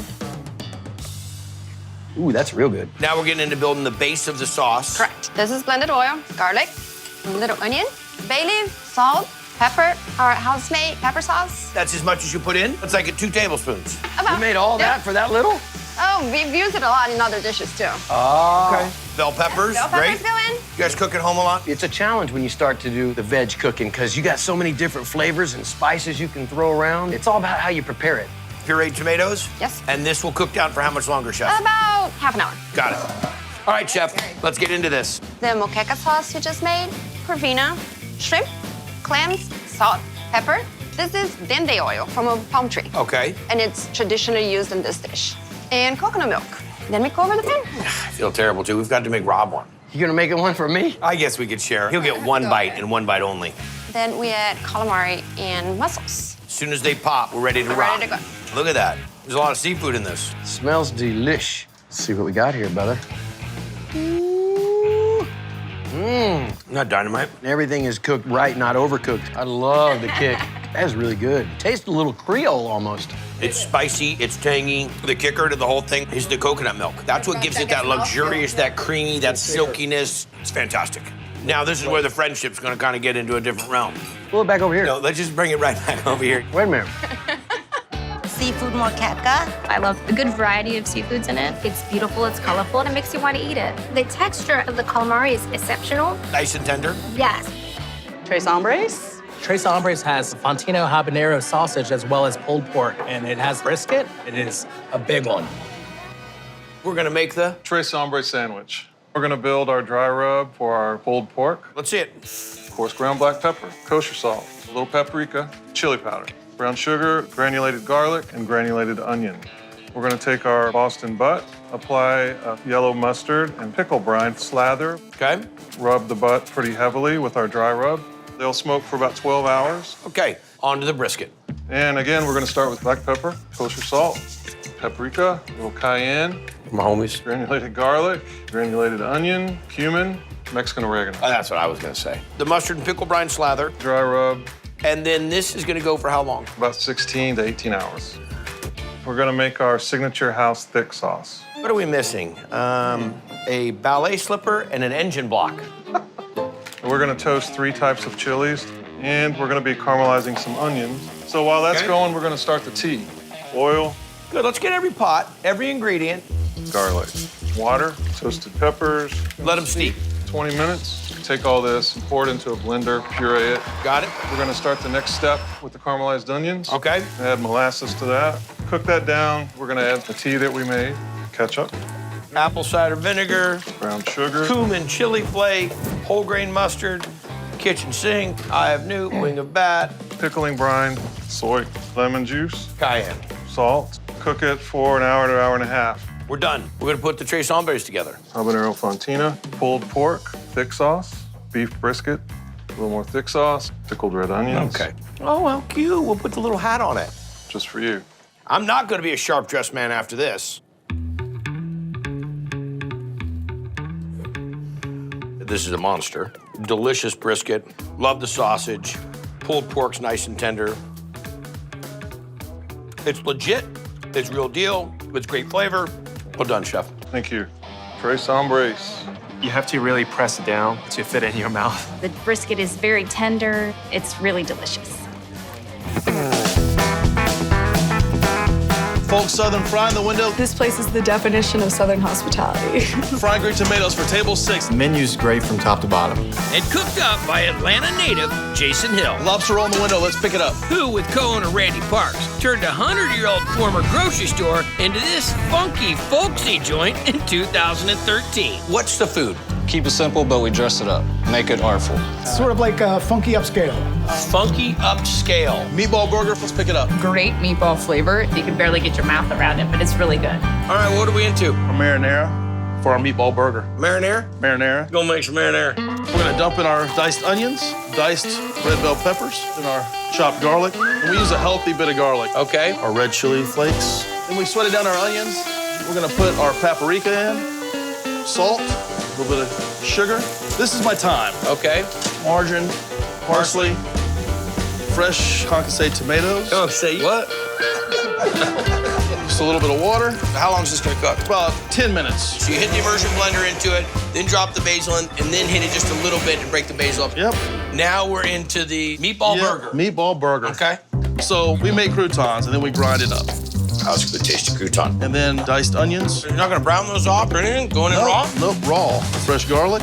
That's going in raw too. Raw, a little bit of cumin, a little bit of black pepper, fresh thyme, oregano. And this is kind of the secret, I think, the chili powder. And a little bit of salt. Now we're gonna add some fresh eggs. Beautiful. Flat top? Flat top. Is it one patty? This one's 3. 3 patties? You know, it is swimsuit season. That's right. We put on the provolone cheese, caramelized onions, the wonderful mushrooms, house-made marinara sauce, and then our house-made pickles, toss our hand-cut fries. There you go. Holy moly. Look at that.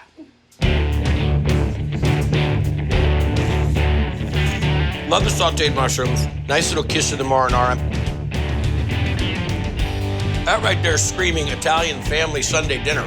That's ridiculously big. The sandwiches are like complete meals. It's got some Southern kick to it, and it makes it totally awesome. Bacon cheeseburger. Is this a typical type of Atlanta restaurant? I'd say it's fun because it's very much a part of the neighborhood. It brings a lot of people together, a lot of neighbors that we know. The natural light makes it really warm, and the old signs just make you feel kind of nostalgic. Fantastic and unique. Thank you. Well done, brother. Thanks, guy. Chicken number 123. This is the best place to get chicken. One homestyle, one dip. Make the tongue slap your brains out. Yeah, we got the honey dip, the home style, either the spicy. One more. You always come back down below. In the world of chicken, how does this rate? Right at the very top. It's awesome. It's better than home cooking.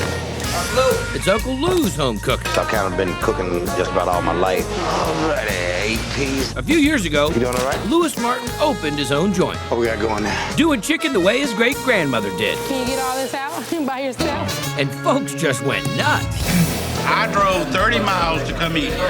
No kidding. That's how good it is. The chicken and the sauce. You gotta try this. This is bananas. And bananas is good. You know that, don't you? And get this, he's even frying it whole. Oh my gosh. And the crowd How y'all doing? keeps packing in. How's it going, guys? Good old-fashioned Southern chicken. You see the greasy hands and everything. This chicken is fresh, it's hot, and it's tasty. Now, who made this recipe? The basis came from my great-grandmother. All-purpose flour. Seems like quite a bit, doesn't it? Black pepper. What is this, a ratio of 2 to 1? Closer to like 3 to 1. A little salt, got a little onion, a little garlic. Guess what the other one is? Cinnamon. Hey. Is it cinnamon? That's what it is. I'm not It's a kidding new one, you. isn't it? That is the first. Okay, so we just dredge. Oh, so this doesn't go in a wash or anything? No. And this is how your grandma did it? My great-grandmother. Do you dredge it in the mixture to order? We do. Cooked order. You want to shake the excess off because we like to have a light coating. Thigh first, then the drum, then the breast. Wing. Oh, you're gonna go wing, then the breast. So that breast is even gonna cook faster than that little wing ding. Bingo. And we play bingo. 12 minutes. Let me set the timer here. Good golden brown. Hey, guess who's dumb enough to take a bite of that right now? Nobody. Evidently you haven't seen the show. That's home style. Home style. That's good. Thank you. Good crunch. That's why we don't do the egg wash. You cook that chicken skin, that's that crunchy chicken skin that people like. I can hear that sauce calling my name. It has to be something special he puts in the sauce. It's not like any chicken I've ever had anywhere else. Is it like a barbecue sauce? No, it's more like a buffalo wing sauce. Whose recipe is this? This one is mine. This is yours? This one is mine. Red wine vinegar, Louisiana Cajun chef. We're still in Tennessee though, right? We're still in Tennessee.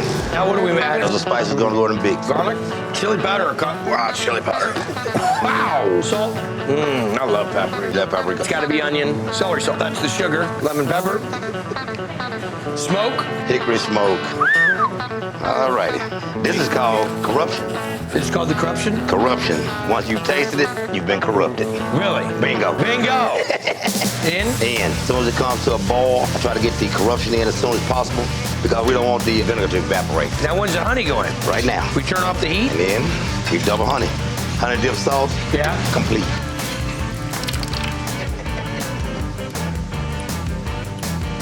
Oh, different. No, money. That's like sweet, spicy love. Note that.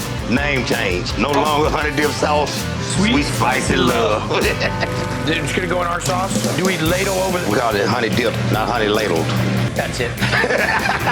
Oh, look at that. Wow, man. You're close to getting a hug right now. We're just gonna leave it at that. All right. You get the vinegar, backs up with the sweetness. And just a little heat. Want a little more heat? I gotta try more spicy. No problem.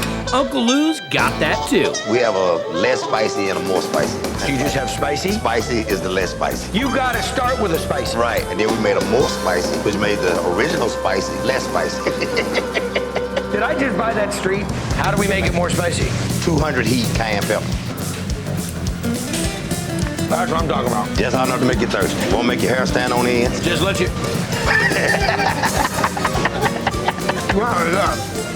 Exactly. I knew you understood. And Uncle Lou's no one-hit wonder. 2 jumbo cheeseburgers. Folks are loving whatever he's cooking. Like honey-dipped fried bologna. Oh, yeah. I say good, it is good.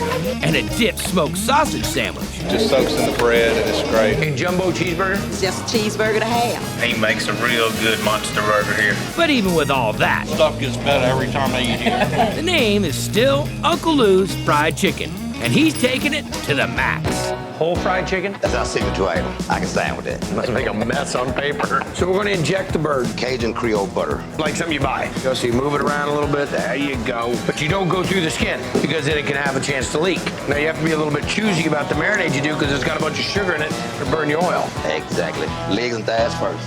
40 minutes? 40 minutes. You gonna dunk it or serve it? We're gonna dunk it. Look at that. That's the magic. The corruption. By the way, I am taking the corruption home with me. Oh my gosh. You can really pick up the flavor of that garlic butter. You really don't need a knife. Look how tender and juicy that is. And that's it. It's not really oily. I think people think, oh, you fried it, it's got to be all oily. Take our first family photo. Looks like us, doesn't it? You're off the chain, man. I got to tell you. Wow, that's good. This is like real chicken. Oh, exactly. What do you think? Oh, it's very good chicken. It's great. It's wonderful. Hot wings here are great. Mama don't even cook it better than that. You ever had this chicken? It's crazy. You got a lot to be proud of. Thank you. If you live within 300 miles of this joint, you should be getting yourself over here. Right quick now. You know what I do? Chicken's free. Napkins are $500 each. Pancakes, banana granola. This is phenomenal food. They cook everything fresh daily. Stuffed portobello sandwich up. Our first time here, we looked at each other and said, this should be on Guy's show. So you wrote in and told me to come here? I did. I wrote in because I bring people here every time they come into town. The food is awesome. Anything you order. Pittsburgh steak salad up. It's absolutely amazing. Real good food. He actually cooks everything fresh. Salami sandwich up. Runner, please. It's just a really great diner. There you go. You guys enjoy. When I walked in here the first time, I just fell in love with the place. So Chef Mark DeVoli 2 eggs and grits. bought the joint. Need a runner, please. Then talked his dad, John, Okay, here we go, fellas. a corporate restaurant vet, into joining him. How is it? He handles the front of the house. He's the ambassador? Yep. All right, thanks. You manage the kitchen. I do the kitchen, yeah. Metro Melt medium. It's home cooking. Meatloaf up. The meatloaf is unbelievable here. Now, is meatloaf a staple on the menu, or? It's definitely a staple. Okay, so get it going. All right, we'll start with the carrots. We're gonna blend them. This will break it down to the size that it can be cooked all the way through, but not being a big, intrusive chunk. Yeah, Intrusive chunk. Okay? Without a doubt. That's a term you use often. Yeah. You know what? Come on down for our meatloaf here in Metro. No intrusive chunks. Celery. All right. We're gonna blend them. Get those to the optimum size. Yep. The mushrooms. Mushrooms, very gingerly done. Just mushrooms, not ginger, but you know what I meant. Now, you do the onions. Yeah. We're gonna blend them. All right, so this is all ready to go with this nice veggie mix. And this brand new bowl. And that's been here all 20 years at least, I would Yes, be my it. guess. Yep, it's carbon dated AD. All right, now we got some the meat trio. Yep. Ground beef. Pork. Add pork. Have to. And ground turkey. That's the way to get healthy with it. Okay, so you incorporate all the meats. Yep. Ready? There you go. Beautiful. Well, I like the veggie content. Okay, so what do we got for seasonings? Pepper, salt, and Worcestershire. I was gonna say there's got to be some Worcestershire. Anything Gotta else mix we're up. incorporating? What about a binder? Yeah, a little bit of egg. Okay. Breadcrumbs? Yep, breadcrumbs. Dang, I like this. Yeah. So you form up the logs. Yep. 3 out on a tray. Yep. Bake it off at 350 Yep. for 40 minutes. bring it out, let it cool. Look at that. Like a speed bump in Flavor Town. How do you just keep picking into it right now? It's hard. Oh, you got people at the front door. It's a good one. Great. Could have saw that coming. So 2 big slices over to the flat top. Yep, put a little margarine down. The meatloaf on. About 2-3 minutes each side. This is the art of crustification. Uh-huh. And then what do we serve it with? Mashed potatoes, zucchini and squash, and little French baguette. It's just what you expect in a diner. It's a big portion. Yeah. I think diners across the world have to take a lesson on this one. Tender, juicy, good exterior crust. But it's the crunchification, adding that extra layer, all that little crunch on the side. And why do you even mess up the plate with vegetables and bread? I just would like I'd like you to float that in gravy. How many rolls do you make a day? Between 30 and 50 dozen. 30 or 50 dozen. Oh, okay. We start with the water. This is fresh yeast, heated up in some water. This is the big shot way right here. Then I have salt, I have diamalt. Who? Diamalt is the food for the yeast, flour. 11.5 pounds to start with. We're gonna mix it for a little while, and then we'll add some butter and shortening. Another 12 pounds of flour. Got it? It's not your first rodeo, is it there, Johnny? No, the dough starts being carried by the hook, it's ready to go. Now we take it out, and where does it go? It goes into a dough box. For how long? About an hour. Then we punch it down, and then it starts to come up again. This is one that we punch, fold, put it back. Right. Oh, you should feel how warm it is. What size are we going for? 4.5 ounces. Boy, you're good. That is dead on. I say that's perfect. Thank you. I'm out. That was perfect. We'll put them on our metal pan. We're gonna put them in the metal proof box. You're gonna get about another 20 minutes. That's 10 it. minutes. And then we're gonna roll them out. We'll press it down with our fingers. We wanna fold it a little up, turn it over, roll it out. That's good. Then I put these in the metal proof box. And they go around 3. Yes. Next thing we'll do is score them, butter them, and pop them in the oven. Yes. Take it. The wonderful rotisserie. Slide her down. Push it all the way down to the bottom, and then it'll stop. Round and round it goes. It must be the ones I rolled. Interesting how it gets like a little crackle to it. Yep. Light crust, but light. That's a good one. Makes the whole sandwich. Like the one folks have been lining up for since 1958. Cheesesteak? Cheesesteak. This is the second. Can't get any better. And what we have here is boneless ribeye, just a little bit frozen, and you're gonna just pop it in the sleeve. We're looking for like a 1/16 of an inch. You cut that so thin, there's only one side to it. Goes on the line, yellow onions. We're gonna put a little bit of butter on the side. Always better with butter. And then cover it. We're just waiting for it to get to a point where we can break it up. Put a little salt on top, a little butter again, mix it all together. And now I'm ready to put my provolone cheese. And that's all she wrote? That's all she wrote. Whoa. Thank you, thank you. A little bit of melted cheese, thin slice on that meat and the onions on a freshly baked roll. What the kicker on that is? The butter. The butter is what does that. Okay, service. There are posers, and then there's a real thing, and this is the real thing. I need lime, please. The aroma will just pull people in right off the sidewalk. It's very unique. The spice is a punch on your mouth. Some more is coming. Today I had the s'more doggin, and it was fantastic. It's a beef dish with a lot of different flavors and vegetables. Combine it with the rice, it's a really nice bite. What's the next dish? Some more. Like when you want something like I know more, you want some more. We're gonna make red seasoning or bumbu merah. Emerald has Bam. We have Bumbu. Bumbu. Chili de árbol, guajillo. I know that one really well. Kalanga. Ginger, candle nut, shallot, garlic, lemongrass, nutmeg, cumin. A lot of cumin in Bali food? Yeah. Coriander. This is very important. Turmeric. Yes. Tamarind paste? Yes. Lime leaf? Lime leaf, water, shake, salt. A little bit of oil. Gonna cook it off? Yes, with oil and water. Next step, chef. We're gonna make sambal. Everybody knows sambal. This is your sambal. Yes. Red chilies, we call it cabe rawit. Small, but it's... How was that again? Right there. Right there. Why did you go to Texas all of a sudden? Lemongrass. More of the lime leaf. Oil, and of course water. Smooth. Cook it again. 20, 30 minutes, yeah. Now it's time to build the dish. Add a coconut oil, cardamom, clove, star anise, cinnamon. Simmer this until you got the fragrance, yeah. Thin slice sirloin. The red seasoning. Bumbu merah. Exactly. Making sure you didn't forget. Chicken base. Oh, so much smell. Coconut milk, red pepper, onion. Lime leaf. Let me guess, lemongrass. Yeah. And Indonesian sweet soy sauce. We call this ketchup. That's Indonesian ketchup? Let them simmer. Everybody cooked right down in there. I think we are good. Very Thai-esque. So much lemongrass. And the coconut milk. Love the fresh veggies in there. The spice is great. Rustic, flavorful. It's not every bite is the same. It's kind of like listening to a song, and all of a sudden you get a lot of bass, and you get a lot of drum, and you get a lot of treble. I'm in trouble right now because that sambal is hot.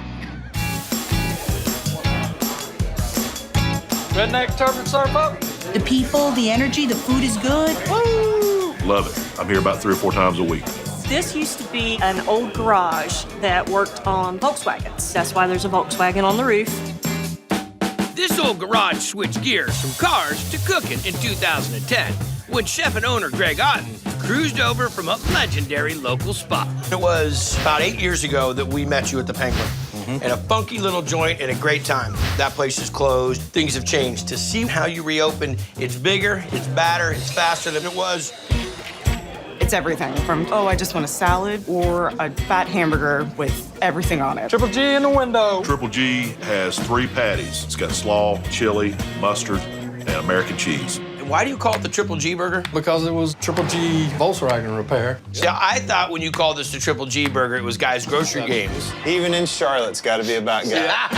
All right, what do you got, buddy? We are making our house-made chili for the Triple G burger. Got it. 80-20 ground beef. Water going in, yellow onion, fresh garlic. A lot of garlic. That's a good thing. Chili powder, black pepper, seasoning salt, coriander, hot sauce, cumin. Okay, so this all cooks down, then you add the tomato paste, cook it up, and this will be the chili that's going on top of the Triple G burger. Let's cook. Are you just gonna get right into the cooking part of this? Ready to cook? This is it, the Triple G burger. This is what we've been waiting for, huh? This is what this place was founded 3 on. 5-ounce patties. Stack them up, baby. Stack them together. Oh, my. We've got the pound of meat, 3 pieces of cheese, house southern slaw, mustard, chopped onions. And then the chili. Put this on top. I want to see you do this. I don't know how to do this. All right, here we go. Get after that. Greg, I'm telling you, it's fantastic. You're attacking this thing. It's like a coyote got a hold of it. Triple G, sir? It's a sloppy piece of equipment, but it's delicious and filling. Shrimp tacos up. Just great food, great atmosphere. And it's just a wonderful energy that's here. Greg brings up things that you would think, what? And when you taste it, it's just fantastic. Corn dog shrimp up. Corn dog shrimp is delicious. The corn dog batter is sweet, and then the shrimp tend to be a little bit salty. It's just good. Okay, what are we making next? We are making the batter for the corn dog shrimp. Dipsy dog corn dog mix. That's very old school. A lot of fairs and circuses and stuff like that use it. We're gonna go in with the water, and we're gonna jump on it with a whisk. All right, so see how nice and creamy that is? So it'll really coat to that shrimp. Here we go. 21-25 shrimp. Grab them by the tail. By the tail. Dump them in. Okay, gotta set them in there nice and easy. Float them a Set bit. it in and let it go. That's so it doesn't just sink to the bottom. Let her fry. There you go. Whoa! Corn dog shrimp ready to go. Perfect them babies are. Pretty proud of yourself on these, aren't you? Yes. Get in after it. Oh, yeah. They're so good. It tastes like a corn dog, sweet, crunchy batter. Straight from the fair. Straight from the fair. Straight from the fair. Not salty. The corn dog shrimp is something I've never had, and I'll be back to Pinky's weekly because they're so good. Corn dog shrimp. The breading they use on there with the shrimp inside, it's extra sweet. It's always fresh shrimp. It's great stuff. Ding dong chicken up. All the food is right on. It's all around a good experience. I have a cousin named Pinky, and his real name is Greg. So, Pinky, Greg, I mean, this was meant to be. Smoke wings up in the window. Fox Brothers is probably the best barbecue I've ever had. All right, plate up. Just one of those places you gotta come to. Pork plate up in the window. Run it. It's legit Texas barbecue, and they nail it. They are Jonathan and Justin Fox, just your everyday barbecue-loving Texan twin brothers. How'd you guys get this started? We pretty much just started cooking in our backyard for our friends. And in 2007, they moved from backyard parties into a massive business. We smoke probably 10,000 pounds of pork and brisket a week. Are there no other restaurants? Are we on an island? Pretty much. It's that good. Hey, you put good food out there, people come. Which includes a big fan of what these twins are turning out, my buddy, Top Gear host, Rutledge Wood. It is the best barbecue in Atlanta, hands down. Fox Brothers Burger up in the window. The Fox Brothers burger is a mouthful. It's sort of a misnomer to call it a burger. It's not a burger at all. It's brisket. You can tell it's just smoked all day on the hickory, and your hair smells like it when you leave, and that's how you know you're at a good barbecue joint. All right, let's get after it. This is certified Angus beef. Just trim down this fat just a little bit. Now we're gonna season our brisket with our salt and pepper seasoning. Brisket with salt and pepper. That is as Texas as it comes. Now we're gonna go to the smoker. We're gonna go to the smoker. Great. We cook it overnight, 10 to 12 hours at 200, 205 degrees. Basically as low as it'll go. Yep. Let's go. So now what are we into? Our homemade barbecue sauce. Bring it, doctor. We got a homemade ketchup. We got some vinegar. Distilled white? Yep. Next up, Hot sauce. anybody particular? Texas Pete, of Yeah, course. there you go. Well, Texas Made in love. Carolina. Texas Pete, made in Carolina, used in Atlanta. Yeah. Makes sense. Next up, Black pepper. Granulated garlic. blackstrap molasses. Yep. Okay. Brown sugar. Worcestershire sauce. Chili powder. Was that silent grunting? Yeah, that's what we do in the South. When you like something, you just go, Onion powder. Onion powder. And last but not least, Salt. Just let it come at the tip and simmer for about 30, 40 minutes. beautiful.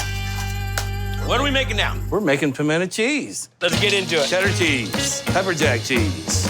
you know what, if you're gonna try it, I just feel like I should try it You too. better get right in there. Mayonnaise. Pimentos. A little pepper. And for some heat, cayenne pepper. Mix it up by hand. Let's make a patty for our Fox Brothers burger. All right, let's make a burger. So we're gonna take this brisket. Oh my gosh, that's good. Get after it, Zorro. We got some of our house-made jalapeno mayo right here. Pimento cheese patty. And we're gonna take this beautiful thing and throw it under the salamander. We gotta hurry up and get this burger out before Rutledge eats all of the other brisket. Rutledge! I'm sorry. Here we go, hit it. Take our toasted bun. We got some of our peppered bacon, a couple pickles, tomato, onion. That's a chopped beef sandwich. Call it a burger. Call it a burger. I like it. Oh, That's a great burger. you just like cleaning up over there like a lion that just ate a gazelle. I don't know what happened. I went after mine. It's super tender brisket. When you chop that brisket up, you get a chance to incorporate that fat. Yeah. So it makes it even a little bit more unctuous. And adding the pimento cheese and adding the veggies on top of it brings that burger element to it. That's Fox Brothers right there. Damn, man. Come on. All right, that's full speed, man. That's all throttle, no bottle, man. That is just getting it done.